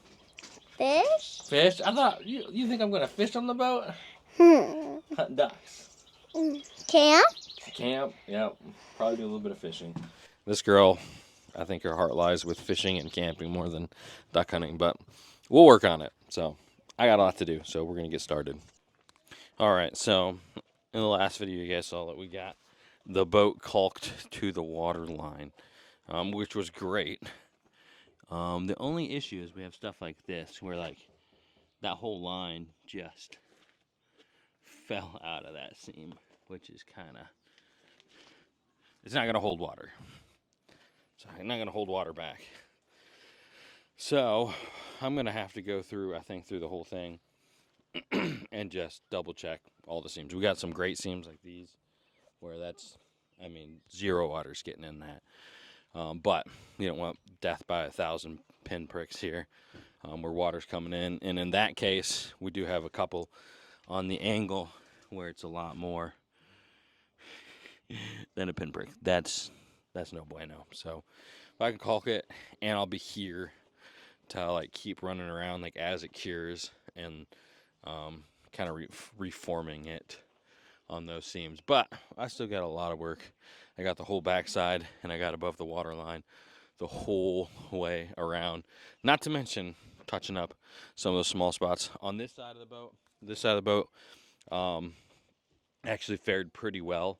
I think we ended up using more caulk on this side than the other side. We're running a little thinner. And that extra caulk just held a little bit better. And I don't know if it's like with the moisture and the boards kind of poofing up and shrinking back down a little bit, or what exactly caused it. But either way, I do know that I need to redo some caulking. So that's fine. I'm glad that I caught it, opposed to just thinking we're good coming here to paint and having a bunch of patchwork to do later on. So we're going to get to crack-a-lacking. As always, trying to stay on the time schedule and stay under budget. And neither one of those are easy to do on this type of project. So stay tuned, guys. We'll get after it.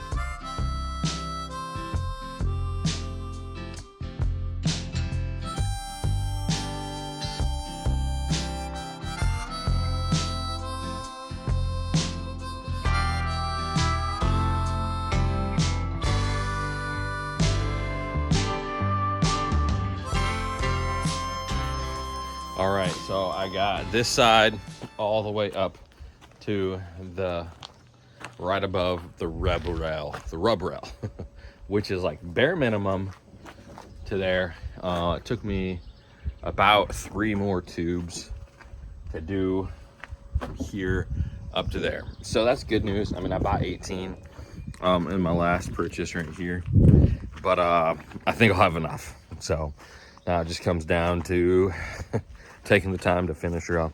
It's getting hot, sun's beating down, and I think we should jump over here now. Keep her rolling.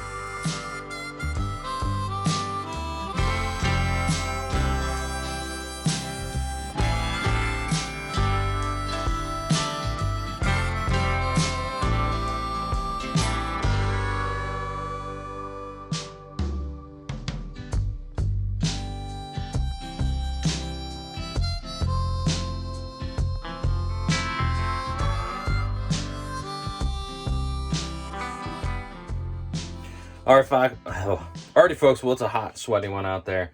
But I put my wife to work. Excellent job, I must say, though, of getting the V-berth to up to snuff. It's way cleaner than it was in here. Bricky is not shy at all of the camera, so she's sneaking down here while we're talking. But found another giant mess. So my wife's like, "Hey, this is falling apart," and sure enough, I look in there, start ripping off some boards, and just when we thought we had all the squirrelness out of here, just a pile of all types of nuts and trash right over the new fresh bed. So glad we got that in time. Good find, Heather. You just were saying you found light at the end of your tunnel. Yeah, I felt like, I'm gonna be getting this clean down here, and well, got a lot more work to do. So, yeah. So never ends with the boat, does it? Nope. You fix one problem just to find another one. So, but beds are gonna look nice, be awesome down here when we're done. So it's gonna be well worth the little bit more hassle to get this done right. So, all right, let's get to it.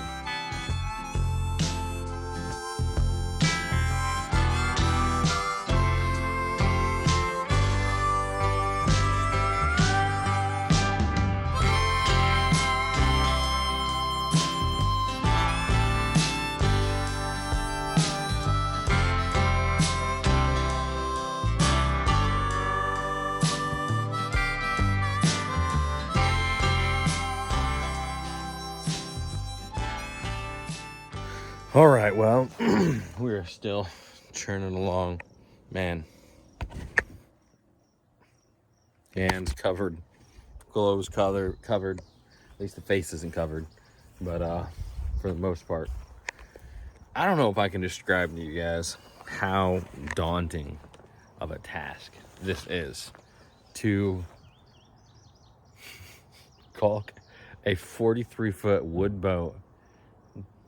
And these boards on the back are wide. On the side, they're narrower than that. All the way down the bottom, all the way up the sides, all the way around the deck, everything. And I mean, especially from like the rub rail down, like that's got to be watertight. Like the thing is, it's not. Like it's just not watertight. I don't know how else to say it.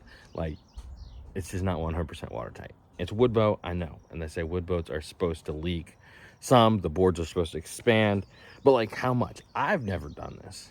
So how much is it supposed to expand? How, like, you know what I mean? That's why it's daunting. It's a daunting task because, like, I mean, I'm shoving caulk in those seams and I just have no real idea if that's enough or if I need more or if the boards are going to expand enough.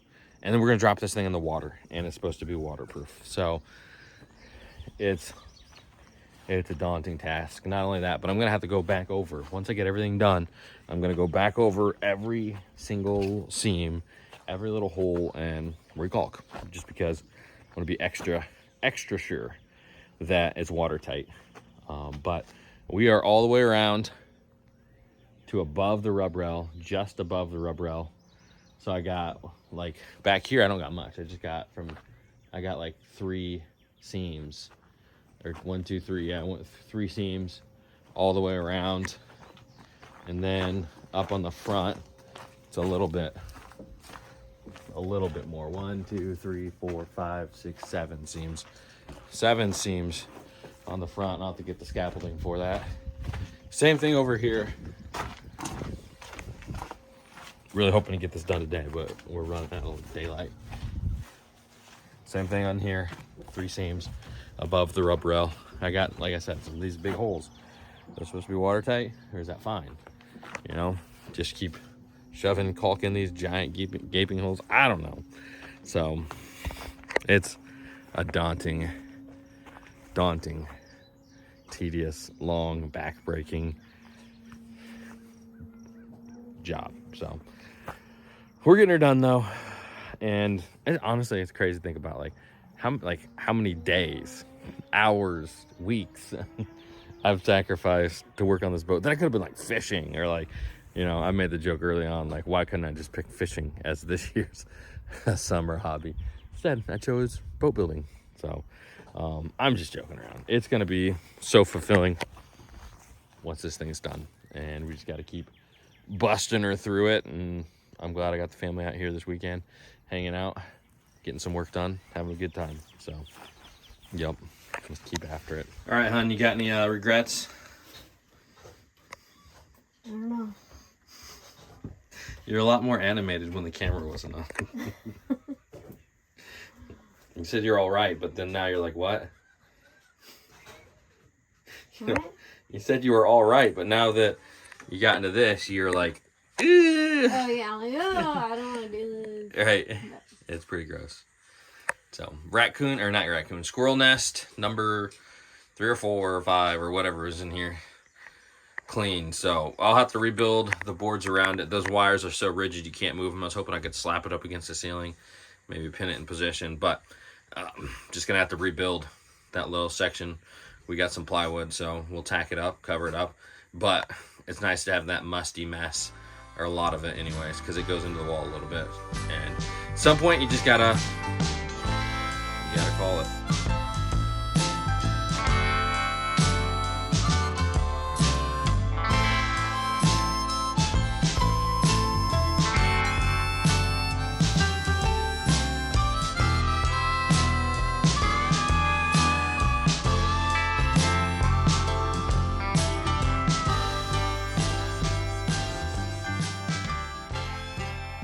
All right, giving her a good shake. We bought it pretty new, it was stirred fresh and everything. So, giving her a good shake. George Kirby Jr. Paint. They're out of New Jersey. This guy was awesome help figuring out everything we need to figure out from the paint. Super helpful if you're building a boat. Highly recommended. They're not paying me to say that at all. Just super nice folks to work with. Family-owned business, you call it, and you talk. A lot of times you talk to George himself, which I think it's been in the family for a while, but over 150 years. But anyways, getting that primer ready to go.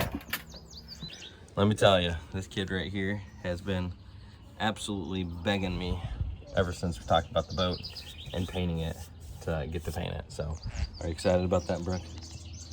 She's I mean, just constantly ever since we left, and I told her this is what we're gonna do. She's been asking me when we're gonna do it. So, glad that the time schedule worked out for her to be a part of the painting.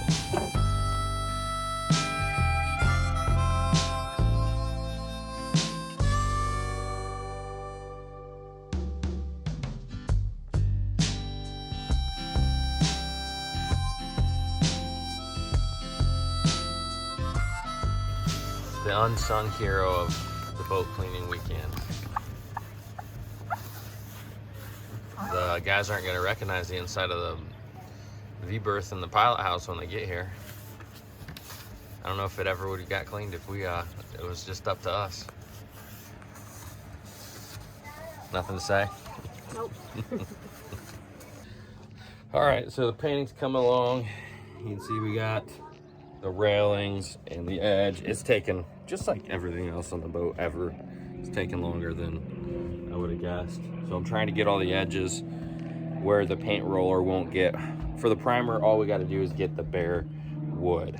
So get right in the corners all the way up, and then I'll be able to take the rollers and just roll right along. So this part takes a little bit, the rollers will go way faster, but yeah, it ain't a cakewalk, and it's 80 degrees, and I'm fighting a cold, and boat life. We'll get her done though, and not a minute too soon if I have to guess, with our September 1st deadline.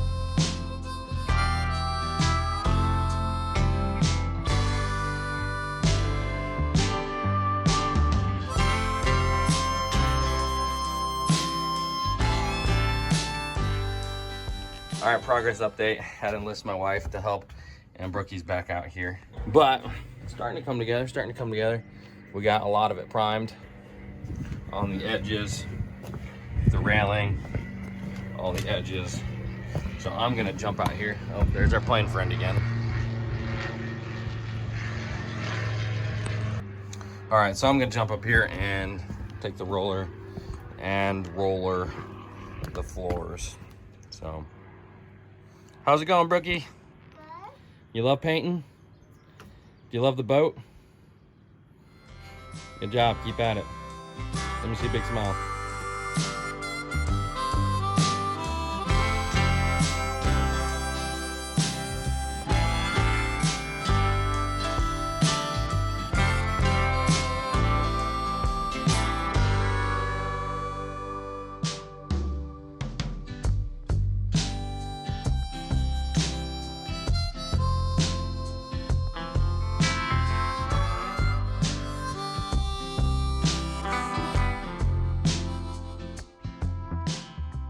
Well, this is a very different look inside the boat. We got kids playing, toys strewn around.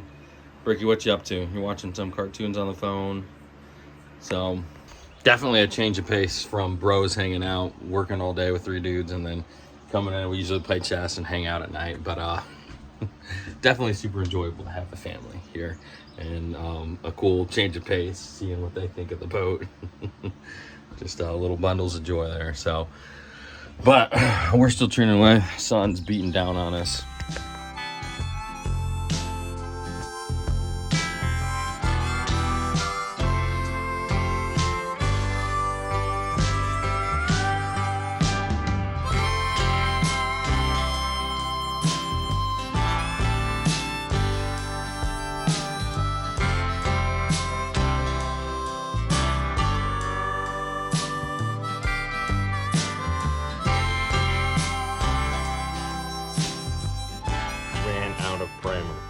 So I have 3 gallons, I have 1 gallon of white left. So I'm just gonna do it with white. And I just have pretty much this section right here to the back deck over there. So I got a little bit on the walls here, and then from here on I got the back rail and then this. So unfortunately, thought I had enough, but I'll use that white. That's supposed to be for the outside. But it is what it is. So we'll get after it, and whatever I got left is what I got left. And I guess I'll have to buy 1 more gallon of primer if I had to guess. I will say one thing though, this is crazy to look at compared to what it has been with, you know, looking at stuff like that all the time. Now you look right down this row, it's just so clean. So that's awesome.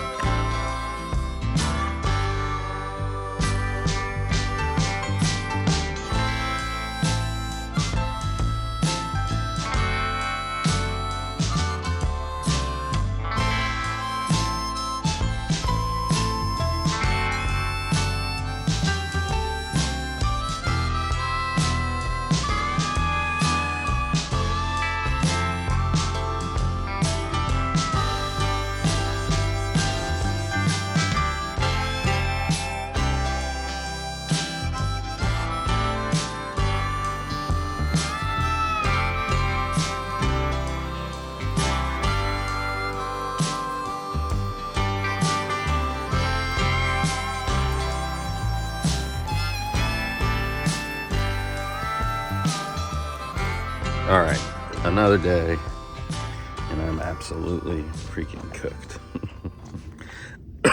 This cold has kicked my butt, so I gotta finish the caulking. So you can see some of these, I mean, these seams are great that I had going. All the seams I added are great, but the other thing I gotta do is come back to seams like that, because that's definitely not gonna hold water. So unfortunate, but that's what we're gonna have to do. Call around the whole boat and make sure all that stuff is good too. Yeah, the priming took way longer than I thought, but last thing you probably saw was me painting myself into the cabin last night.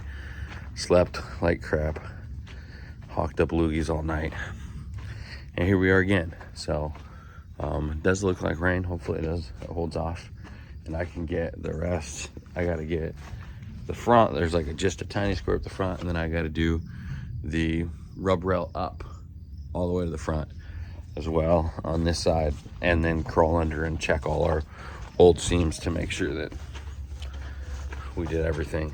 I know we didn't do them well enough, so I can fix all of our crap from the last time we seamed on the last day with Friday energy. But yeah, up here, the backside, there's like 3 seams up, then I got 1, 2, 3, 4, 5, 6, 7 seams once I get to beyond the rub rail over there. So I got my work cut out. If I still have enough time and energy after that, I'll prime all the bare wood over here, and it mostly comes down to time because the family is ready to go home.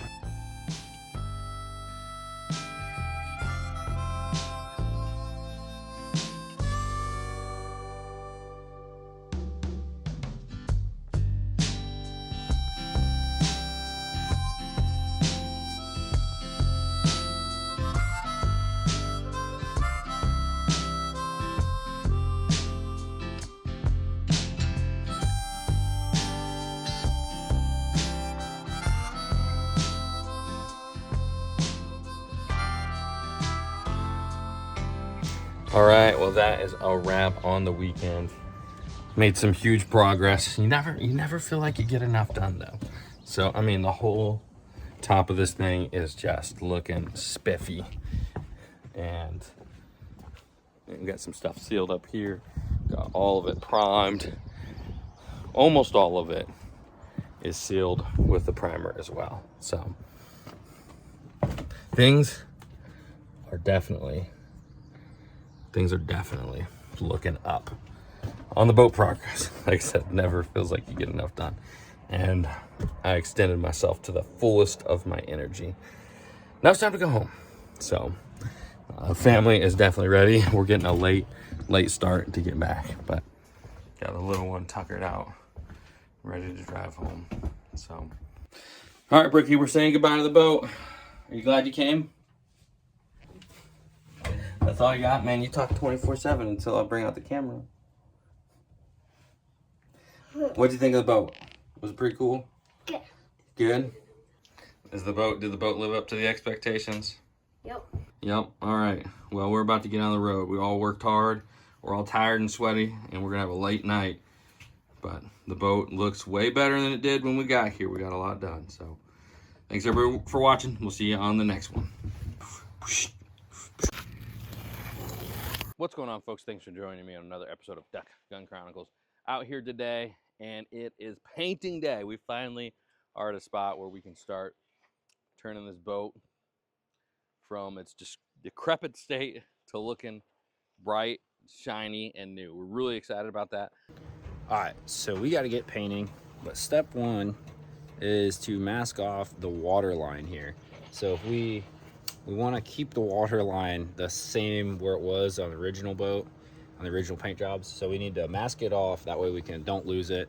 And then I'm going to start priming from the water line up, and then Jordan's going to start painting from the water line down. All right, Hunter, we're ready for painting the boat. It's going to be like one of the coolest before and afters.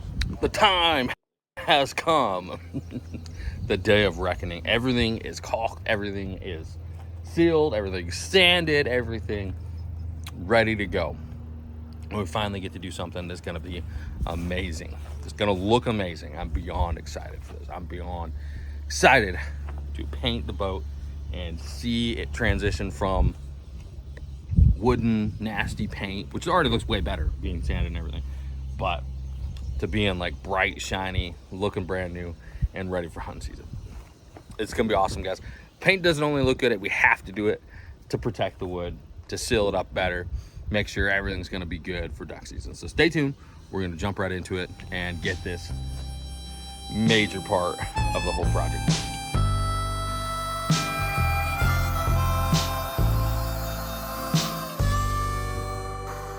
Now we're cooking.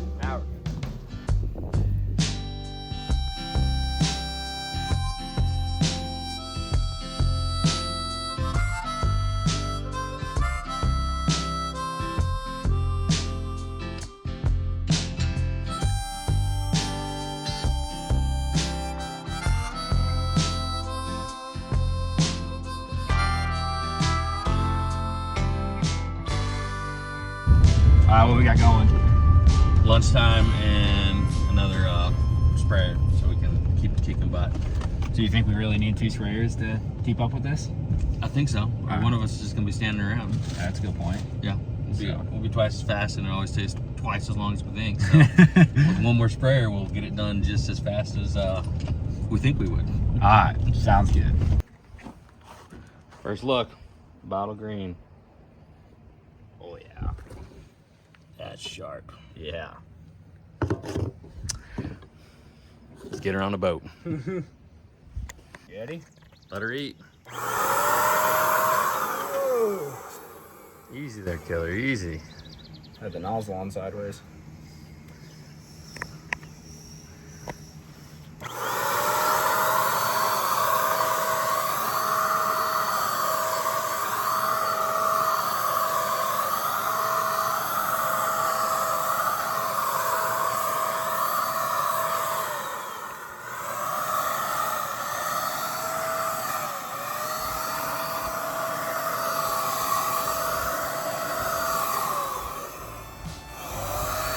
There it is.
Oh man, it's starting to come together. It looks super good.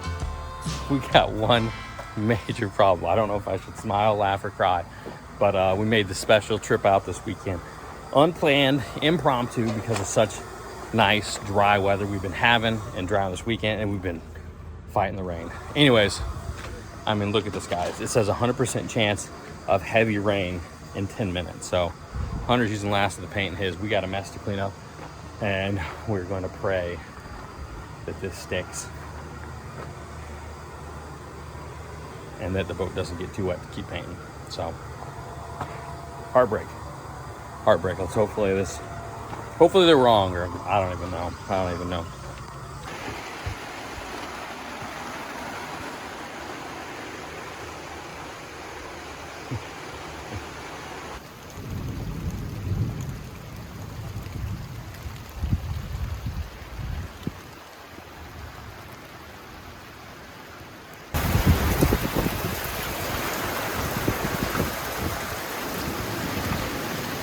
Dude, go look at these trees over here.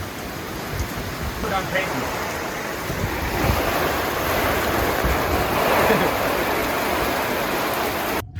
All right, the rain's cleared, but there's another monster storm going, and tornado sirens. I don't know if you can hear them in the background, but we got tornado sirens. So eventful day on the SS Timber Queen. Hopefully that tornado misses us. Alrighty, fellas, well, didn't film much after the rain. We had those storms roll in, and we didn't get our painting done. So, but man, I still love this place in here. This cabin's awesome. So we're gonna chill, play some chess, and then we'll get back to the painting. Everything's gonna dry out overnight, and we'll get back to it. But we did get a bunch of odd job stuff done that really needed to get done. Really not interesting enough to put in the video. Maybe it was, but we just needed to get it done. So stay tuned, guys. We'll be back at it tomorrow. Any words of wisdom? Don't trust the weather forecast.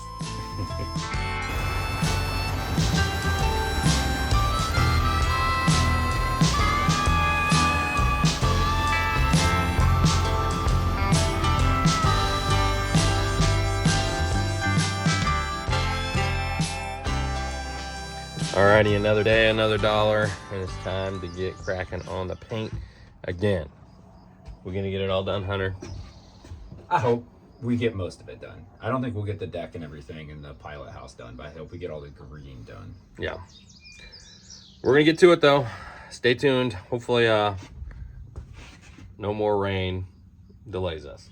Here we go. Here's our favorite part, mixing. We got that black paint. That's pretty well mixed up. Mm-hmm. And here's our bottle green. I'm putting in the sprayer. So fresh coats, and we'll go to the top.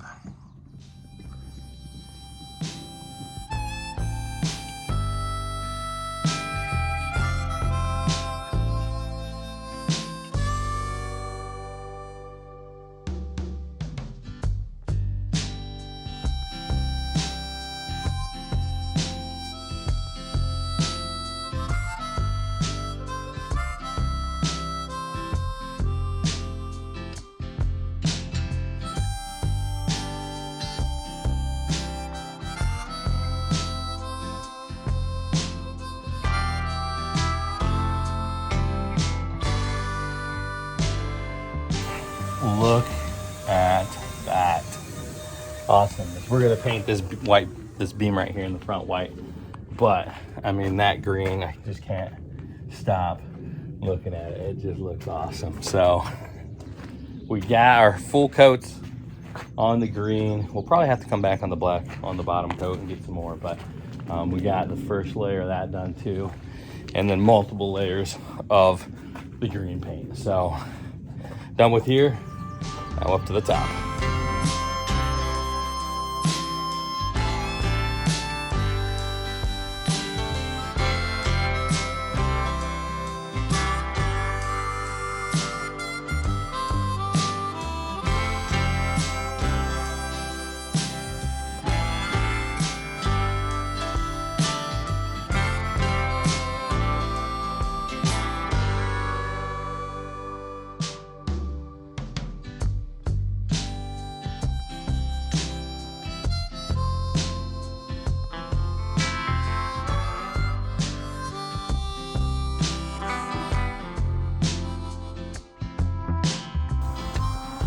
I mean, that looks like a different boat.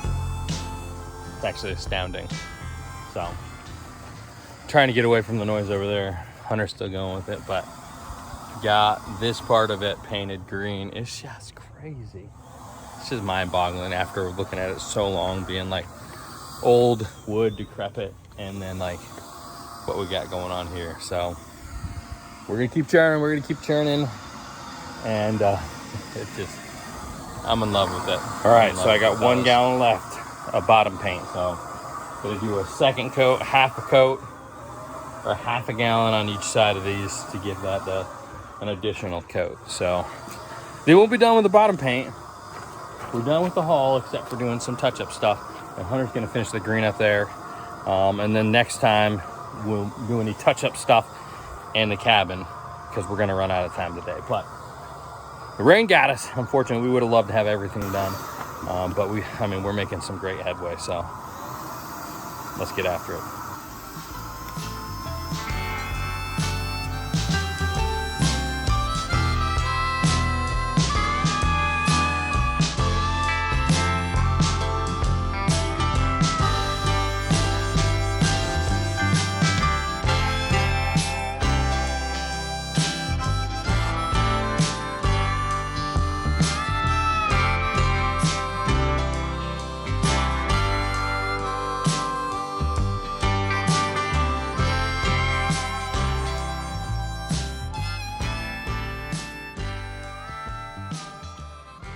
There's a look at this side all painted up. What do you think, Hunter? It's pretty satisfying seeing the end result though.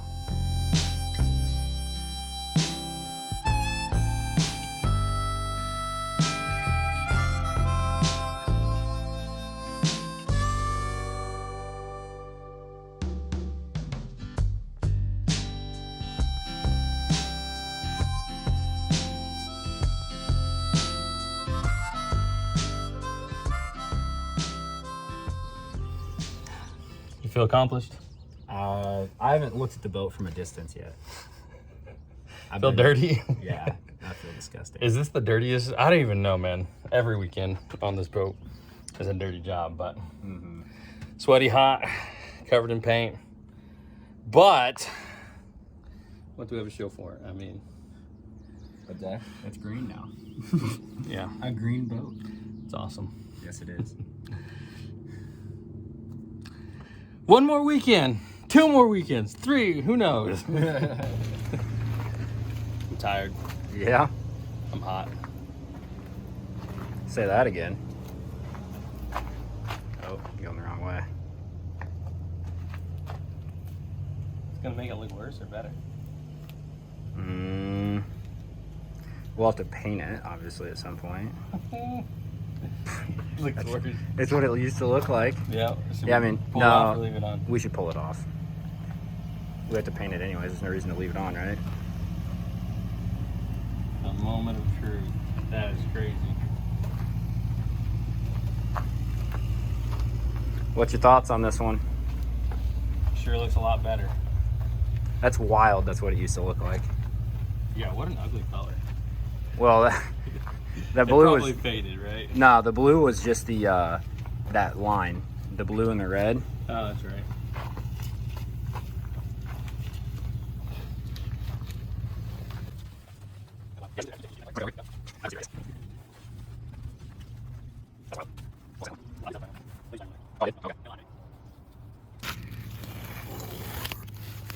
Boat painting SSMR or whatever it's called. ASMR.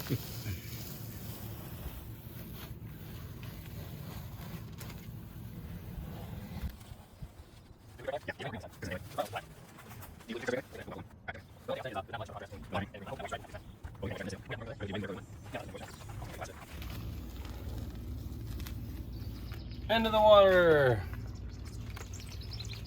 All right. Thanks everybody for tuning in for another episode of Duck Gun Chronicles. What's going on, folks? Thanks for joining me on another episode of Duck Gun Chronicles Timber Queen Duck Camp Houseboat Series. And we're excited to be out here again, prepping, getting ready for another day of work on the boat. If you guys haven't checked out the last video, there is some major differences. got the boat painted. So a lot of it painted. Now we're currently taping up. Zach's working on that. I'm getting some other things around, and then we'll be doing the cabin as well. So we'll be getting the cabin painted, and then we'll be done. We'll be done with the painting. Almost done with the boat. How's it going, young Patty? It's going. She's gonna look beautiful. Oh yeah. Like, what do you call it? The belle of the ball. What? Is it a saying or something? Yeah, it's a saying. It's like you're the prettiest girl at the dance. Oh, I know I am. No, the boat, the timber queen. I know. I get the reference. Yeah. Yeah, no way you could be a belle of the ball with that shirt on, man. What the heck? What's wrong with the shirt? At least my pants don't have holes in them this time. Yeah, lift up your arms. Your Look arms at my getting. Yeah, there we go. Yeah, this guy. Let's take a donation for young Paddle. Buy him some new underwear for Christmas. If we get 200 likes on this video, I will buy him new underwear for Christmas. We'll set the bar low. Let's get it. So, alrighty, fellas. Well, stay tuned. Things are about to get going. We're gonna get all this paper and tape down, and I'm gonna do a little bit more caulking to try to seal up the hole. Got a couple holes still going in the V-berth, but let's get with it.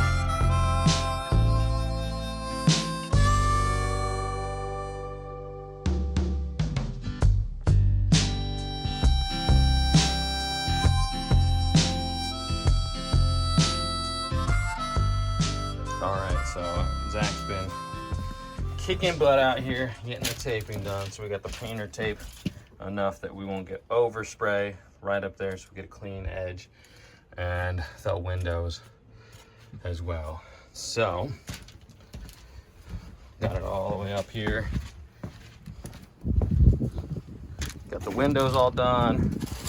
Oh, there goes your paper. And you're almost done over there, right? Got one side left. Not a second too soon. And then I got the roof. Oh. Think? Yeah, it's true. Oh boy. Yeah. So we ain't there yet. I, on the other hand, I punctured my hand a couple times. Got some blood on there. That's nice. I'm actually surprised we haven't had more cut hands. I know Hunter cut his once. Have you cut anything while we're here? Nothing major. Nothing major. A bunch of minor ones. Yeah. So, cut both my fingers today, but I went ahead and I thought for sure I was never going to see caulk again. But I caulked all the seams on the cabin just because we got 2 minor leaks. I'll walk in there and show you.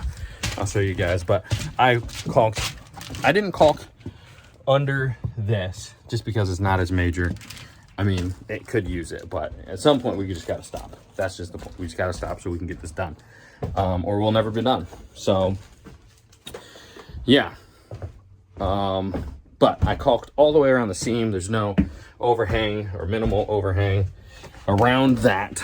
So, yeah, we need to get these leaks figured out. We got 2 leaks in the cabin. It was a bunch more. We caulked a bunch the last weekend too. We got foam for the beds. We're getting all that set up too, but one of them's right here in there. So I'm figuring it's coming from the outside wall and just kind of rolling to this point or following the boards and exiting right there. And then it hits this step and kind of splashes onto the bed. We got another one that comes out right at these cables over here. It's kind of dark, so you can't see. So again, I'm just trying to find it. So I caulked everywhere because if we're just having leaks in here, it's not going to be a good place to sleep or try to have beds and stuff that you're try to keep your hunting stuff dry while you're out hunting, and then it's raining and then you're worried about the boat and this and that. So it's like, yeah, we got to do what we can to get her all the leaks fixed, but it's come so far. But I guess next thing for me to do is to jump on the taping, help Zach get that rolling. So once we get that, honestly, it'll go pretty fast once we got it in place. So yeah, I think I'll start taping the roof and we'll keep moving on, and hopefully we get to the spraying and get that paint done today and keep her on rolling. September is coming quick. Actually, it's like going to be like the last week of August, I think, that this thing's going in the water. So, and then we'll be ready for hunting season. Stay tuned. Here we go. All right, lunch break. Definitely needed. What do you think, Zach? That's a good lunch. You got your sub over there still? I ate all mine. There's a little bit left. A little bit. One bite. Nice subs. Amish store in town, back home. So, yep, lunch, and keep on trucking.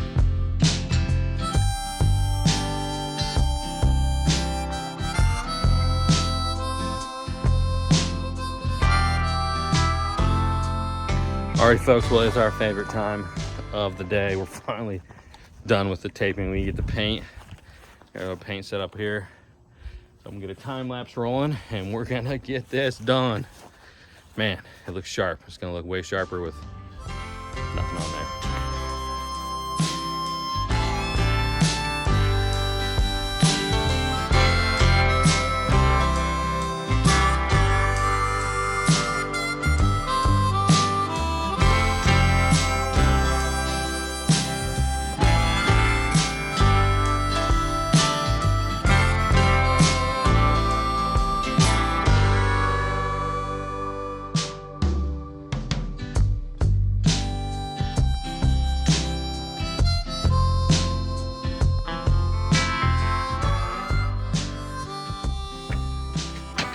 That is not normal.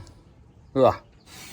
Is that on my nose too? No, not really. Yeah, it is. Mine's pretty bad though. Holy cow. Good thing this is lead based, right? Yeah. It's cheap So, paint. if we end up acting dumb all season, then you know why. Is that how lead works? Makes you dumb? I don't know. Turns you into a retard? Is that your area of expertise? Huh? Is that your area of expertise? Lead? No, retards. Oh, yeah. Oh, yeah, Yeah, nice. yeah, I'm good at those. Can I put that in my video? You don't know? I meant like, can you, I mean, I heard 24, you can't say words like that anymore, but when I was a kid, everybody was a retard. I said that such a dumb way. So anyways, we're not just cracking jokes, we're painting. And it's coming along, it's looking pretty good, right? Yeah. I mean, like a 6 out of 10 kind of good. The biggest disappointment is we might as well not even use paint or tape. There is so much splatter. I mean, the wind is blowing like 12 miles per hour. I knew before we started it was going to be an issue. I just didn't think it was going to be this big of an issue. So, unfortunate. Here it is, comes whipping again. But, yeah, I mean, at least we'll have a clean line with the paper, and then we'll probably, Zach's kind of volunteered to be the roller guy and roll some green since he missed out on a lot of the painting so far. So it is what it is. I think we can touch it up and make it look decent, right? Yeah. Yeah. Good So enough. good enough. Good I mean, enough it's for good that enough boat. right now. We literally could go duck hunting, right? I mean, as soon as it dries. So we're not going to. We're probably gonna find some time to touch it up. We'll see. But anyways, it's almost done with the final coat, and then maybe a little bit of touch up, and then maybe I'll clean this all off my face and everywhere. So stay tuned. More painter tape yet again. So now I can put our white line down for our water line mark, and we wrapped around to the backside. Zach is over here coming along, getting it done. Just don't count on his precision.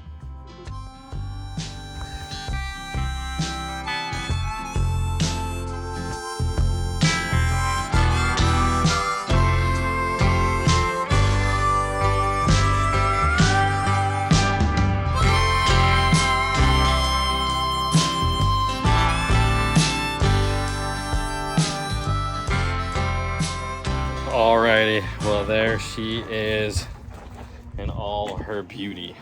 That just looks awesome with the white stripe on there. So finally, we're finished with the painting. We might do a little bit of touch-up work here and there. Try to get my face clean a little bit more, but it's all but finished. So, think that's a good sign for us. We were ready for all the other projects we got this weekend, but it feels so good to finally have this thing kind of fully done. I mean, that looks, holy cow, that looks so freaking slick. It's gonna look so cool on the river. Let me get over here. Zach, give me like a thumbs up. All right, fellas. Well, I forgot I had the captain's hat on. We've been just screwing around, playing chess, having life discussions, and just having a good old time with the boys tonight. So we got a lot of stuff done and a lot of stuff left for tomorrow. So we're gonna keep after it. So what do you think, Hunter? I'm ready to get some build comps running. Dude, that white line looks legit out there. What white line? The white line of the boat. Oh, yeah. The waterline stripe. Yeah, dude, that thing does look good. It looks clean. Yeah. We're excited, guys. We are on. There's light at the end of the tunnel. We got a list of things to do for the next 2 days. We think we're going to get it done. That never happens, but we think we will. And then the next video you see us on will be the boat going in the water. All fingers crossed. Yeah. A lot of things have to happen right. Yeah. So there's our chessboard. We play a lot of chess too. So stay tuned. We're going to get after it tomorrow. Alrighty, folks. We are up and at 'em. Hunter just got out of bed. We've been working. I'm just kidding. Hunter got up at the butt crack of dawn, and me and Zach actually were zoinked. Probably because we worked hard yesterday, right? 100%. Yeah. Hunter's not having any of it. So it's time to see if the motor goes into gear. It's a big part of having a boat that works, having a propeller that spins. So we are ready to test her out. All right, so Hunter's got these rich kid headsets, is what he's telling us. The government special. Aviation special. The aviation special. Does that make us a real pilot when we're in the pilot house? I guess, yeah. So apparently that one's dead. I wonder who gets that one. I have no doubt.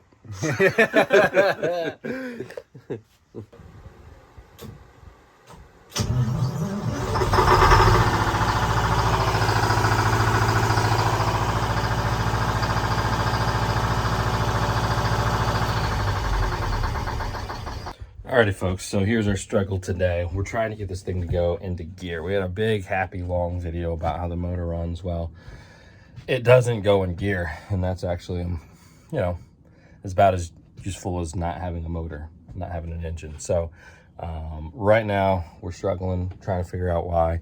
RPMs are high, and it won't shift into gear. We have no oil pressure as well. So that's what we're working on, and we're gonna try to get this prop spinning.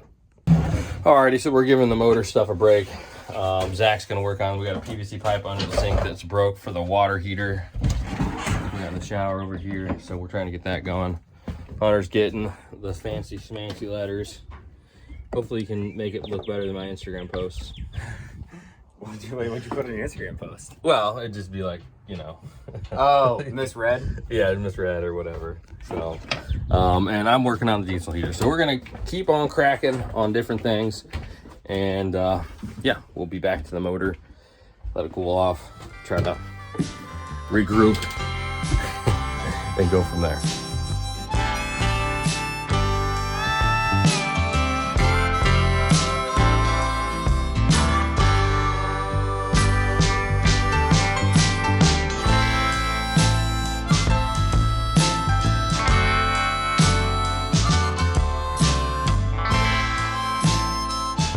All right, I'm pretty pumped about this next one. We're gonna be in style, and comfortable, warm. Let's check it out. Here it is. I got 2 of these diesel heaters. I got it on Amazon Day special for $55. Normally like $130, I think it was. So like just amazing deal there. So here's the exhaust. I'm gonna look through the user manual. I believe that's the air intake, and here is where your heat comes from. So it's got a little screen. There's a remote somewhere. Here is your diesel tank. You fill that up, and you should be good to go. This is definitely going to keep us super warm. We got 2 of them. So I got 2 of them. I'm going to put one down in the V-berth over there. And then maybe that'll even come through this vent through there. And then we'll probably put another one over by the bathroom. So pretty nifty little diesel heaters ready to go. Well, I shouldn't say ready to go, because I gotta wire it up still, wire all through the bilge under our fuse box, and then we get some fuel and test it out. All right, so Hunter's got the letters installed on the boat, and these guys said I need to come with the camera and look at it. So Kind of looking at it mirrored. My plan to not look at it didn't work.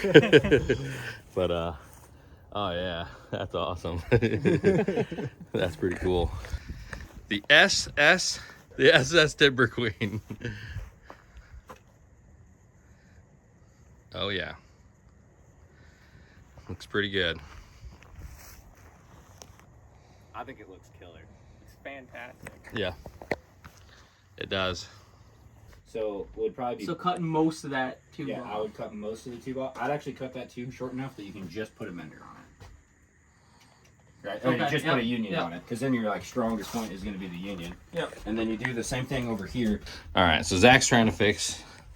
Our lines are all old and crappy, except for the ones that Hunter added right in here.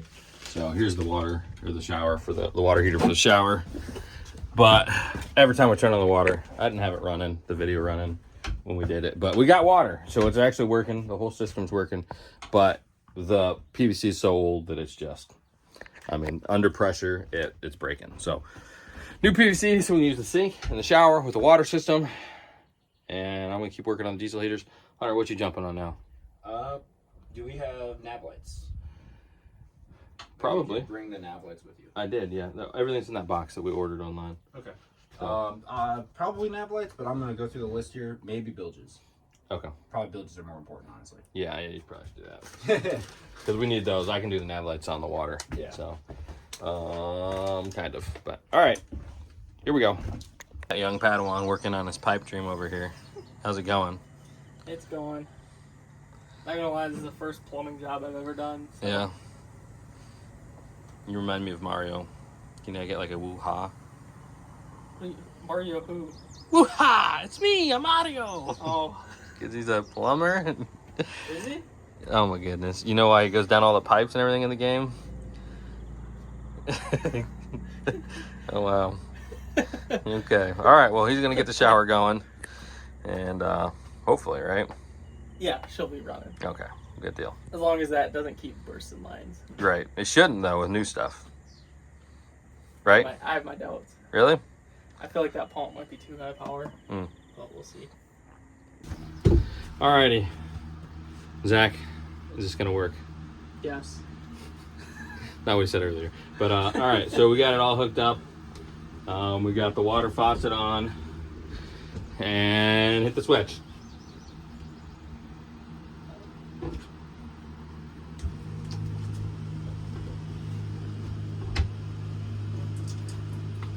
Got water. We got See water. if it holds pressure.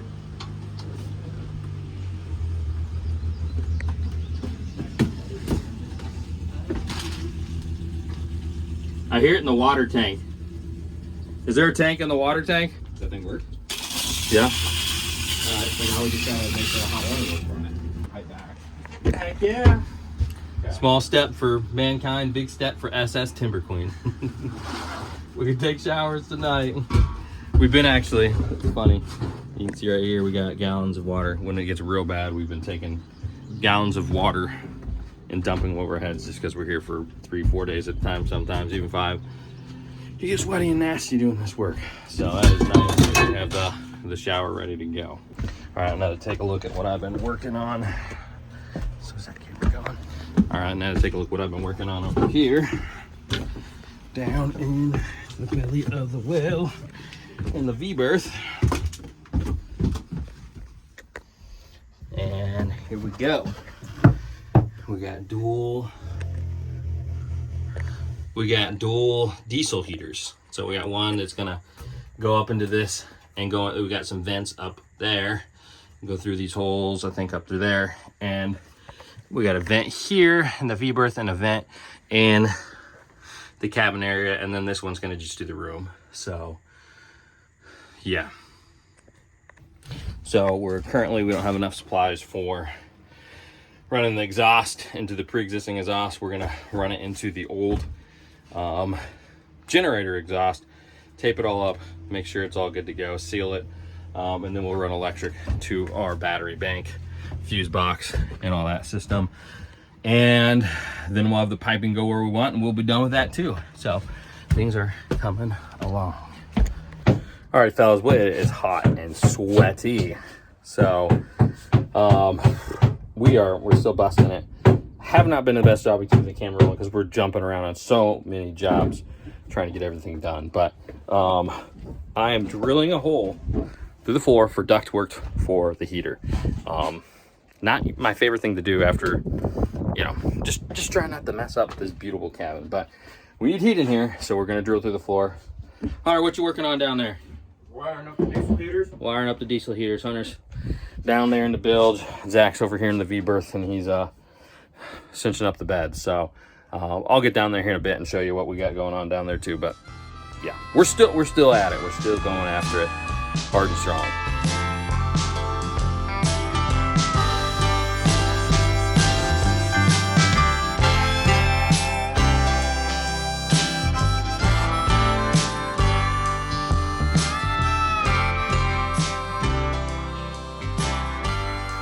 If I could even explain to you guys how hot and sweaty it is today, working on the boat. It's just a lovely sight every time I come out here. The new paint job. But the wind's blowing, probably blowing out the camera too, or the microphone. Let me take a walk down here, guys. Let me take a walk down into the V-berth. All right, V-berth. I added lights today. Got the light strips. They're all plugged in over here, down, wired in here. Here's the plug. Here's the switch. Lights on, lights off. We got the diesel heaters with power. One is in, the other one, it's got to go right there. So, yeah, it's coming along. It's coming along. Alrighty, fellas. Well, we wrapped up our work for the day, and we're getting ready to record a podcast. I got these two jabronis ready to go, and we got our backdrop on the camera. Let's see. Right here for the podcast backdrop, a taste of what it's going to be like on season, because we're going to have just boat content, be out there hunting, the boat in the background. We're gonna try to make some cool content. So yeah, if you don't listen to the Duck Gun podcast, you should. One of the biggest and best duck hunting podcasts in the industry. Go over there. Anywhere where podcasts can be found, we got all kinds of duck hunting content on there. Also, if you're not in the Patreon yet, one of you guys is getting it to come hunt with us on the Timber Queen for a couple hunts this season. We're gonna pay for $400 of your travel expenses or license or whatever it takes, and help you guys get out there. Go to patreon.com/duckandchronicles and you can get a chance to come hunt with us. We're doing our nightly ritual in the SS Timber Queen. I almost said the duck bus, but this is way bigger than the duck bus. Hanging out in the cabin, one of our favorite places to be. Playing some chess. Got old boy Chief holding down the fort, and it's hot in here. It's hot. We are ready for like October cool days, hoodie weather. But until then, yeah, we're gonna keep after it. We got a lot done today, a lot. So stay tuned. Tomorrow we'll get even more cracked down and almost be ready for the water. Welcome to another day on the SS Timber Queen. But something interesting is how I get Chief on and off this thing. So I literally have him jump on the scaffolding, and then he kind of jumps on me, and I let him get to the ground. So let's show him what's up, Chief. Come on, buddy. Come here. Come on. Yep, come on.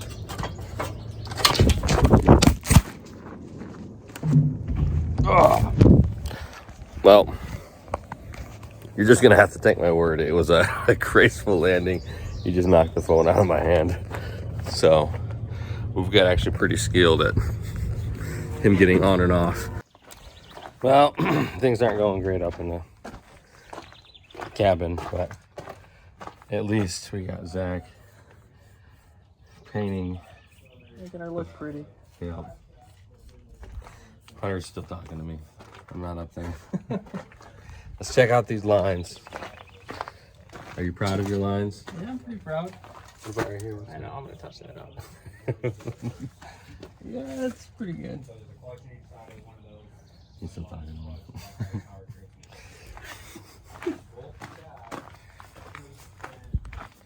Oh yeah. That was probably the right idea.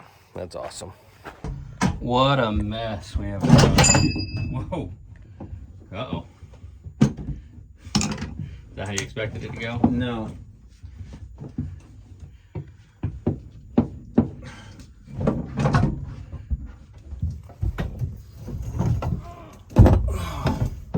by the way. Oh, you see that seal on the back? What seal? Is that the stuff you're talking about? Yeah, that's the stuff I need to replace. Optional. Definitely not. These guys are spinning backwards. And so, I think someone, the last person to take this apart, put them in backwards. So that guy, we're going to set right there. This guy, we're going to set right here. Now. So they interact with different parts of it, yeah. Yep. With the gears. Yep.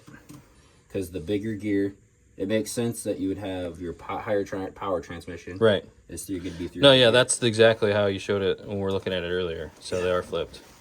So I just right, because this one was, yeah, it was on the other side. I just want to confirm before we slide it together that is how it goes. Nice. All right, well, let's keep on trucking. All right, fellas, well, we are on our drive back now. I did not get the camera out as much as I'd hoped to today.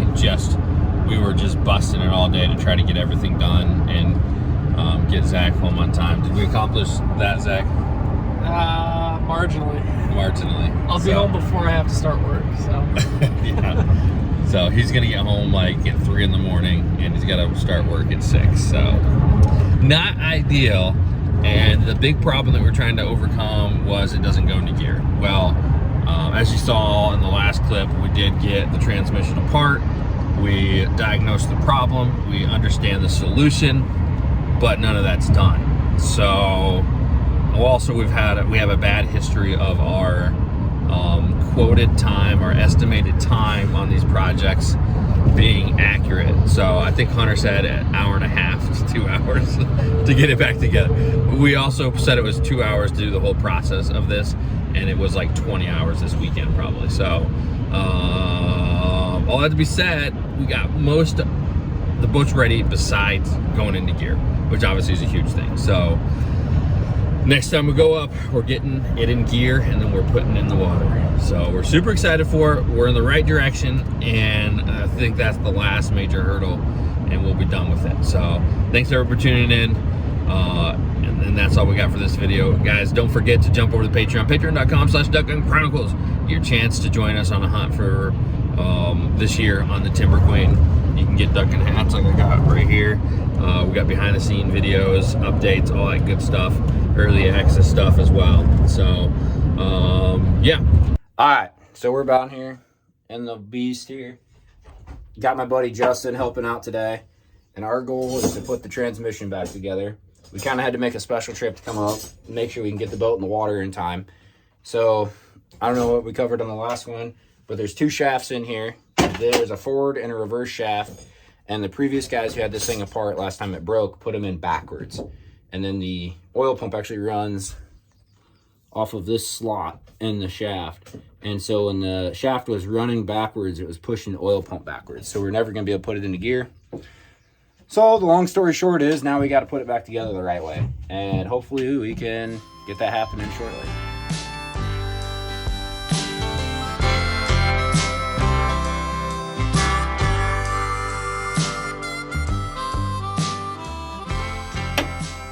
All right, Justin, say hello to YouTube. Hello. So we kind of got this thing prepped up. We ended up having to leave this shaft in the back case here because otherwise it just kind of fell out when we put it in. Those 2 shafts are back in their right spot. I just double checked it on the schematic. We got the junk gasket laid out, but we need it for the spacing. So we're going to glue her in place with gasket maker. Here comes Shaky Hands McGee on the jet. Oh, you want to cut that a little bit bigger. But we'll get this thing gasket makered up and slap her on, hopefully. Is that the plan? Yep. Okay. We'll see you guys next time.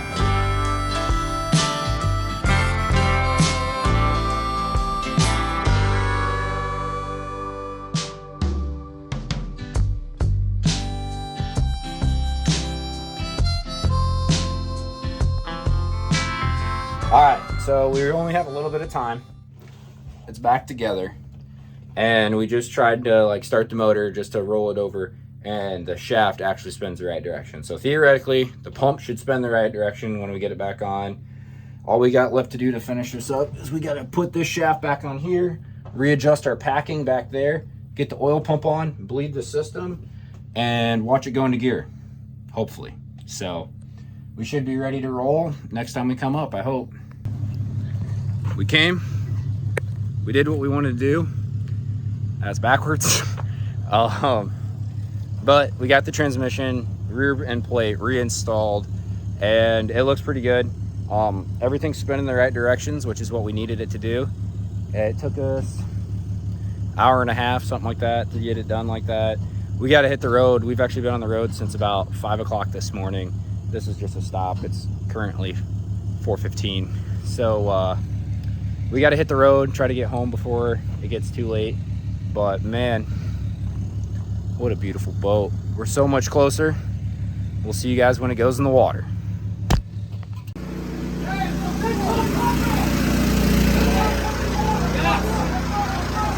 I can't hear him. Well, this isn't quite the most desirable thing.